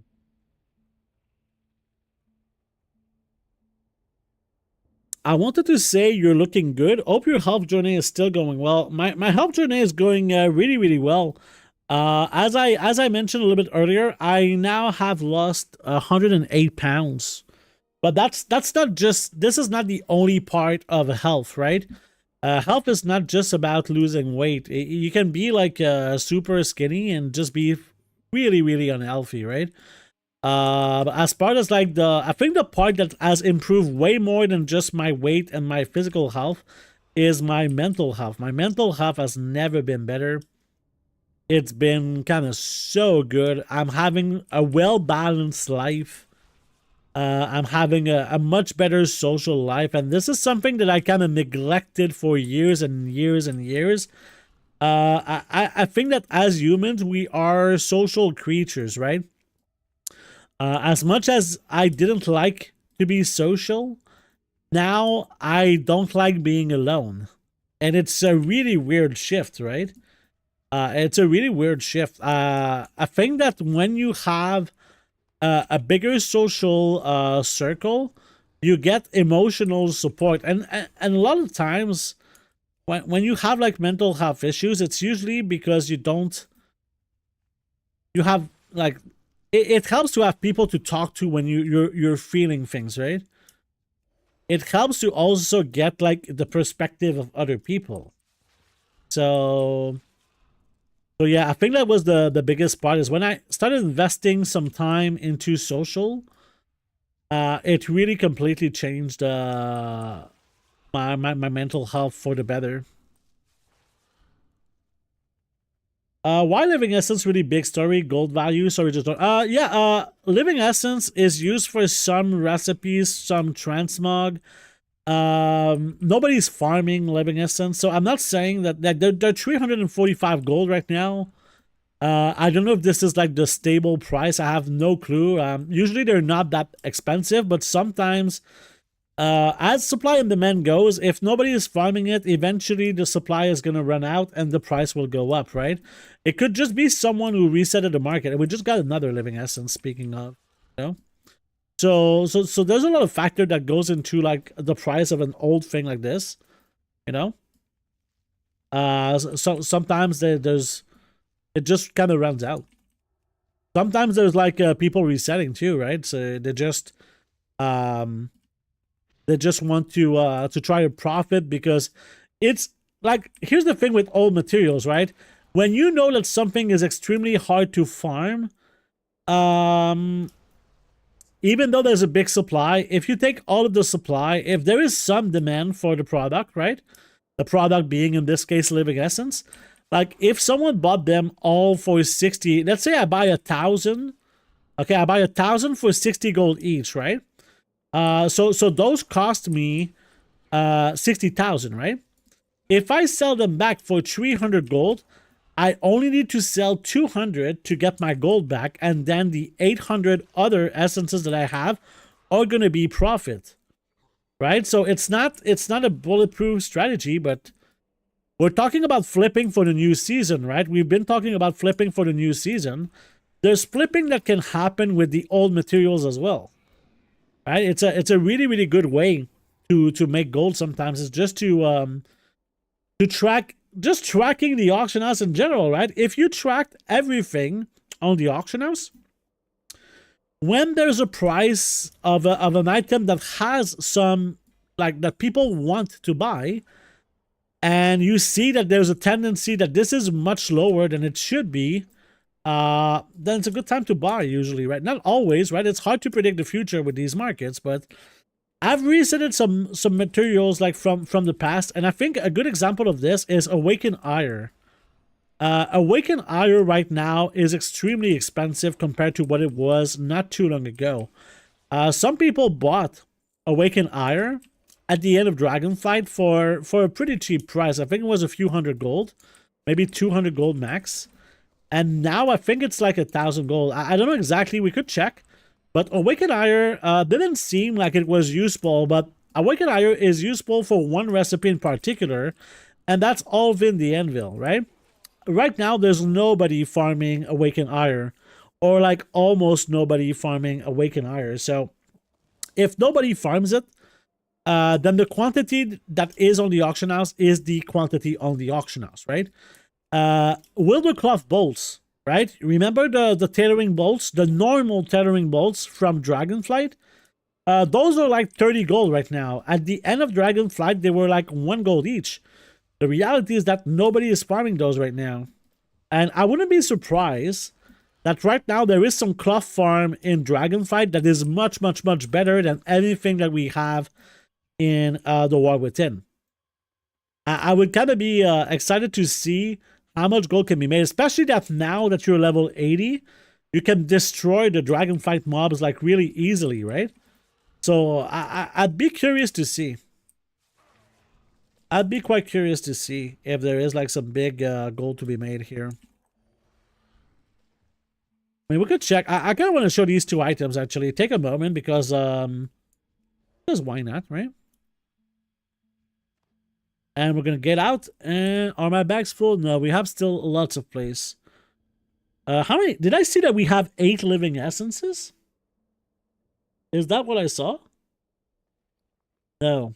Where is it? We have 5 living essences. And right now, so this right now, it's about 1,700 gold just with this item here. So I'm pretty happy about that. Let's go check. Let's go check the Wildercloth. Oops. Wildercloth bolts. Right? You see, let's just check like the rank 3, for example. Right now they're 14 gold. They used to be like 24 silver. It used to be 24 silver, and now they're 13, 14 gold. So this is what I mean by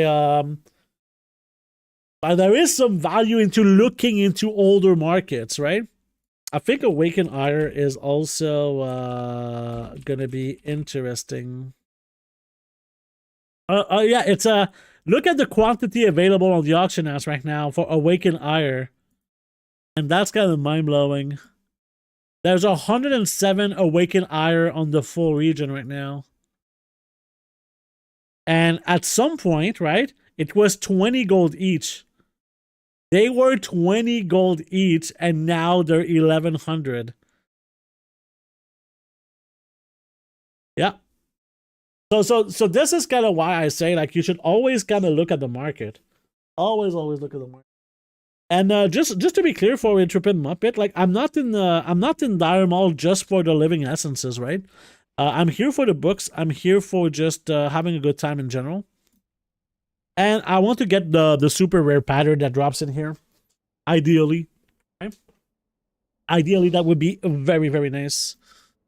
So let's do a few more runs. Hopefully get a bunch of gold. I would like it to get like one of these big drops on stream. It's nicer when there's people around to see me winning. It doesn't happen a lot when I'm trying to farm some rare things, to be honest. I don't think I've ever had this drop for me on stream, for sure. I've had this pattern drop twice, I think, in my life or something. And they were not from here, right? I didn't get them here. I got them from a different farm. I think it was in Saltstone that I got them. Oh, no. I know where I got them. I got them in the Naga place in Desolus. Is there a book here? No book.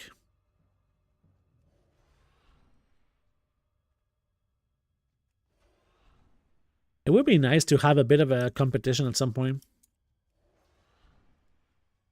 That's what I kind of wanted to do today. If we had some people for Silithus, I would have prepared a bit of a gold making competition, maybe with some prizes.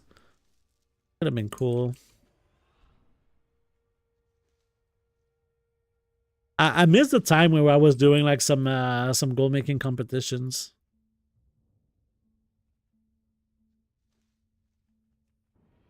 I know that at Christmas we did the trivia, and the trivia was really fun. That's kind of a sort of goal making competition, right? A knowledge competition in goal making, which is the best type of competition. Maybe we could do like more of these trivias. I would need to find like tons of questions.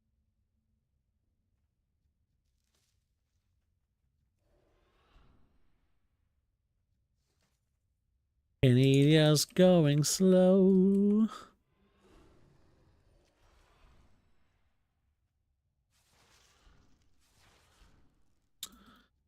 I'm excited to release my video on YouTube tomorrow. And you know what I'm very happy about the video is that it didn't take me that long to make compared to like some of my other videos. I mean, to be fair, it's like a 4-minute video, so it's not a very long video. But I think it packs a lot of knowledge. I'm pretty happy with it, and the feedback that I got so far from people who watched it was pretty positive. So I'm pretty excited to see if you guys are gonna like it.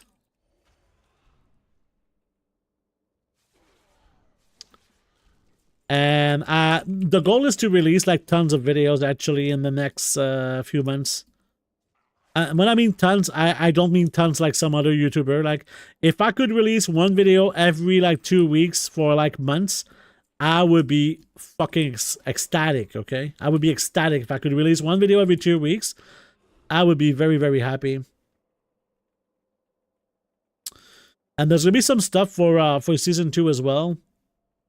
I don't know if here's the thing about videos, right? I don't like showing videos that are kind of time sensitive. It stresses me out too much when let's say that in patch 11.1 there's a new way to make gold, right? Well, as a YouTuber, you want to be like kind of the first one who shows it like on the YouTube world, right? So it makes it that you have to go fast to make the video. I don't like to have to go fast when making a video. It stresses me the fuck out, right?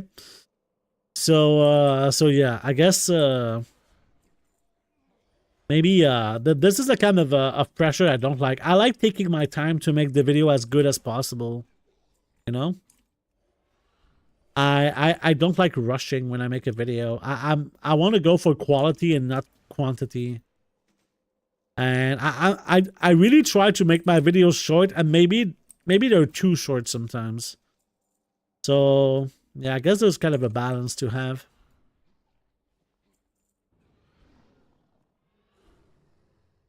But I'm interested to see like what's going to be the feedback from people when they watch it. It's very exciting. There's something about releasing a piece of content on the internet that just will always kind of trigger me like excitement, like massive dopamine hit, right? I don't know if we got some people here that release some content on the internet or whatever, but it's such a fucking... Well, I know some people it doesn't feel like that, but for me it's just always this sort of a very exciting moment. We're gonna have a little ad break in a few moments. Yeah. I think this was like 3 rounds. We might need to clear our bags. We could do it, yeah. Let's actually we don't need to. Let's reset the inst. Check this and let's go back in. And yeah, we're gonna do a giveaway pretty soon for the survey giveaway. For the 2 months of game time. That's gonna happen I would say in the next hour, probably before that actually. But probably in the next 30 minutes-ish.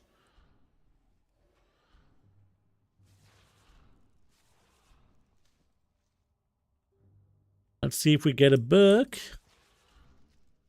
I don't see a book. We got 2 or 3 books so far. I think we only got 2, right? You did it? What did you do?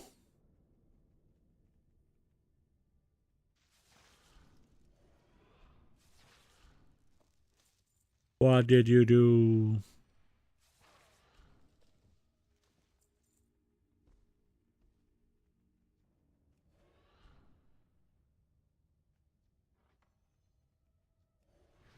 I'm gonna take a hot chocolate with my sister tomorrow. I got the father-in-law birthday. You bought that recipe for 500k? Oh my god! Good luck on selling it. I don't know if it's gonna sell quick, but if I were you, always check what is the cheapest price on the region. Okay. I don't know if you can hear me right now, but always keep track of what's the cheapest price of the region and be patient when selling it for sure. Because I think you're gonna make profit with this. To be honest, I think you're gonna make profit with this, unless you're gonna use it for yourself. If you use it for yourself, that's a bold move. I know that it can actually be a good move. But it really depends on many factors. I'm going to stop here because I don't want to get a big drop. You want to learn the recipe. Oh my god, yeah. That's a baller move. Are you going to... You need... If I were you... You know what? After the ads, I'll try to explain kind of the math that goes into buying versus selling a recipe. Yeah, farming it sucks ass. Okay, so you're kind of a collector, or you just kind of want to use a recipe a lot?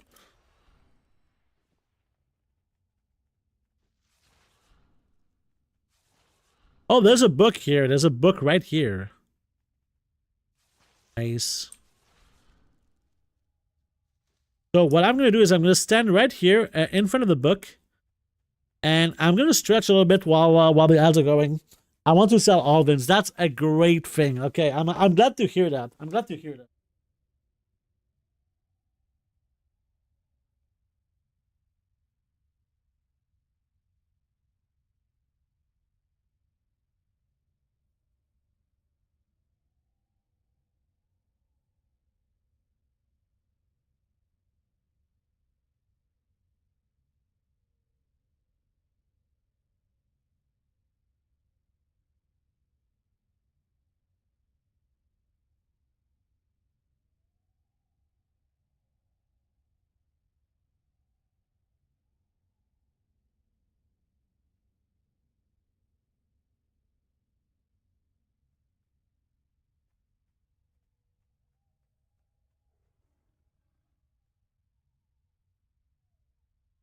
Those books are for Paladin Quest. Only drop in Dynamo. This is a book that was introduced in Legion, and it's for an artifact appearance for Paladins.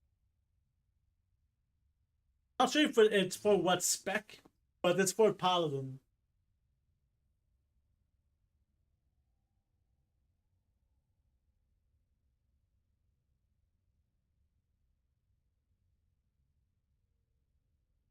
Yeah, those books I can usually sell for like 5,000 gold. So it's a pretty good item for selling on multiple realms. Mmm, delicious water.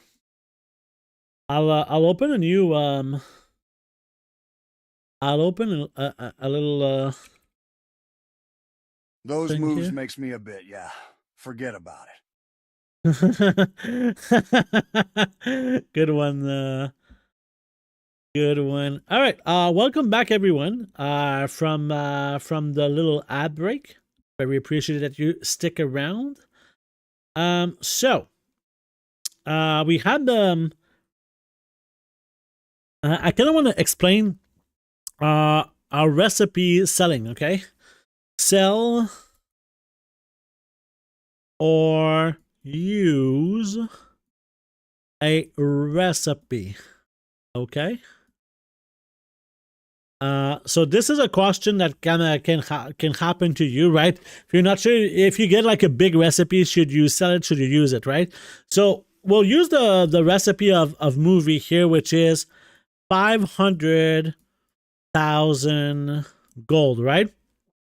on average, I can tell you that an Alvin pet usually gives you 7,000 gold profit. For me, on average, it gives me about 7,000 gold profit. So what you can do is 500,000 divided by 7,000, and you'll see that to pay your recipe, you'll need to sell 71 Alvins to come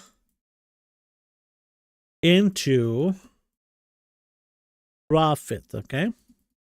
So in a situation like this where you need to sell 71 of these items, it's very important to sell them on multiple rounds if you want to reach that number, because if you want to get like your 500,000 gold back and then go into profit, it's going to take some time. It's going to take some time, right? So if you want to reduce this amount of time, you need to increase the amount of posts on the auction house. And to increase the amount of posts on the auction house, you need to sell on multiple rounds. Here we got another book, and that's pretty nice. So let's keep going. We'll do a few more runs, and then we'll do the giveaway. But I felt like it was worth really explaining in depth about this, because I think it's very, very important to understand this concept when you're using a recipe versus if you're buying the recipe, because I think the only question that you need to answer is, are you willing to spend to sell that amount of pets to be able of items, right? Not necessarily pets.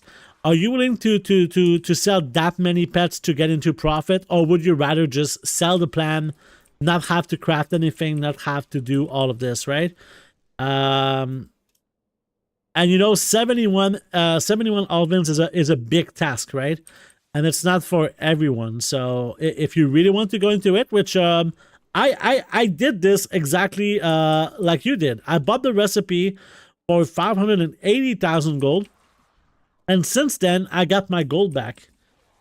So yeah, I got my gold back from Alvin the Envil, sorry. So I'm currently making profit with that same recipe today. So every time I get one going, I'm pretty happy, to be honest. Right? It's a bit of a grind to farm the souls to craft it too. You'll need to farm these vinyl pickup materials. So if I were you, okay, since you already get a setup to farm the souls, I would get the BBF Fist recipe if you don't have it already, okay? Because the BBF Fist uses the same mechanic as the Alvin the Anvils. So if you don't have this recipe, it's not too hard to get. It's a little bit annoying, but if you have some characters that went through Zaralek Cavern, and you can get the barter boulders, I think it costs like 40 barter boulders, but I'm not 100% sure. I think it's 40, maybe it's 25. This is a jewel crafting toy. This is a jewel crafting toy recipe. I can show you in my toys. It's the BBF Fist. You can check it's a jewel crafting recipe that you get from barter bricks or barter boulders.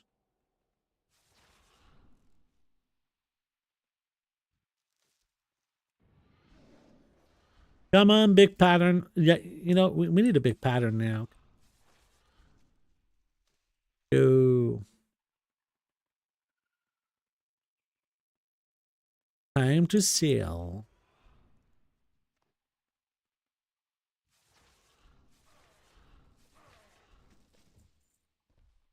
We need to add that to my list. Yeah, you should. I mean, it's a good recipe, right? It's a really good recipe. It's a good item to sell. It's usually very profitable. But you need souls as well, right? I just ripped up the band-aid, yeah. You learned it? Oh my god. Well, good luck with your ventures of selling these, right?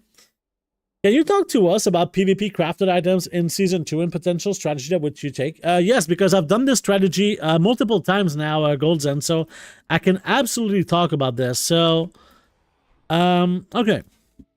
Let me just sell my things, okay, and then we'll get into this, Goldzend. And now we can kind of garbage. This I'm keeping. Yeah, we can sell those because why not? All of those transmog. And yeah, as a bit of a bonus, I can kind of show you this, but as a bit of a bonus here, when you do something like this, you also get all of the appearances of the things that you vendor. So if you're looking for some cheap appearances just to improve your collection, this is something that you can do. Just farm these old dungeons like this.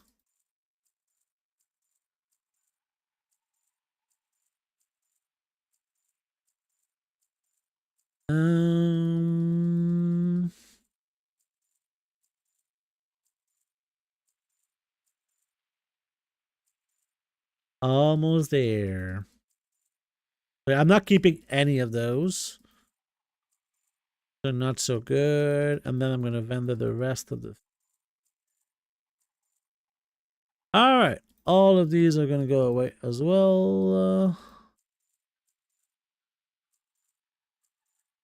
Boom. And we have 2 more books here. Let's put the books in here. And we're going to explain to Goldzend kind of my strategy with this.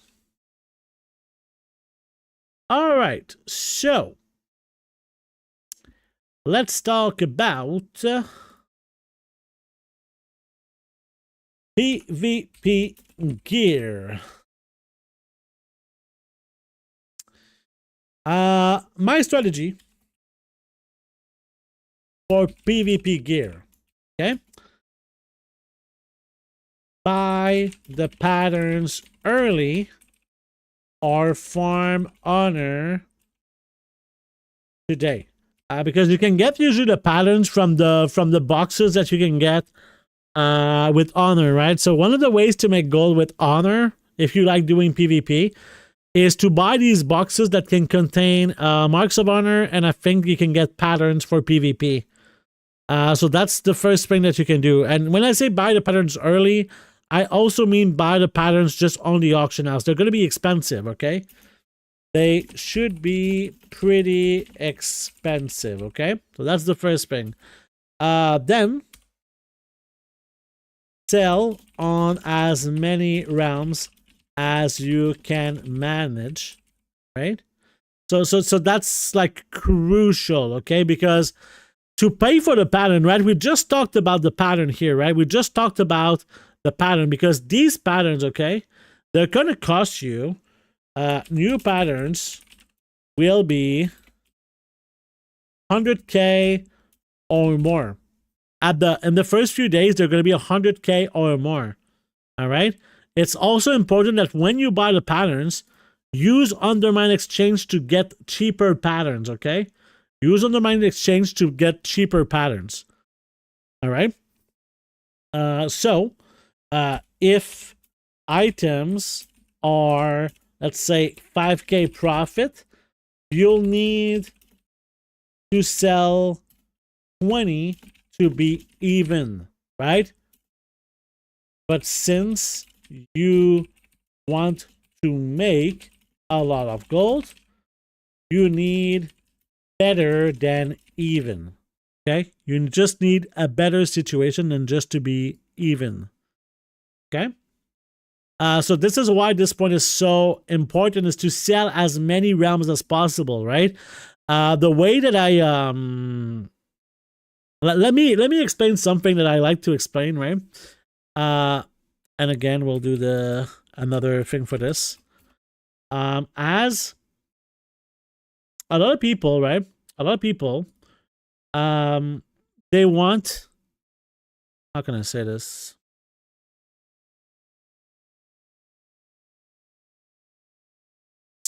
Fuck, I lost my train of thought. Okay, yeah. If you want to get an item to drop, you want to kill the mob that drops it as many times as possible. Okay, this is in the world of farming. Okay, this is the world of farming. If you want to get an item to drop, you want to kill the mob that drops it as many times as possible. Okay, if you want an item to sell, you want to post it as many times as possible. Okay, so it's kind of the same thing. You increase your sell chance instead of your drop chance, right? It's kind of the same concept. It's just with different words. If you want an item to sell, you need to post it as often as possible. If you want to get an item to drop, you need to kill the mob that drops the item as many times as possible. Okay? And this is why I talk so much about sell on as many realms as possible, because you're investing, you're making an investment into this pattern, which are going to be like 100,000 gold. Why buy it at the start, right? Why buy it at the start instead of waiting for the patterns to come cheaper? Is because this 5k profit here is going to become 1,000 gold in a matter of 2 to 3 weeks. Okay, it's going to become much less than 5,000 gold. And at the start, on the I remember, okay, selling some of these items for over 20,000 gold profit on day 1 or day 2, on day 3, on week 1, really. Very, very often when you post on some realms that you're like the only one posting, you can make 20 to 30,000 gold profit, right? Just look at the profession equipment at the start of the expansion. I was selling profession equipment for 40,000 gold each. It was kind of crazy. This is what it is. It's a new item in the game. Everybody wants it because they want to be competitive in PvP. And they're just going to swipe to get some gold and give that gold to you because you posted those items on the auction house, right? So to come back to here, right? Sell on as many realms as you can manage. Very, very important. And you can even cancel scan if you want to go super hard. So cancel scanning is like an undercut scan. You can check the auction house if you got undercutted.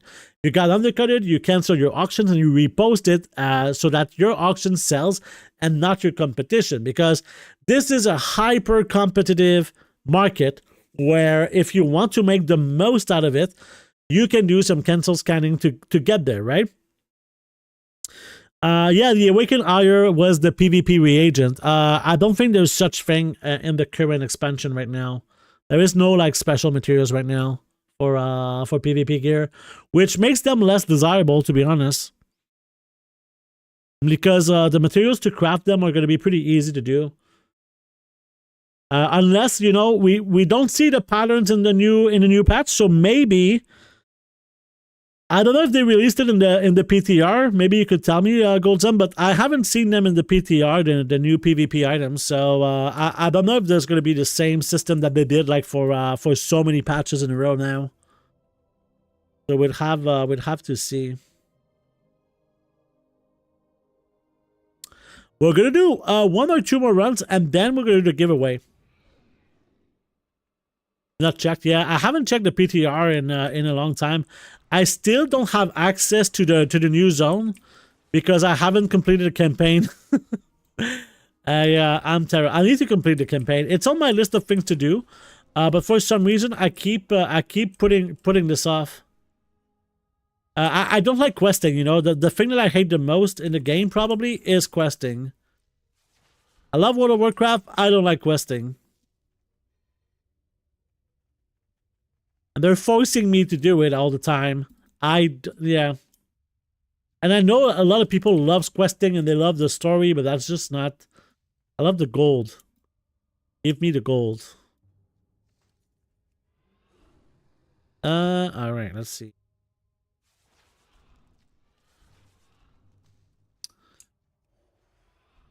So we're going to keep going here. We're going to do 1 or 2 more runs, and then we're going to sell all of our items and see if we made some decent profit here.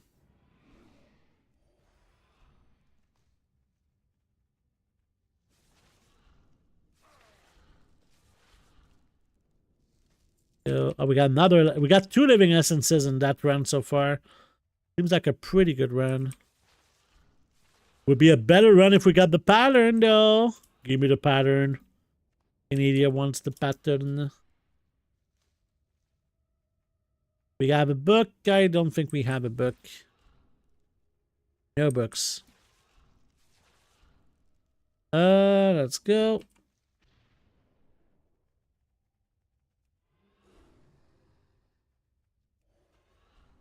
Boom. How many we have 8 living essences right now, so that would be like 2,500 gold roughly. Just from that. Decent.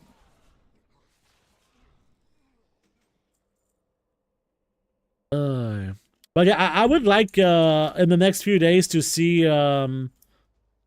tons of new things in the PTR, but I'm starting to lose hope. I feel like there's nothing that's gotten released since the PTR got up. But I guess we'll see. You know, in a new patch, there's always kind of new pets and new ways to make gold. So I'm keeping kind of I'm keeping ready. I'm keeping ready for it. But yeah, you just saw, like, you know, in the last patch, there's 2 new pets with Crackle War and what's the other one? There's Crackle War and there's the parrot, right? The proper parrot. So, you know, it's two new ways to make gold, and I think that something that's interesting about those 2 pets is that these pets are going to be forgotten farms in a matter of like, as soon as the next patch comes in, nobody's going to go to Siren Isles. I don't think anyone has a reason to go to Siren Isles as soon as the next patch starts. Which kind of begs the question, why do we even have Siren Isles sometimes? I don't know. I'm sure that some people enjoyed Siren Isles, but it gives them something to do while waiting for the big patch. I don't know.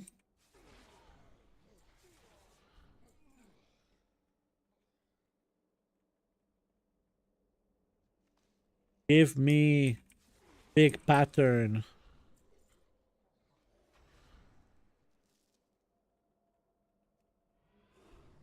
Cool.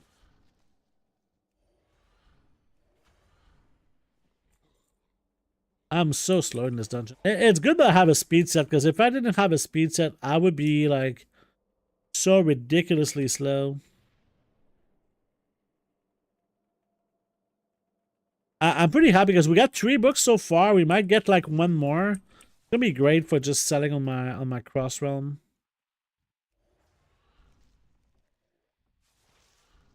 Go, let's go. Boom.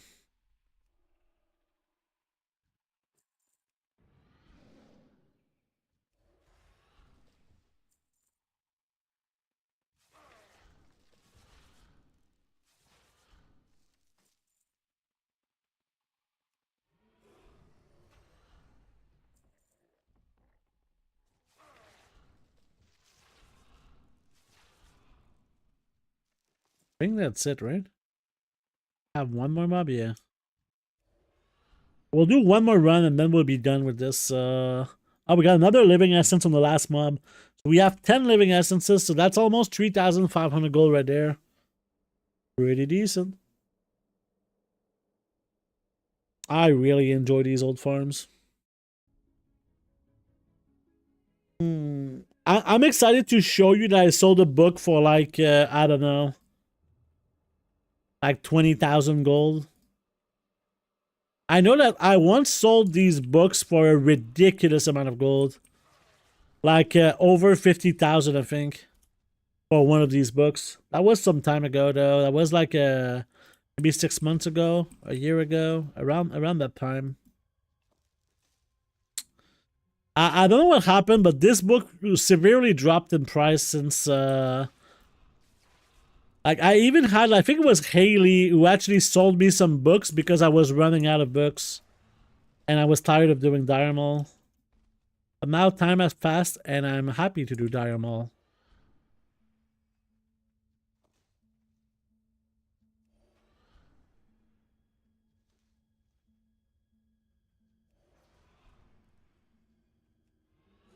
Go. is the last run, last chance to get this super duper pattern. I would like to just get a pattern or not. I would like to just get one more book, to be honest. It would be sick. I've been kind of unlucky with the books, and I think Met sold me some of the books too. I don't remember. It's been a long time. Been a long time.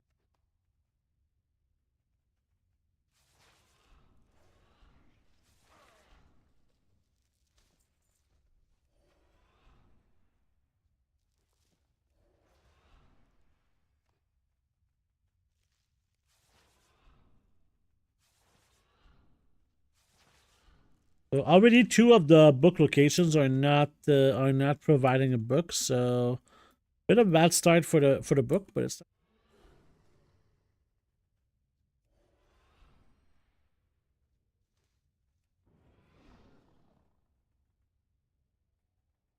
But yeah, I think it would be nice because they have released a few recipes. You know what I would like the most. I think, yeah, as a crafter, right? I'm saying this as a crafter. I would like if there was one recipe for every single profession in the next patch. Right now, they have released a recipe for many professions, but not all professions, right? They have not released any recipe for alchemy. I'm not sure. I don't think they released anything for jewel crafting, tailoring. So I think what I would like the most is just to have like a little something, right? Inscription got some recipes. Leatherworking got one recipe. Enchanting got the crests. Which is not like a, it's just like a, it's like a PvP recipe. It's kind of the same as a, which kind of sucks. No book here, so again, it's not looking good for the book. There's still like one location where we could get the book.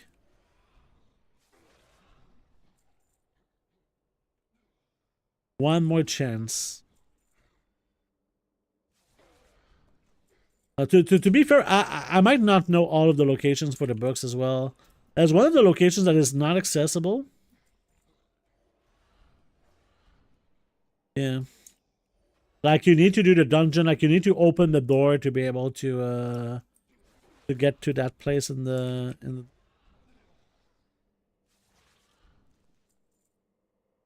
and it's kind of too long to do. At least that's what it feels like. I've never done it that way, but maybe it's possible. Just you have a long way of doing nothing if you do that path of the dungeon. I know that you can get the same books in the other wings of Timewarped because this is not the only Timewarped dungeon that you can do.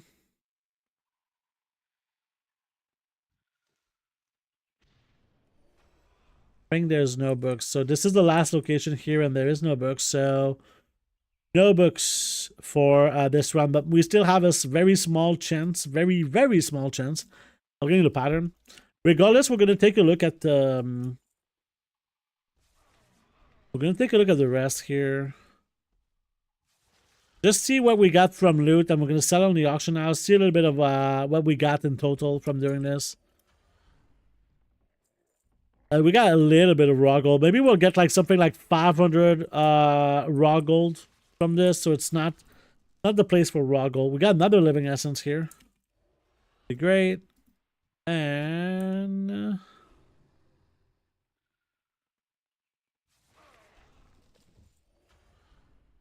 nope.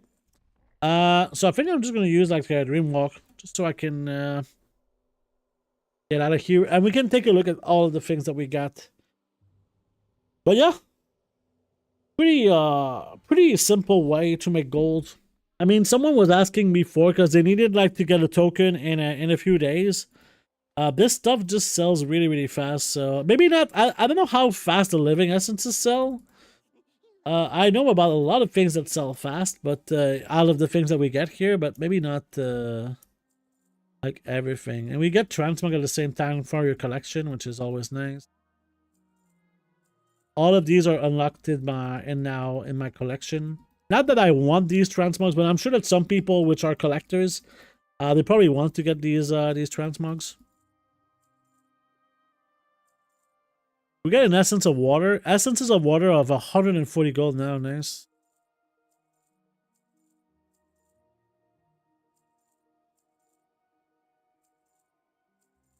Beautiful. So now we can go on the Brotosaur. Sell that goodies. And we have like 344 gold. We probably have some gold in the mailbox too from the things that we sold. So yeah, we made 700 gold here. We can collect. And we made another 300 gold here. We have like, if we remove this, right? This 45, yeah, this is, it's like 2,000 gold that we have left, plus what we have to sell here, which is all of these things. So yeah, these are very expensive right now. 4,000 gold just for the living essences. Very, very nice.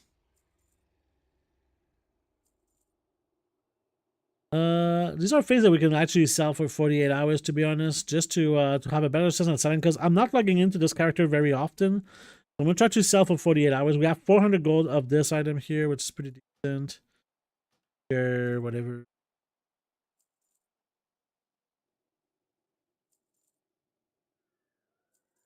So stuff that has some value.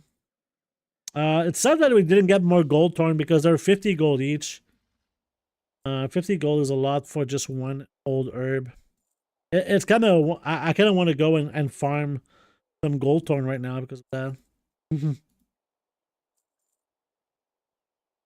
Pretty expensive price for easy to get herb. Well, it's not that easy to get that herb, but it's still really not difficult. Go, we get some.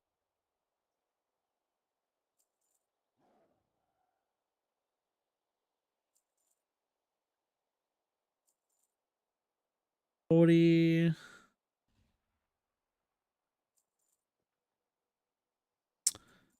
I should probably use TSM for this, to be honest. I think it would be just faster, but yeah.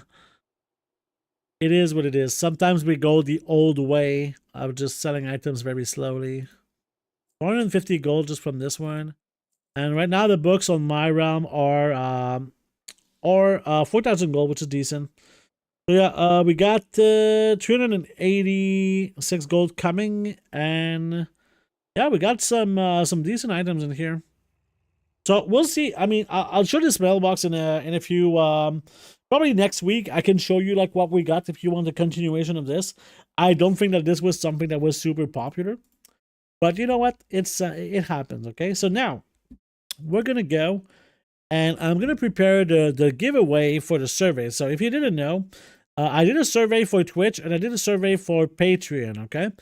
And in these surveys, I was just asking some questions. If you want to answer it, even though you're not going to be part of the giveaway, I will link it here. Even though this says that you could win this if you enter the survey, if you just want to give your opinion. It's pretty simple. It's a 2-minute survey, so very, very easy to do. So let me go into my thing. So we're going to start with the Twitch survey here. And boom. So this is kind of the little wheel that we have for the giveaway. So whoever wins here is going to get 2 months of game time.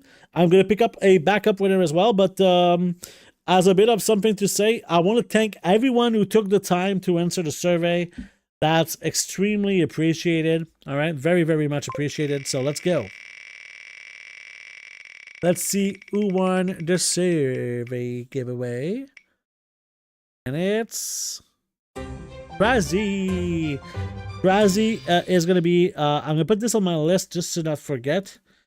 Razzie Twitch giveaway. And I'm going to pick up a backup winner here just in case, okay? Just in case. Okay? Just in case I cannot contact the person. It happens somewhat often, so there you go. I got Maul Musdon as backup. Okay. Maul Musdon backup. Alright. And now I will prepare the other giveaway, right, for Patreon, for the Patreon giveaway, which is only available to people who are on Patreon. So let me see. I will do a new wheel. Go into here. So there are only 7 people answered the giveaway for this, so it's going to be a pretty small list of names, so you have a really high chance for this. So let's go in here, and we're gonna good luck to the people on Patreon.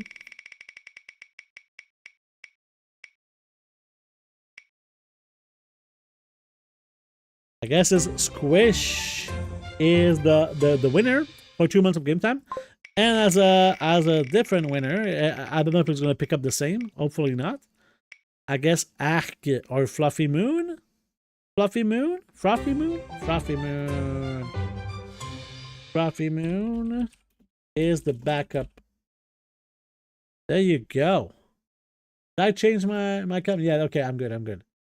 So yeah, if you want to participate in another giveaway, so as a bit of an update on the giveaways, every month, if you're a free member or a paid member on Patreon, you have a chance of winning 2 months of game time. So if you want to become a free member of Patreon, you can join now. So that's one way of the giveaway. And in the next month, with channel points, you'll be able to participate into a giveaway. It's going to be for more than 2 months of game time. So we'll see how this goes. All right. But yeah. As it is, it is kind of time for me to end the stream. I would like to thank a lot of people. So, Nisectio, thank you for the follow. Mr. Seb Cool, thank you for the follow. We got Dead Mountain with the 56 months of subscription. Thank you so much. And Gaming Panda with the sub, always very appreciated. I really appreciate also the people that just join inside the streams. All right. It's really nice when people have we had a lot of good chats today. You can watch the one on YouTube, and speaking of YouTube, all right, I'm releasing a new video on YouTube tomorrow, so if you want to watch it, you can always subscribe to my YouTube. And yeah, so before we end, I will raid K-Chak YouTube. So there you go, raid K-Chak. So K-Chak is a very much hardcore gold maker. So to stick around with the gold making part of the stream, you can check out K-Chak. He's the super hardcore, and I'm happy that it's the first time that I rate him. So I'm very happy that I could rate him, and yeah, he's not a millionaire. He's a billionaire, right? He's a really cool guy. You have a lot to learn, especially if you want to go really hard. He's the guy you want to check. He's got a great YouTube channel as well. So without further ado, again, thank you so much for joining today. I will be back next Wednesday. The streams always on Wednesdays at 11 a.m. EST, and video on YouTube tomorrow. So, thank you so much, and have a great time with K-Chak. Bye-bye.